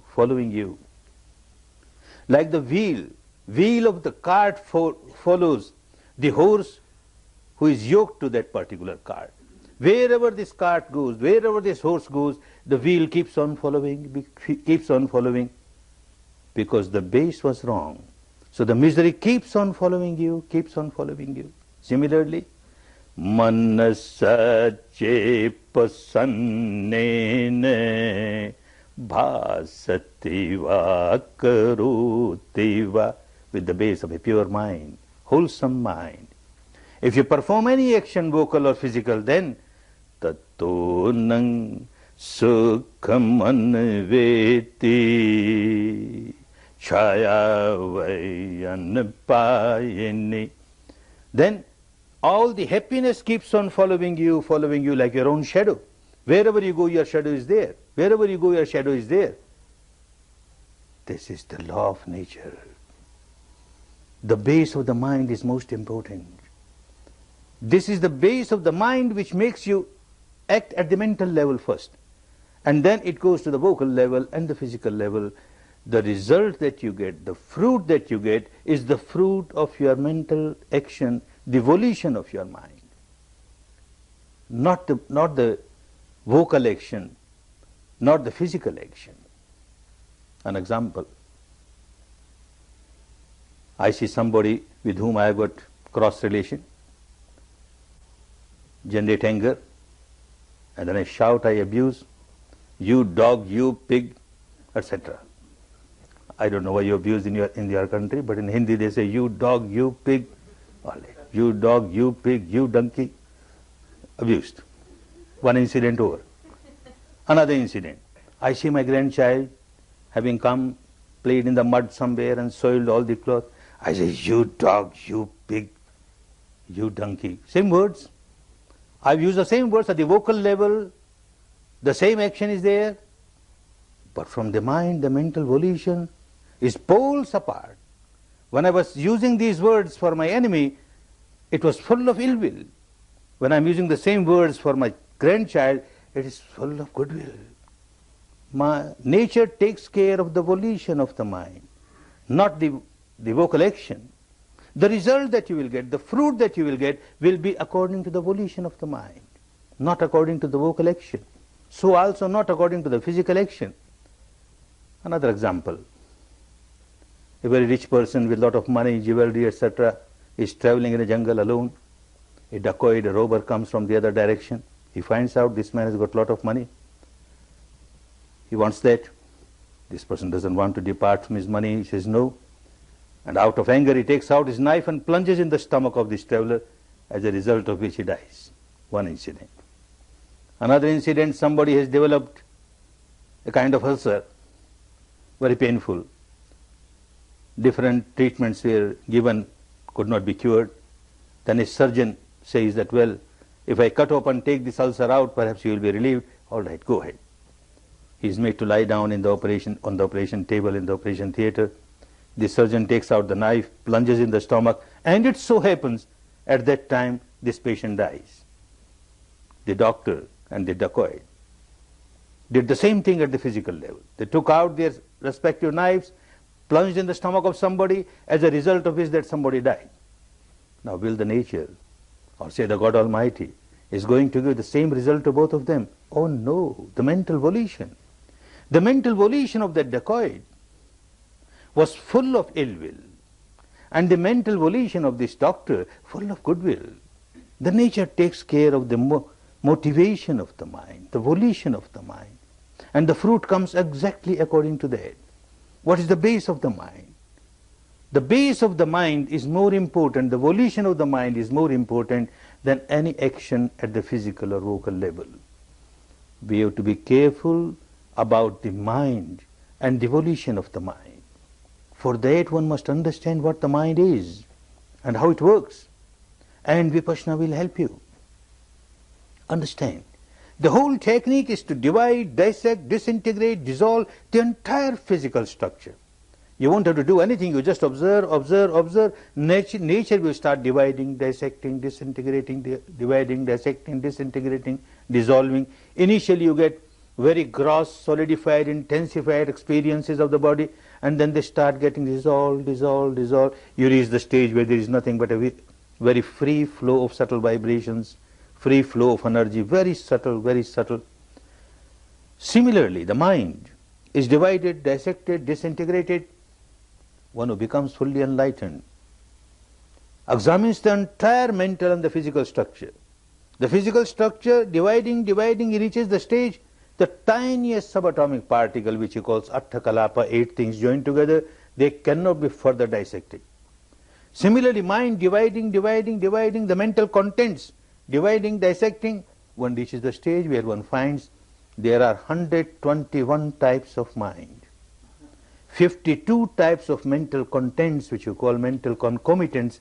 Every mind arises with one concomitant or the other. At this stage, when you just started the kindergarten of Vipassana, no use even to remember those 52 and 121 minds and mental contents. Now the 4 major portion of the mind, if you understand them and if you understand how they function, you will be experiencing them, that will be very helpful. the four major segments of the mind. First segment of the mind. In the language of those days, in Buddha's words, it was called Vijnana. The nearest English translation of that can be consciousness. First part of the mind, consciousness. Its job is to cognize. All the six sense doors we have, the eyes, the ears, the nose, the tongue, the body, skin and the mind. All the six sense doors have six separate vijnanas, six separate consciousness. Eye consciousness, ear consciousness, nose consciousness, tongue consciousness, body consciousness, mind consciousness. Six vijnanas. Something comes in contact at any sense door. A sound comes in contact at the ear sense door, and the ear consciousness will arise. A shape, a form, a color, a light comes in contact with the eye sense door. Eye consciousness will arise. Smell comes in contact with the nose. Nose consciousness will arise. Taste comes in contact with the tongue. Tongue consciousness will arise. Something tangible comes in contact with the body. Body consciousness will arise. A thought, a emotion comes in contact with the mind. Mind consciousness will arise. These six consciousness, their job is to cognize. Something has happened. Ear consciousness. A sound has come in contact with the ear. Ear consciousness arises. Look, something has happened. And immediately another part of the mind will raise its head. In the language of those days it was called sanya. The nearest English translation can be perception. Its job is to recognize. A sound has come in contact with the ear. The first part will say something has happened at the ear sense door. That's all. And the second part will try to recognize what has happened. Words. What words? Words of abuse or words of praise. It recognizes with all the experience of the past, all the conditioning of the past, and all the memory of the past, it recognizes. And not only recognizes, it gives an evaluation. Words of abuse, oh, very bad. Words of praise, ah, wonderful. And as soon as this second part has done its job, third part starts working. In the language of those days it was called Vedana, sensations, experiencing sensations on the body. As soon as evaluation is given that these are words of praise and wonderful, you will notice there is a flow of very subtle and pleasant vibrations. Throughout the body there is a flow of pleasant vibration, because the evaluation is that these are very good words. Words of abuse and evaluation given very bad, and you find there is a flow of very unpleasant sensation on the body. The third part of the mind experiences sensations on the body, pleasant, unpleasant. And then immediately the fourth part of the mind raises its head. In the language of those days it was called sankhara. Its job is to react. This word, remember, I will be using it again and again throughout this coming 6 days. Sankhara. It is actually the motivation of the mind, the reaction of the mind. And it is something which is a heap of action. The first cognizing is not an action, it will not give any fruit. Recognizing is not an action, it won't give any fruit. Feeling is not an action, it won't give any fruit. But this sankhara, the reaction, this is an action. This gives fruit. Because you repeatedly, you keep on repeating it, words of praise, pleasant sensation, and this part of the mind keeps repeating, I want it, I want more, I want more, craving, clinging, continuously craving, clinging. Words of abuse, unpleasant sensation, this part of the mind reacting, aversion, hatred, I don't like it, I want to get rid of it, aversion, continuous aversion. This sankhara, this is the volition of the mind which results into mental action, and this gives fruit. How deep is your sankhara? How strong is the seed? What is the quality of this sankhara? That kind of fruit will come. There are 3 types of sankharas. One keeps on generating 3 types of sankharas. Wholesome, unwholesome, leave aside. 3 kinds of sankharas. One is like a line drawn on the water. As you draw, so it gets eliminated. As you draw, so it gets eliminated. Second is like a line drawn on the beach, sand. Morning you have drawn a line, by evening it got eliminated. And the third is like a line drawn on rock, deep line with chisel and hammer, very deep. It takes years together to get it eradicated, but very deep line. This third one is very dangerous. And this is what we keep on doing. When you keep on repeating anger, and you keep on repeating anger, hatred, passion, fear, worry, anxiety, depression, all these defilements, you keep on repeating, it goes deeper, and it gives deeper results. Much more misery it will give. This you will understand more and more as you practice this technique, the functioning of the mind, these four sectors of the mind, the relation with the body, the interaction of the two, how one keeps on influencing the other, how one gets influenced by the other, how the sankhara that I am generating is becoming deeper, how if I am more alert, attentive, aware, they don't go so deep and I am coming out of my misery, that becomes clearer and clearer. Whole day you have been generating sankhara after sankhara.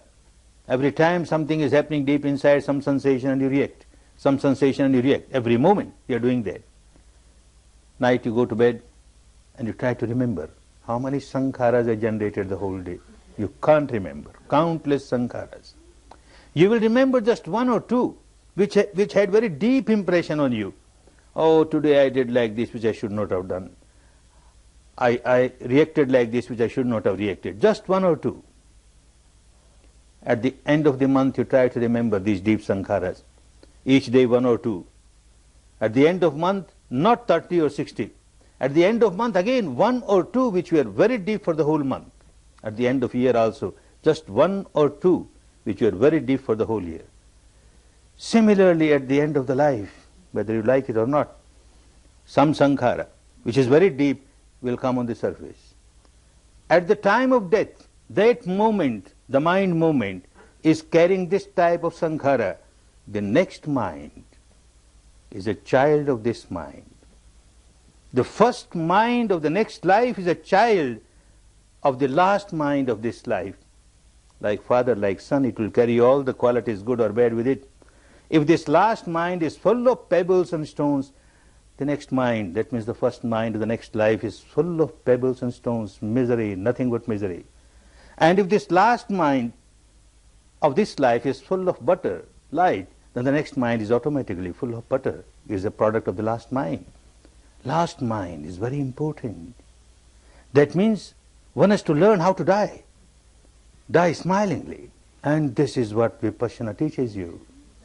Anyone who gets established in Vipassana, even little bit established, we have noticed that of course everyone dies, even a Vipassana meditator has to die. Vipassana meditators, when they die, there is not a single case, only one case, little doubtful, otherwise hundreds who have died. Not a single person has died unconscious. Not a single person has died crying or with fear. Everybody dies consciously and smilingly. Oh, death is coming, with this sensation, coming, has come. So, you observe. Why cry? There is a promotion, there is no demotion. People cry because they see demotion. There is demotion, so they cry. When there is promotion, no crying. You are going in a better place, you are being promoted. Vipassana meditator never cries in death, learns the art of dying. And art of dying will be only perfect when you learn art of living. If you keep on crying whole life, and then you want at the time of death, I will smile. Impossible. So you have to learn how to smile whole life. Art of living will turn into art of dying. Art of living, this is what you are learning now. Everything that happens outside creates a sensation inside. And this first part will know something is happening. The second part will start giving evaluation, and this evaluation will turn the sensation pleasant or unpleasant. If you train your mind not to get affected by these sensations, pleasant or unpleasant, not to react to the sensations, pleasant, unpleasant, then you are changing the habit pattern of your mind at the deepest level. Even if you react, the sankhara will not be that deep because you won't be repeating again and again. You will come to senses. Of course, now just a beginning. Now just a beginning, in 1 hour, most of the time you will be repeating this sankhara again and again. Oh, so much of pain, what sort of meditation is this, so much pain, I don't like pain. You are repeating, old habit is there. But you get few moments when you say, all right, let me see how long it lasts. I don't react. I don't generate sankhara of aversion. And I observe. Few moments, wonderful moments. When you are just observing, your head is above the water. And then you again start reacting, your head has gone below the water, and you don't know where you are flowing. And after some time again the head comes above the water. Those few moments when your head is above the water are wonderful moments. Those few moments will turn into few seconds. And these few seconds will turn into few minutes. And like this slowly you turn the table. You change the habit pattern of your mind. You come out of this misery. Every time you react and you keep on reacting for longer periods, you find you are just sunk in misery, sunk in misery. Come out of it, come out of it. A very wonderful technique is there. And you have come here to practice, to work. The remaining 6 days are very wonderful. Try to get as much established as you can in the technique and make use of it for the whole life. Make use of it. The remaining 6 days are very valuable for you. Every moment is very valuable. The wonderful technique is there. The path is there. The law is there. The nature is there. The reality is there. Keep on observing it, observing it, observing it. Make best use of the time. Make best use of the opportunity. Make best use of whatever facility you have here. Make best use of the wonderful Dhamma, the wonderful technique, to come out of all the miseries, to come out of all the ignorance of generating sankharas after sankharas, sankharas after sankharas. Come out of this bondage, get liberated, and enjoy real peace, real harmony, real happiness, real happiness. Bhavat Sarva Mangalam Bhavat Sarva Mangalam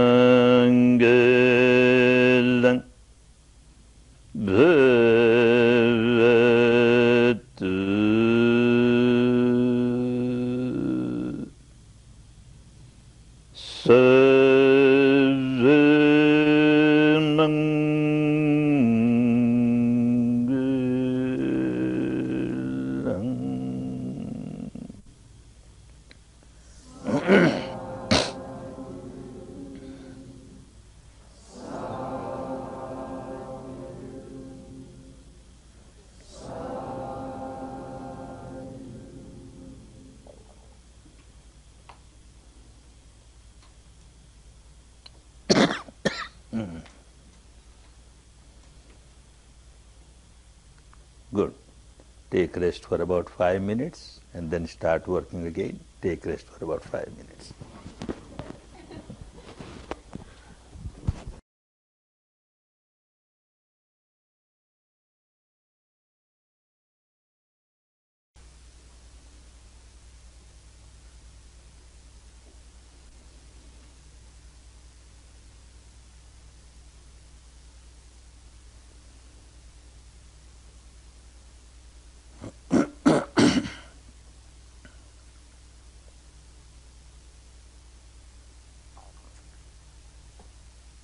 The 5th day is over. You have now 5 more left to work. Half of the period is gone.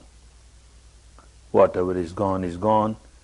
Whatever is left, a wise person always makes best use of whatever time is available.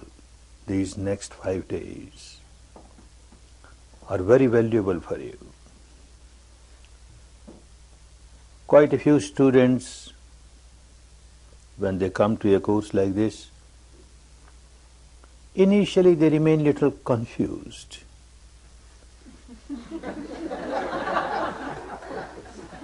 Because always one has some concept of meditation. Meditation should be like this, Verbalization, visualization, imagination, contemplation. And look, nothing is there. We are just asked to observe respiration, now this sensation. What we are doing? Some confusion is there. But one day after the other, partly by listening to these evening talks, Dhamma talks, partly you are questioning the assistant teachers and their answers, but mostly because of your own practice.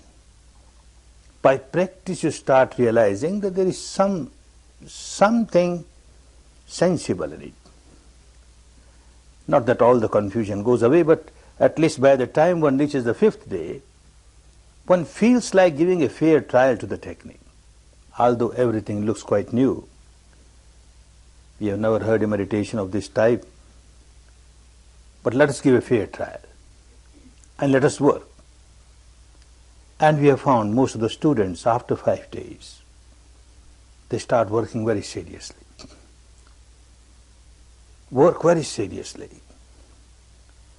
As the technique wants you to work, understanding it properly, what you are doing and why you are doing so. This is not a rite or a ritual or a religious ceremony, making round from the top of the head to the tips of the toes. And now from tonight you will work both ways, from the tips of the toes to the top of the head, both ways. Not a rite or a ritual. Not that some Buddha above the clouds is there with the ledger portfolio of each individual student. How many times, how many rounds this person has done? Mr. A, how many rounds? Miss B, how many rounds? Mrs. C, how many rounds? More the round, the bigger the gate is open. Nothing like that. Nothing like that. There is nobody to open the gates for you. You have to open your own gates. You have to knock at the door, and the door will get open for you. Knock at the door of the kingdom of heaven within, the Brahmanic plane within, the Nibbanic truth within. Each individual has to work. The purpose of moving from head to feet and feet to head is to develop your faculty of awareness. Not just awareness of the reality at the surface level of the mind, in which you remain involved at every sense door. A reality at the deeper level of the mind.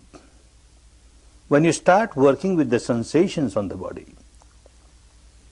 you start moving to the deeper levels of your mind, the so-called unconscious mind, which is actually never unconscious. It is always conscious of the sensations on the body, and it keeps on reacting to the sensations. If it finds the sensation pleasant, then it reacts with clinging, craving. If it finds the sensation unpleasant, then aversion, hatred. This has become a habit pattern of the deepest level of the mind. It always remains a prisoner of it, a blind habit pattern. Whatever one understands at the surface level of the mind carry no meaning for this deepest layer of the mind. At the intellectual level, one understands that I should not generate negativity. Every negativity goes against my own peace, my own harmony. It is no good.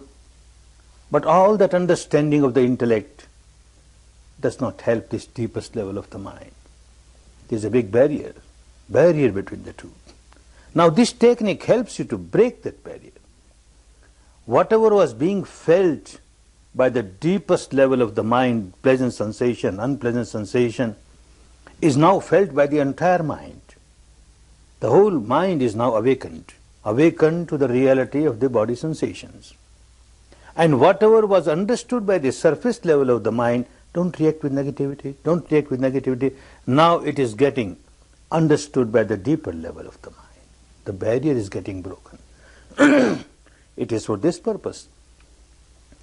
There were many techniques prevailing in India 25 centuries back, And one who became Buddha, before becoming Buddha, he gave trial to nearly all of them.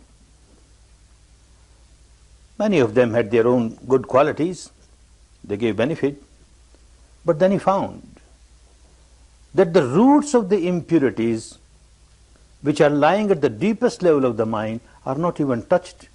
To take them out is far away. He called them Anushaya Klesha. Klesha means impurities, Kilesha means misery. Anushaya means sleeping misery, sleeping impurities. They are like sleeping volcanoes. The roots are there and they keep growing. And in time there will be a volcanic eruption and one gets overpowered, overwhelmed. One is not liberated. You realize that unless these roots are taken out totally, I don't call myself a liberated person. And he discovered this. Work with the body sensations. You started with respiration because respiration takes you progressively towards the awareness of the body sensation. Body sensation is so important. And as you proceed on the path, it will become clearer and clearer. Why these body sensations? You are training the deeper level of your mind not to react. And it never reacts to outside object. The deeper level of the mind has nothing to do what you heard or what you have seen or what you have smelt or what you have tasted or what you have touched or what you have thought, nothing doing. This deepest layer of the mind is constantly in touch with the body sensation. Of course, with all these outside objects, when they come in contact with the sense doors, they create a sensation because this part of the mind, when it gives evaluation, good, bad, that kind of sensation starts in the body. This mind, the deepest level of the mind, only feels body sensations, experiences body sensations, and keeps on reacting day and night. How to change the behavior pattern of the deepest level of the mind. The whole exercise is for this purpose, to change the behavior pattern of the root level of the mind. There is misery, of course, it cannot be denied. Misery is there. How to come out of misery? How to get liberated from all the miseries?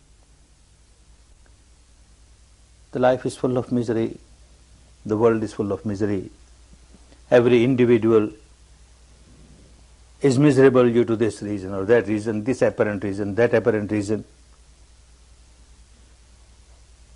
First important thing is to accept the truth that there is misery and misery is universal. And not merely accept it at the intellectual level, learn how to observe misery as misery. When you learn how to observe misery and misery, this universal truth of misery becomes a noble truth. First noble truth. Noble truth in the sense that anyone who starts observing misery as misery objectively, without reacting to it, sooner or later becomes a noble person, becomes a saintly person, becomes a liberated person, becomes an enlightened person. This is the first step. Accept the reality of the misery and start observing it. Observe it, don't react to it. Just observe. Just observe. This is what you started doing. Majority of you are sitting for 1 hour. For half an hour you somehow manage. And after that, the real misery starts. Oh, severe pain. Severe pain. Somehow you manage another 15 minutes. And then the real torture starts. Big torture. Someone comes to me and says, Goenkaji, the whole path is so good. The technique is so nice. I like it very much. And your discourse is evening, wonderful. I like so much. But take out this 1 hour sitting. This is not good. Just take it out. Everything else is so wonderful. I enjoy. I would also like to take it out, but it doesn't work. You have to face. You have to face it. And after 45 minutes, when it becomes a real torture, every minute is like an hour. 1 hour has gone. 1 minute, 1 hour. 1 minute, 1 hour. It looks now 1 hour is over. And yet what a pity. I can't open my eyes and look at my watch. What a pity. Certainly it is more than 1 hour. These assistant teachers, they have forgotten to give the signal. And then suddenly you hear this chanting, Anicca-vata sankhara. Oh, wonderful. So melodious. This chanting is so enchanting for you. So wonderful. Still 5 minutes more to go. You can't open your hands, you can't open your eyes, you can't open your legs. But these 5 minutes, doesn't matter. You are happy now. I will come out of this bondage. Soon I will come out of this bondage. Oh, the misery of bondage and the happiness of liberation. You experience both. And the whole path is how to come out of the misery, the bondage of misery. Why all this? Many times in life, you might be put in a corner where you have to face misery. You can't do anything. How to face it? Maybe physical, maybe mental. How to face it? You are learning now. And not only that, the equanimity that you are training your mind to remain equanimous. When everything is very pleasant, no pain, you say, I'm very equanimous. Look, I'm not reacting. When a real pain starts, and you are equanimous, maybe you are equanimous just for a few moments. The rest of the time you are reacting. Those few moments are so strong. The equanimity is so strong. It starts cutting the root of your problem. Even though you get only few moments in that 1 hour, those few moments will turn into few seconds. They will turn into few minutes. And it happens. Sometimes a student comes and tells me, I now started enjoying my pain. Yes, you start enjoying your pain because you stopped reacting to the pain. The pain was physical pain, and you multiplied it by making it a mental pain. If the mental part goes away and there is a physical pain, then you just observe it, it has become half. Then it will become quarter. It will become less. You start coming out of it. You have to learn how to observe your pain. Now the pain is so intense, it starts overpowering you. This had been the old habit pattern. You observe as you reach this area, say severe pain here. Like a doctor comes and examines. Doctor has no pain, he just examines. Where there is more pain, where less pain. You also examine like this. Don't identify yourself with the pain. Pain is pain. There is a pain. So what? I observe now. Where is the center of the pain? And how far is the influence of the pain? Oh, here it is more influence, more pain, then less pain, no more pain. More pain, less pain, no more. Like you divide the area, dissect the area. Next round, again you observe, you find along with pain there is something else. Maybe pressure. Then you start dividing and dissecting the area pressure-wise. This is the center of the pressure. More pressure here, less pressure here, go on. And like this you divide. And you may reach a stage where you find along with that there is heat. Maybe along with that there is pulsation. And you will reach the stage where you will find, in spite of the severe pain, there is an undercurrent of vibration which is throughout the body. And once you reach that stage, pain is no pain for you. It cannot overpower you. Don't expect this to happen tomorrow morning. You have to take time. But learn how to observe. Most of the time you will be reacting because of your old habit pattern to react. But you will get few moments not to react. Those moments when you are not reacting, then this misery becomes a noble truth. The first noble truth, you are observing it objectively. As you learn observing the misery objectively, you are going deeper and deeper. At the experiential level, you are going deeper and deeper to the second noble truth. The deep cause of the misery.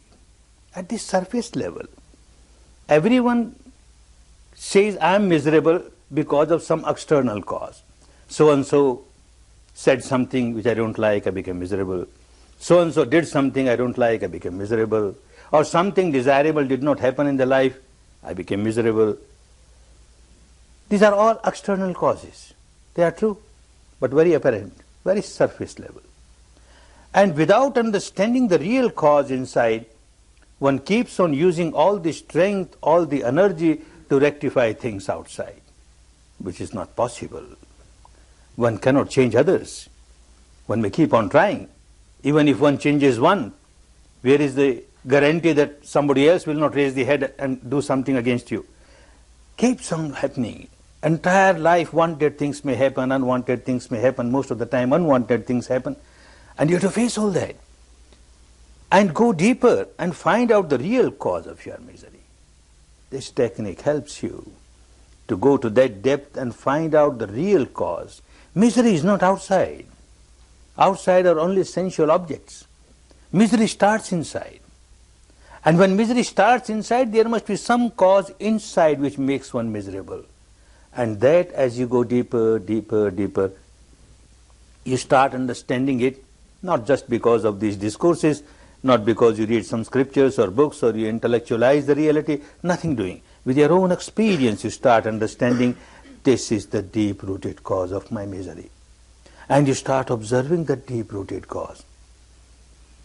The second noble truth, the cause of the misery, the real cause of the misery. When these two are realized, the work becomes easy. Like someone is sick and a doctor comes, the first important duty of the doctor is to find out what the disease is. The doctor who cannot find out what the disease is cannot cure the patient. First important thing, what the disease is. And the second important thing, what is the deepest cause of this disease? Not just symptoms of the surface. If the doctor keeps on dealing with the symptoms at the surface level, this doctor can never cure the disease. One has to go to the depth. The cause, the real cause of the disease, then it becomes easy. You find out a way to eradicate the cause. Once the cause is eradicated, the disease gets eradicated. So by this technique, you observe the real cause, and by this technique, you learn how to eradicate this real cause of misery. And when that is eradicated, the third noble truth, no more misery now. And then the whole process, how you have went to the depth and taken out the cause of your misery and the misery itself, the fourth noble truth. All these are not merely to be intellectualized. Of course, one must understand at the intellectual level, but all these has to be experienced at the actual level. Then only they start working. And this is what you started doing, going deeper, deeper, deeper. Now just it is beginning. There is pain, there is suffering. Oh, it is pain because I am sitting for a long time. And then slowly you will understand there is pain because I have made this physical pain also as a mental pain. If I learn how just to observe it, the pain becomes less. And as you keep on observing, you start coming out of it. Again, surface, you have to go much deeper, much deeper. What is happening? All around, what is happening? Why there is so much of misery all around? It becomes clearer and clearer. There is craving. Craving. You want something to happen according to your wishes. It does not happen. You want to get rid of something which you don't like. It does not happen. Craving. And the tremendous amount of attachment towards this habit of craving, craving, craving. It becomes clearer and clearer as you go deeper, deeper, deeper, deeper. The law which is working inside is also working outside. The law is the same. It does not make any difference. There is misery and it becomes clearer. Look, the life starts with misery. You are entering in the field of misery. From the time one has taken birth, one is entering in the field of misery. A desire. Very soon this desire turns into craving, clinging, and then becomes very agitated. A child cries, I want milk, I want water, and cries because this is the only language the child knows. And from then onwards, as one grows, this unwanted things happen, that unwanted things happen, this wanted things do not happen, that wanted things do not happen. As one grows, some disease or the other. Life, entry of the life is dukkha. In the language of those days it was said, jati pi dukkha. The birth, the life, beginning of the life is entering the field of dukkha. Vyadhi pi dukkha. You come in contact with the disease. And when one is in contact with the disease, one is so miserable. This disease is so bad. I can bear any other disease, but not this, because you don't have any other disease. Which disease is a pleasure? Every disease is a suffering, misery, vyadhi pi dukkha. And one keeps in contact, coming in contact, this disease or that disease, this disease or that disease. One keeps on growing, decaying, becoming old. The old age is a great misery. Jara pi dukkha, a great misery. 100-year-old man, 100-year-old woman, suffering from this disease or that disease, this weakness, that weakness, the old age, so many problems. And then prays to God Almighty, oh God Almighty, please send death so that I am relieved of all this misery. You don't have scarcity of death, please give me death. Prays, and the next day the doctor comes and examines, old lady, now your time has come, maybe by tomorrow you have to quit. Old man, by tomorrow you might have to quit. And the old lady and the old man, oh no doctor, I made a wrong prayer. I don't want to die. I have to meet my son, my grandson, my great grandson. I have to do this, I have to do that. Please save me somehow, I don't want to die. Death is a great misery. Maranam pi dukkham. What else? This man, he was not playing an intellectual game, sitting under that tree. He was experiencing the truth inside. Why? What is the cause of misery? Going deeper. A reality came. Oh, whatever we desire, the desire is not fulfilled. One becomes miserable. Sitting, you have a desire that the pain should go away, and the pain does not go. You become so miserable. Sitting, and you want a sensation of bliss, ecstasy, which is not coming, and you are miserable. Oh. Whatever you desire, you are not getting it, you become miserable.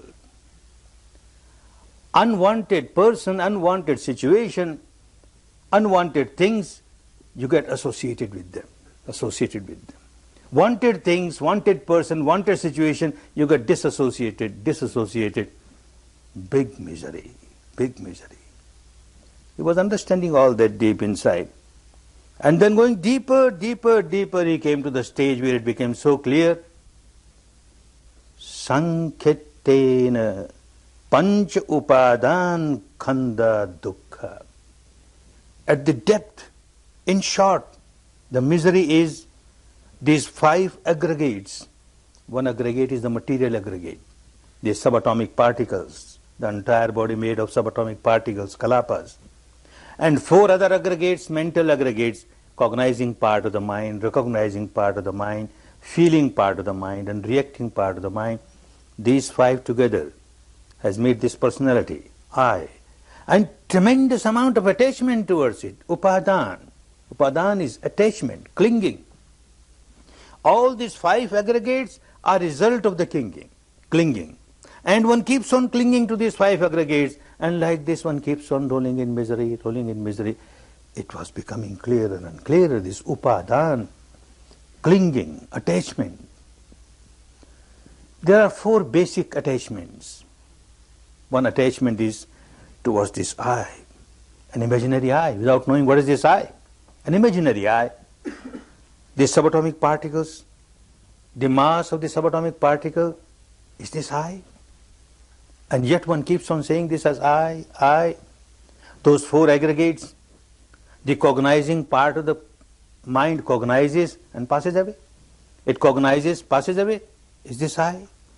Recognizing part of the mind recognizes and passes away. Is this I? The feeling part of the mind feels and passes away. Is this I? The reacting part of the mind reacts and passes away. Is this I? Or the five joined together is I? But I is so important. Always a capital I. Anyone says one word against this I, one feels so irritated, so agitated, without understanding what is this I. An imaginary I, a created I, and yet so much attachment to this I. Someone does one work against this I, and again one feels so irritated, so agitated, so unhappy. I. Tremendous amount of attachment towards this I brings nothing but misery, nothing but misery. Then this fear, this circle of I starts spreading. What you call mind. Mind comes in this circle. And then you have attachment towards this mind. And tremendous amount of attachment towards this mind. Oh, this my watch, wonderful watch, such a valuable watch. One of the students brought from the foreign countries and offered me, wonderful watch, such a valuable watch. Out of my carelessness, one day it falls down and breaks. And I start crying. Oh, this valuable watch got broken now. And I don't get even spare parts in my country. How to get it repaired? Crying. A watch of the same model, of the same value, on the wrist of my friend. And it falls down. And it breaks. I don't cry. I don't cry at all. On the other hand, I start giving sermons. My friend, you should have been very careful. This type of watch not available in our country. You can't get even spare parts to repair it. I don't cry. Why? Same watch of the same model, of the same value, but I don't cry. Nobody cries for the breakage of a valuable watch. Nobody cries. One cries for the breakage of my watch. My watch is broken, or my watch is broken. This mind, and tremendous amount of attachment towards this mind. Whether this mind, the so-called mind, is worth a few dollars or a few $1 million, makes no difference. How much attachment is there? That much misery is bound to come. The deeper the attachment, the deeper the misery. The stronger the attachment, the stronger the misery. This is law of nature. It will become clearer and clearer as you practice more and more. Attachment, clinging, is bound to bring misery, nothing but misery. One incident. I was new to India in those days, having come to Burma within 2 or 3 years. There were no centers. So those who were eager for the spread of this technique to different people who are miserable, they used to arrange some site somewhere, a mosque, a temple, a church, things like that, or maybe school or something. One course was arranged in a remote village, which was a pilgrim center of the Jains, a Jain temple. Hardly one or two from that village participated. Most of them came from the nearby cities. One very old and very poor lady came to that course. Somebody gave her train fare and she came, participated. 2 days, 3 days, 4 days, 5 days, very happy. She was progressing. And suddenly on the 5th day or the 6th day, she came to know that early morning there is some chanting going on in the main hall, and there are some words of blessings and good wishes, etc. Can I go? Can I also participate? Nothing is written in the program. The management said, yes, you can go, but you have to meditate. Yes, I will meditate. And she came, meditated. At the end of the chanting was so happy, smiling. She went to a residence, and as she reached the residence, she cried, loudly, crying. People went to her, what happened? Has some scorpion punctured her? Or some snake has kissed her? What's wrong with this old lady? And she won't reply, keeps on crying. After some time, sobbing, she says, I brought a small cloth purse, textile purse with me. And in this purse, there were 20 rupees, less than $1, today's dollar, 20 rupees. Saving of my whole life was there in it, 20 rupees. And 60 years ago when I was married, I got in dowry a silver trinket that was also in it. And when I started for this course, somebody gave me a dry piece of sweetmeat that was also in it. And every time I meditate, I keep it under my legs. When I sleep, I keep it under my pillow. Now I came here and I left it in my room and somebody has taken away. Oh, I am looted, I am looted. All my saving is gone. Keeps on crying. People say, 20 rupees cash, hardly 20 rupees worth of your silver trinket, say 40 rupees or 50 rupees. Old lady, don't cry. We will get you 50 rupees. You carry on your meditation. Your meditation was going so good. She kept on crying, crying, crying. They told you better collect some money and hand over to her. Then only the crying will stop. They started collecting. Instead of 50, they got 100. Very happy. Now the old lady will stop crying. They went and offered her. She threw away this money. What to do with this money? That silver trinket which I get in my dowry, oh, where to get the trinket? Now it's gone. People kept on searching, not available. By evening, somebody saw a monkey on the tree with this purse taking out the sweetmeat and eating. People ran after the monkey and got hold of it and gave that silver trinket to her. Her crying stopped. Craving, whether it is worth 20 rupees worth of article or 20 million makes no difference. As much as clinging is there, as much attachment is there, that much misery is bound to be there, bound to be there. I, mine. Whether you use these words or not doesn't matter. But this I, mine, and your attachment to it, full of misery, full of misery. I remember another incident, again in a very remote village of northern India. A very learned monk participated. After 5 or 6 days, he comes to me. Goenka, between 12 and 1, you gave interviews to the students. And just 10 minutes, in those days, students were less, so I used to give 10 minutes to each student. 10 minutes. For these householders, what questions they have got? Even 10 minutes is too much for them. I'm a monk, recluse. I've got so many questions. Please give me half an hour. I said, Reverend Sir, I know you will be talking about philosophies and all that, and I am not interested. I can't give you time. Oh, no, Goenka, last 5 days or so, I have understood all these philosophical talks are useless. I will talk only about the technique. About the technique? Why you require half an hour for technique? No, please give me half an hour. All right, somehow I managed, come. And he came. 2, 3, 5 minutes he talked about the technique. And suddenly the topic was changed, subject was changed. Goenka, from that big city from which he came. Goenka, in that big city, your monastery, my monastery? Monasteries are always for the monks, not for the householders. I am a householder, how can I have monastery? Goenka, try to understand, your monastery. Reverend Sir, I can't have a monastery. I am a householder and I carry such a colossal proof, testimonial that I am a householder. How can I have a monastery? And he keeps on saying, Goenka, you are monastery, you are monastery. And after that he says, Goenka, in your monastery, you are elephant. My elephant? What is talking? And then suddenly it clicked in my mind. This is India, a wonderful country, a vast country, having so many traditions. There is a tradition, some people have a strong belief that throughout the life, we don't use this dirty word I and mine. We don't use. Whenever I have to say I will say you.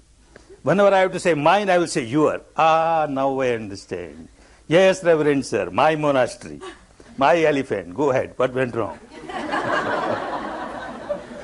Look, he is a recluse, renounced everything. He has built a monastery in the midst of the city without the permission of the council or municipality. And now an order has come, they will smash it, they will break it. And in the midst of the city, elephant is not allowed to be kept there. So order has come to take it out. And from somewhere he learned that the Lord Mayor of the municipality of that city had been to Burma and had stayed with me as my guest. So Goenka, just a few words from you and your monastery will be saved. Your elephant will be saved. He doesn't use the word I, doesn't use the word mine, but tremendous amount of attachment. Attachment is bound to bring misery.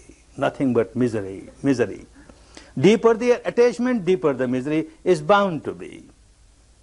There would not have been any misery if I develop attachment to this I, and this I remains eternal all the time, and I develop attachment to the mind, and this mind remains eternal. There is no misery. But the trouble is, this I does not remain eternal. Mind does not remain eternal. Whatever I say, mind passes away and I am helpless. I can't do anything. Or if this remains, the so-called I passes away and I am helpless. A departure, a separation is bound to come, and that brings so much misery. If the attachment is there, if the clinging is there, the misery is so great. Another attachment one develops. Main is this I, turns into mine, and then my views, my philosophy, my dogma, my belief, my religion, my tradition, tremendous amount of attachment. One does not understand that I am wearing colored glasses and I have got attachment towards the color of the glass. If I wear red colored glass, for me everything is red, red, red. Somebody is wearing green colored glass, for him everything is green, green, green. We keep on fighting with each other. I can't convince him that it is all red, he can't convince me that it is all green. We keep on fighting, break each other's head, still we can't come to terms, because the attachment, and the attachment is to the color. We don't see things as they are. This big attachment brings big misery. Then in some cases there is attachment towards rites, rituals, ceremonies, etc. Not here I have seen, but back in the East, people are so very much attached to their daily rites, their daily rituals. They come to the course and they say, why you stop these rites, rituals? Give me just 15 minutes, I finished my rite and then come and meditate. And you say no. They become so agitated because of that. Later on, of course, they start realizing, but initially, because of the attachment, the misery is there. These four big attachments make us so miserable, so miserable. And he was there to go deeper, deeper. Why after all this attachment? And it became clearer and clearer. A craving arises. Craving for something that you want. You want to possess. You want to retain. And it very soon turns into clinging, attachment. A craving, you want to get rid of something, you don't like it. And tremendous amount of attachment towards this craving, you don't want it. You want to get rid of it, and yet you can't get rid of it. Oh, the craving turns into clinging, into attachment, and the misery starts. Why this craving? He was not playing an intellectual game. He was not reading scriptures or discussing scriptures. He was experimenting like a scientist what is happening deep inside. A small little desire starts. You start liking it. And how quickly it turns into craving. A small little desire to get rid of something, which turns into aversion. Oh, tanaha. In the language of those days, craving means tanaha. Tanaha pachaya upadanang. Craving turns into clinging. Small little desires turn into craving, and craving into clinging. Why these small little desires even? What is the cause? It became so clear because he was experiencing it. Vedana pachaya tanaha. These sensations on the body. When one experiences sensations on the body, and if the sensation is pleasant, you start liking it, which very soon turns into craving, clinging. When the sensation is unpleasant, when you experience unpleasant sensation, very soon it turns into aversion, hatred. You like to get rid of it. The craving is to get rid of it. Oh, the sensations. Vedana pachaya tanaha. Pachaya means the cause. The Vedana means sensation. Sensation is the cause of your craving, which turns into clinging. Why these sensations? What is the cause? He was experimenting. What's happening? Phassa-pachaya Vedana. There is a contact, and as soon as there is a contact, there is bound to be a sensation on the body. Contact of what? With what? These 6 sense doors. The eyes. Contact of the eyes with some shape, some form, some color, some light, the object of the eyes. As it comes in contact, there is bound to be a sensation. Object of the ear sense door, a sound comes in contact with the ear sense door, there is bound to be a sensation. Nose sense door, a smell coming in contact, bound to be a sensation. Tongue sense door, a taste coming in contact, bound to be a sensation. Body sense door, there is a contact of something tangible, bound to be a sensation. And the mind sense door, any thought, any emotion, there is bound to be a sensation on the body. Oh, contact. Why this contact? And it was so simple, so clear. Sarayatan pachaya phassa. Phassa means contact. Sarayatan means these 6 sense doors. So long as one is having these 6 sense doors, the respective objects, the entire world is full of respective objects. There is bound to be one contact or the other, one sense door or the other. The contact is because of these 6 sense doors that we carry and their respective objects in the world. Why these 6 sense doors? What is the cause of this? So clear. Nama rupa pachaya saraitanam. Nama means the mental structure. Rupa means the physical structure. The combination of these two. As soon as this combination started, that means the life flow started, the continuum of the life started, it started with these 6 sense doors. Why this mind and matter life started like this? And it was so clear. Vijnana pachaya nama rupam. This flow of consciousness is there all the time. And as soon as one life ends, this flow of consciousness comes in contact, arises somewhere else. It keeps on arising, passing. At the time of death it passes, then again it arises somewhere in another life, another body, and starts flowing in the same way. Vijnana pachaya nama rupam. Why this vijnana? What is the cause of it? And it was so clear. Sankhara pachaya vijnana. This mental volitional actions that you take place, all mental volitional actions are responsible for the consciousness of the next moment. This moment I generate a sankhara. This word you will be listening again and again. Sankhara, the mental volitional action. When you generate sankhara, next moment consciousness arises. You generate sankhara, next moment consciousness arises. At the time of death, a very deep sankhara, which is like a deep line drawn on the rock with chisel and hammer, that arises on the surface, gives a strong push, and the consciousness arises somewhere else. So the flow continues because of the sankhara. Why this sankhara? And it was so clear. Avidya pachaya sankhara. Oh, ignorance, ignorance. Everybody is generating sankhara because of ignorance. What ignorance? Not ignorant because one has not gone to any school or college. Not ignorant because one has not read scriptures. Not ignorant because one has not listened to Dhamma talks. Nothing doing. Ignorance at the experiential level. One does not know how the misery is arising deep inside, how there are sensations everywhere, and how pleasant sensation one reacts with the sankhara of craving, how unpleasant sensation one keeps on reacting with the sankhara of aversion. This whole process continues deep inside, and one at the surface level doesn't know anything what is happening. And this process of multiplication, generating misery, multiplying misery, generating sankhara, multiplying sankhara. Oh, ignorance, ignorance. The whole chain became so clear. Every link was so clear. Avidya pachaya sankhara. Because of ignorance one generates sankhara. Sankhara pachaya vijnana. Because of sankhara there is vijnana, the consciousness. Vijnana pachaya nama rupam. Because of the consciousness a new life in mind and matter starts. Nama rupa pachaya sarayatanam. With this mind and matter 6 sense doors are there. Sarayatan pachaya phassa. Because of that the contact is there. And phassa pachaya vedana. And because of the contact a sensation is there. And Vedana pachaya tanaha. And because of the sensation a craving is there. Vedana pachaya tanaha. Tanaha pachaya upadanam. And this craving turns into clinging, into deep attachment. Upadan pachaya bhava.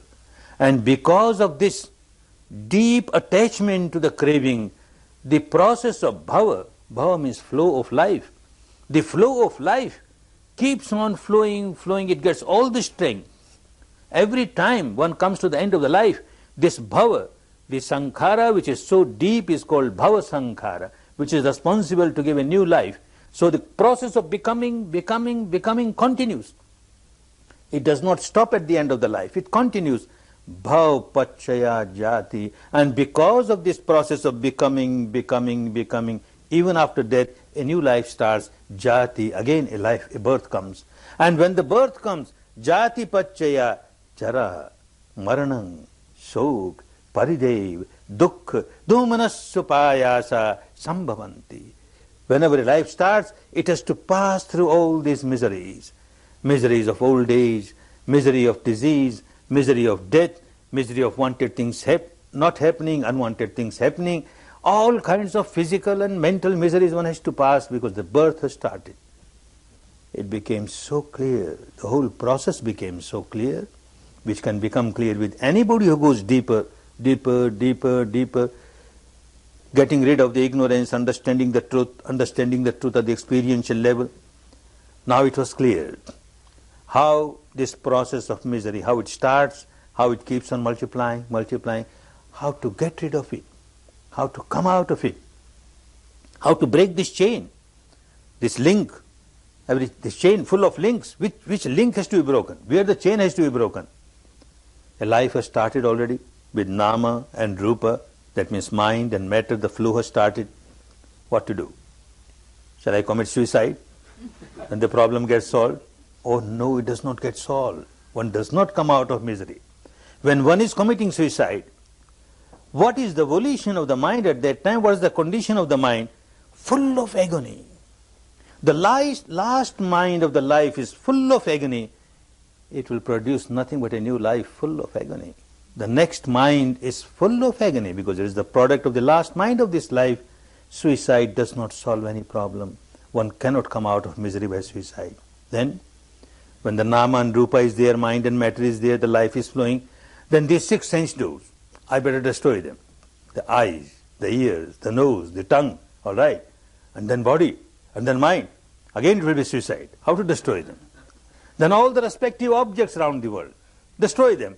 Impossible. How can I destroy all that? When these 6 doors are there and the respective objects are there, contact is bound to be there. You can't run away from that. And when the contact is there, the Vedana, the feeling, the sensation is bound to be there. You can't get rid of it. And here the wisdom arose. This is the place where I can use an axe and cut the link here. The Vedana is bound to come so long as one is alive. Things keep on getting in contact. This door, that door. At least the mind and matter keep on getting in contact every moment. And there is a sensation. There is a sensation. With sensation, because of ignorance, because of avidya, with sensation, tanha arises, craving arises, aversion arises. Now, one has to turn the whole thing. Sensation will be there, but with sensation, wisdom will arise. The reality, the characteristic. Oh, what is sensation? This is not eternal. This is not permanent. It has a reason to pass away. Look, let me observe how long it lasts. And yes, it arises, it passes away. It arises, it passes away. However unpleasant a sensation may be, it is bound to pass away. However pleasant a sensation may be, it is bound to pass away. No purpose is served to react. What is the purpose of reacting to something which is by nature passing away? There is no meaning. There is no purpose is served. No sense in that. It becomes clearer and clearer. Oh, coming to the stage where the sensations are being experienced and not reacting to the sensations will turn the whole process of the multiplication of misery, and the process of liberation starts. He found out the sensation as an important point from where a sort of junction, from where 2 roads start. One road is, he said, dukkha samudaya gamini patipada. A road which is full of misery. You generate misery. You keep on generating misery because with sensation you keep on reacting. Every moment you are experiencing sensation. Every moment you are reacting. So it is a process of multiplication of misery, multiplication of misery. And this very junction, this very point of your sensation on the body can take you to the road, which is the road of liberation. Nirodhagamini, dukkha nirodhagamini patipada. All your misery will get eradicated because now when you experience the sensation, you don't react. You just understand anicca, anicca, oh impermanent, oh impermanent. this is what you have started doing. First important thing is that you have to be aware of the sensations. And when you are aware of the sensations, not to react. Every sensation should turn into panya. That means vidya. Vedana, pachaya, panya. Every sensation must result in wisdom. Not every sensation to result in tanha, craving and aversion. This is the path that you have chosen for liberation. Going deeper to the level of sensation and not reacting. The whole chain is broken here, and you find the entire chain gets broken. Because avidya, there is no more ignorance now. Avidya yatveva ashesha viraga nirodha. When entire ignorance gets eradicated, sankhara nirodha. There is no more sankhara, you don't generate sankhara. Sankhara nirodha, vijnana nirodha. Then there is no more vijnana, the flow of consciousness will stop. Vijnana nirodha, namarupa nirodha. Then there is no more flow of mind and matter. Namarupa nirodha, sarayatan nirodha, no more six sense doors. Sarayatan nirodha, phassa nirodha, no more contact. Phassa nirodha, vedana nirodha, no more sensation. And vedana nirodha, tanha nirodha, no more craving. Tanha nirodha, upadan nirodha, no more clinging. Upadan nirodha, bhav nirodha, no more the process of becoming. Bhav nirodha, jati nirodha, no more new birth. And jati nirodha, jara, maranam, shok, paridev, dukkha, domanasupayasa, nirujhanti. All the miseries that follow the birth, they automatically go away. Easy to understand. One may accept at the intellectual level, but doesn't help. One has to practice. Go to the depth where there are sensations and you're not reacting. There are sensations, you're not reacting. And merely accepting it at the theoretical level does not help. Even someone may not believe in past life or future life, doesn't matter. That's not very important. That you must first accept this past life and future life, then only technique will help. One has to accept the present life. It is there. And every moment you are generating misery for yourself. Every moment you are generating a sankhara, and every sankhara is a misery for you. And you keep on repeating the sankhara, making it so deep line, deep inside. Like a line drawn on the rock with chisel and hammer, so deep. More and more misery, deeper and deeper misery. At least you start coming out of it. You started coming out of that misery, your present misery. Law of nature is such. When you stop generating a new sankhara with the experience of sensation on the body, the old ones will start coming up on the surface. All your accumulation of the past, which lie low, which are in the storehouse deep inside, they will start coming up. And as they come up, they will come up with some sensation or the other. And as they come up, again you are equanimous, you are not reacting. They lose the strength. They become feebler and pass away. Another big chunk of past sankharas will come with this sensation or that sensation. Again you are equanimous. Like this, the old ones will get eradicated. Once you stop generating new sankharas, the old ones automatically get eradicated little by little. As much as you are equanimous, they come on the surface, they get eradicated, they come on the surface, they get eradicated. This is what we say, anicca-vata sankhara. You will be listening this every now and then, these words of Buddha. Anicca-vata sankhara. Every sankhara is so anicca. Arising, passing, uppa davaya dhammino. Arising and passing away, arising and passing away is its nature. Uppa davaya dhammino. But when it passes away, again it arises. It multiplies and again it arises. But if you are aware of your sensations and you don't react to them, then upajjitva nirujhanti. It gets eradicated. It comes on the surface, of course, gets eradicated. And as much as is eradicated, te sang vupasamo sukho. That much you start enjoying liberation, peace of liberation, happiness of liberation, because that much misery has gone away. This is the whole process. And this was the enlightenment of this person. He found out the real cause of misery, and he found out how to get rid of this real cause at the deepest level. The first words, when he became fully enlightened, the first words of Buddha are so wonderful. Every word of Buddha is very wonderful. But the first words, what were the first words of Buddha when he became enlightened? These stanzas also you will be listening every day, at least 3 times a day. Anek jati sansarang Sandha visang yanim visang Gakara kanga visantu Dukkha jati puna puna Gakara kadittosi Punge hanganekasi Sabbate pasuka bhagga Gakutang visankitang Visankaragatam chittang Tanehanang kayamajjaga Aneka jati sansarang. Now that was the night, full moon night of the month of Vaishakha, when he was sitting under the tree, observing the truth inside. As one goes deeper and deeper, purifies the mind, certain faculties of the mind increase. One faculty is the memory of the past. By the time he had passed the midnight, this faculty arose.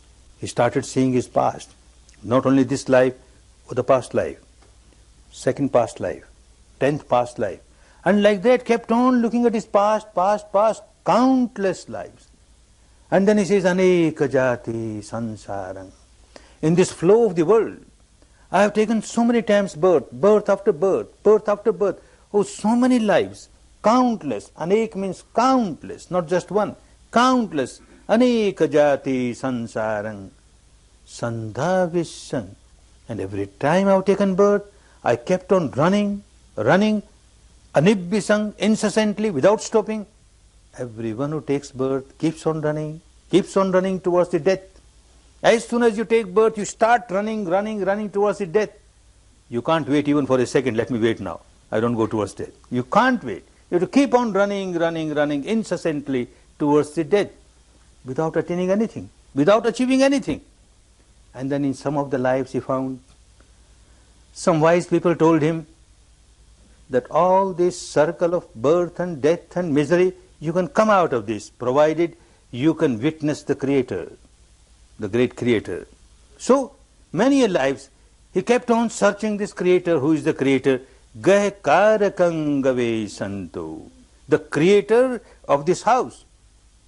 What house? Every time one dies, another house is ready. Every time one dies, another house is ready. Gahe karakang. Who creates this house? Gahe karakangave santo. In search of the Creator of the house, dukkha jati puna puna. Again and again I kept on getting birth, full of misery. In this plane or that plane, everywhere misery is there. Even at the highest planes, celestial planes or Brahmanic planes, the misery of the old age and the misery of death is there. You are not totally out of misery. Gahe karaka dittosi. O builder of the house, now you are seen. I have seen you. Gahe karaka dittosi punage hangane kahasi. You can't build any house for me anymore. You can't build. How can somebody build a house for you? They must be building materials for that. Some timber or steel or cement or mortar. I have destroyed everything. Gahe karaka dittosi punage hangane kahasi. Sabbate phasuka bhagga gakutangavi sankhitang. I have destroyed all the building materials. You can't make a building for me. What are the building materials? Visankharagatang chittang. My mind is now free from all the sankharas. The sankharas which are responsible for a new birth are totally eradicated. Visankharagatang chittang tanahanang khayamajjaga. And the craving is rooted out. There is no trace of craving left. So no more new sankharas. Old sankharas are all eradicated and I can't generate new sankhara now. That is the stage of full liberation. And anyone and everyone can reach that stage, but one has to work. One has to work. Not just by craving and not just by craving, not that some miracle will happen and one will get liberated. One has to work. Each individual has to work. And work very seriously. These 10 days you will get a technique how to work. How to go to the depth of the mind, where you keep on generating sankhara day and night. Day and night there is a sankhara of craving, aversion. How to change this habit pattern unless you start feeling sensations. There were many meditation techniques at the time of Buddha, before Buddha and after Buddha, but this was the contribution of Buddha, the discovery of Buddha, that you cannot come out of your misery. The whole process of misery will remain unless you reach the stage where sankhara is being generated, where craving is being generated, and that is generated at the level of the sensations. You call it Vipassana, you call it by any name. Any meditation which works with the body sensations and teaches us to remain equanimous with the body sensation is a meditation of liberation. Fortunately, one is very fortunate to come in contact with a meditation technique like that. And one is very fortunate, one gets inspiration to work on it, to walk on the path. Of course, it's a long path, however long it may be. The longest path, 10,000 miles long, starts with the first step. You started taking the first step. Those who are not taking even the first step on the right path, we cannot expect these persons to reach the final goal. Those who have taken first step, there is every possibility of taking the second step, the third step, and step by step, one is bound to reach the final goal. Make use of these 5 days, remaining 5 days. Learn how to walk on the path. And as much as you have covered the path, that much you have changed the habit pattern of your mind, that much impurities have come on the surface and you have eradicated. Say you are carrying 100 tons of load on your head. If you take off only 1 ton, good, you go back with 99 only. You are relieved of 1.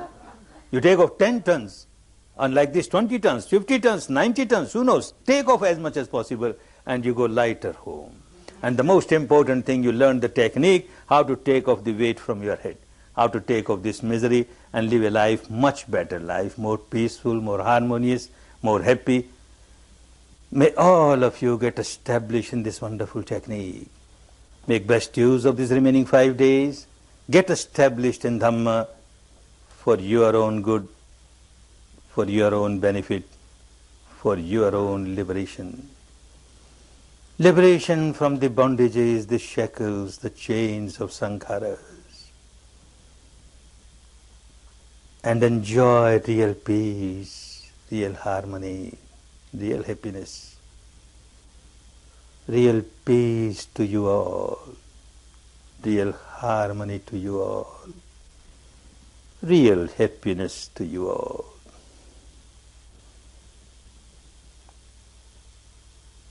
Bhavat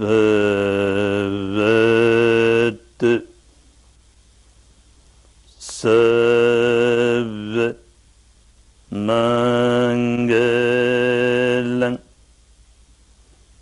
Bhavat Sarva Mangalang Bhavat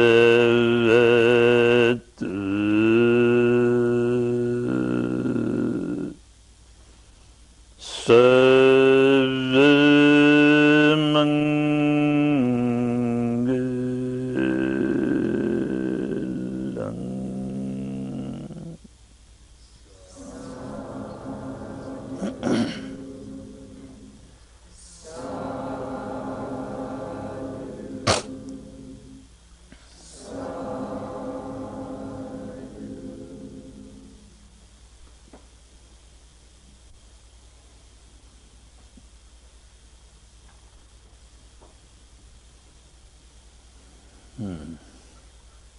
Take rest for about 5 minutes and then start again. Take rest for about 5 minutes.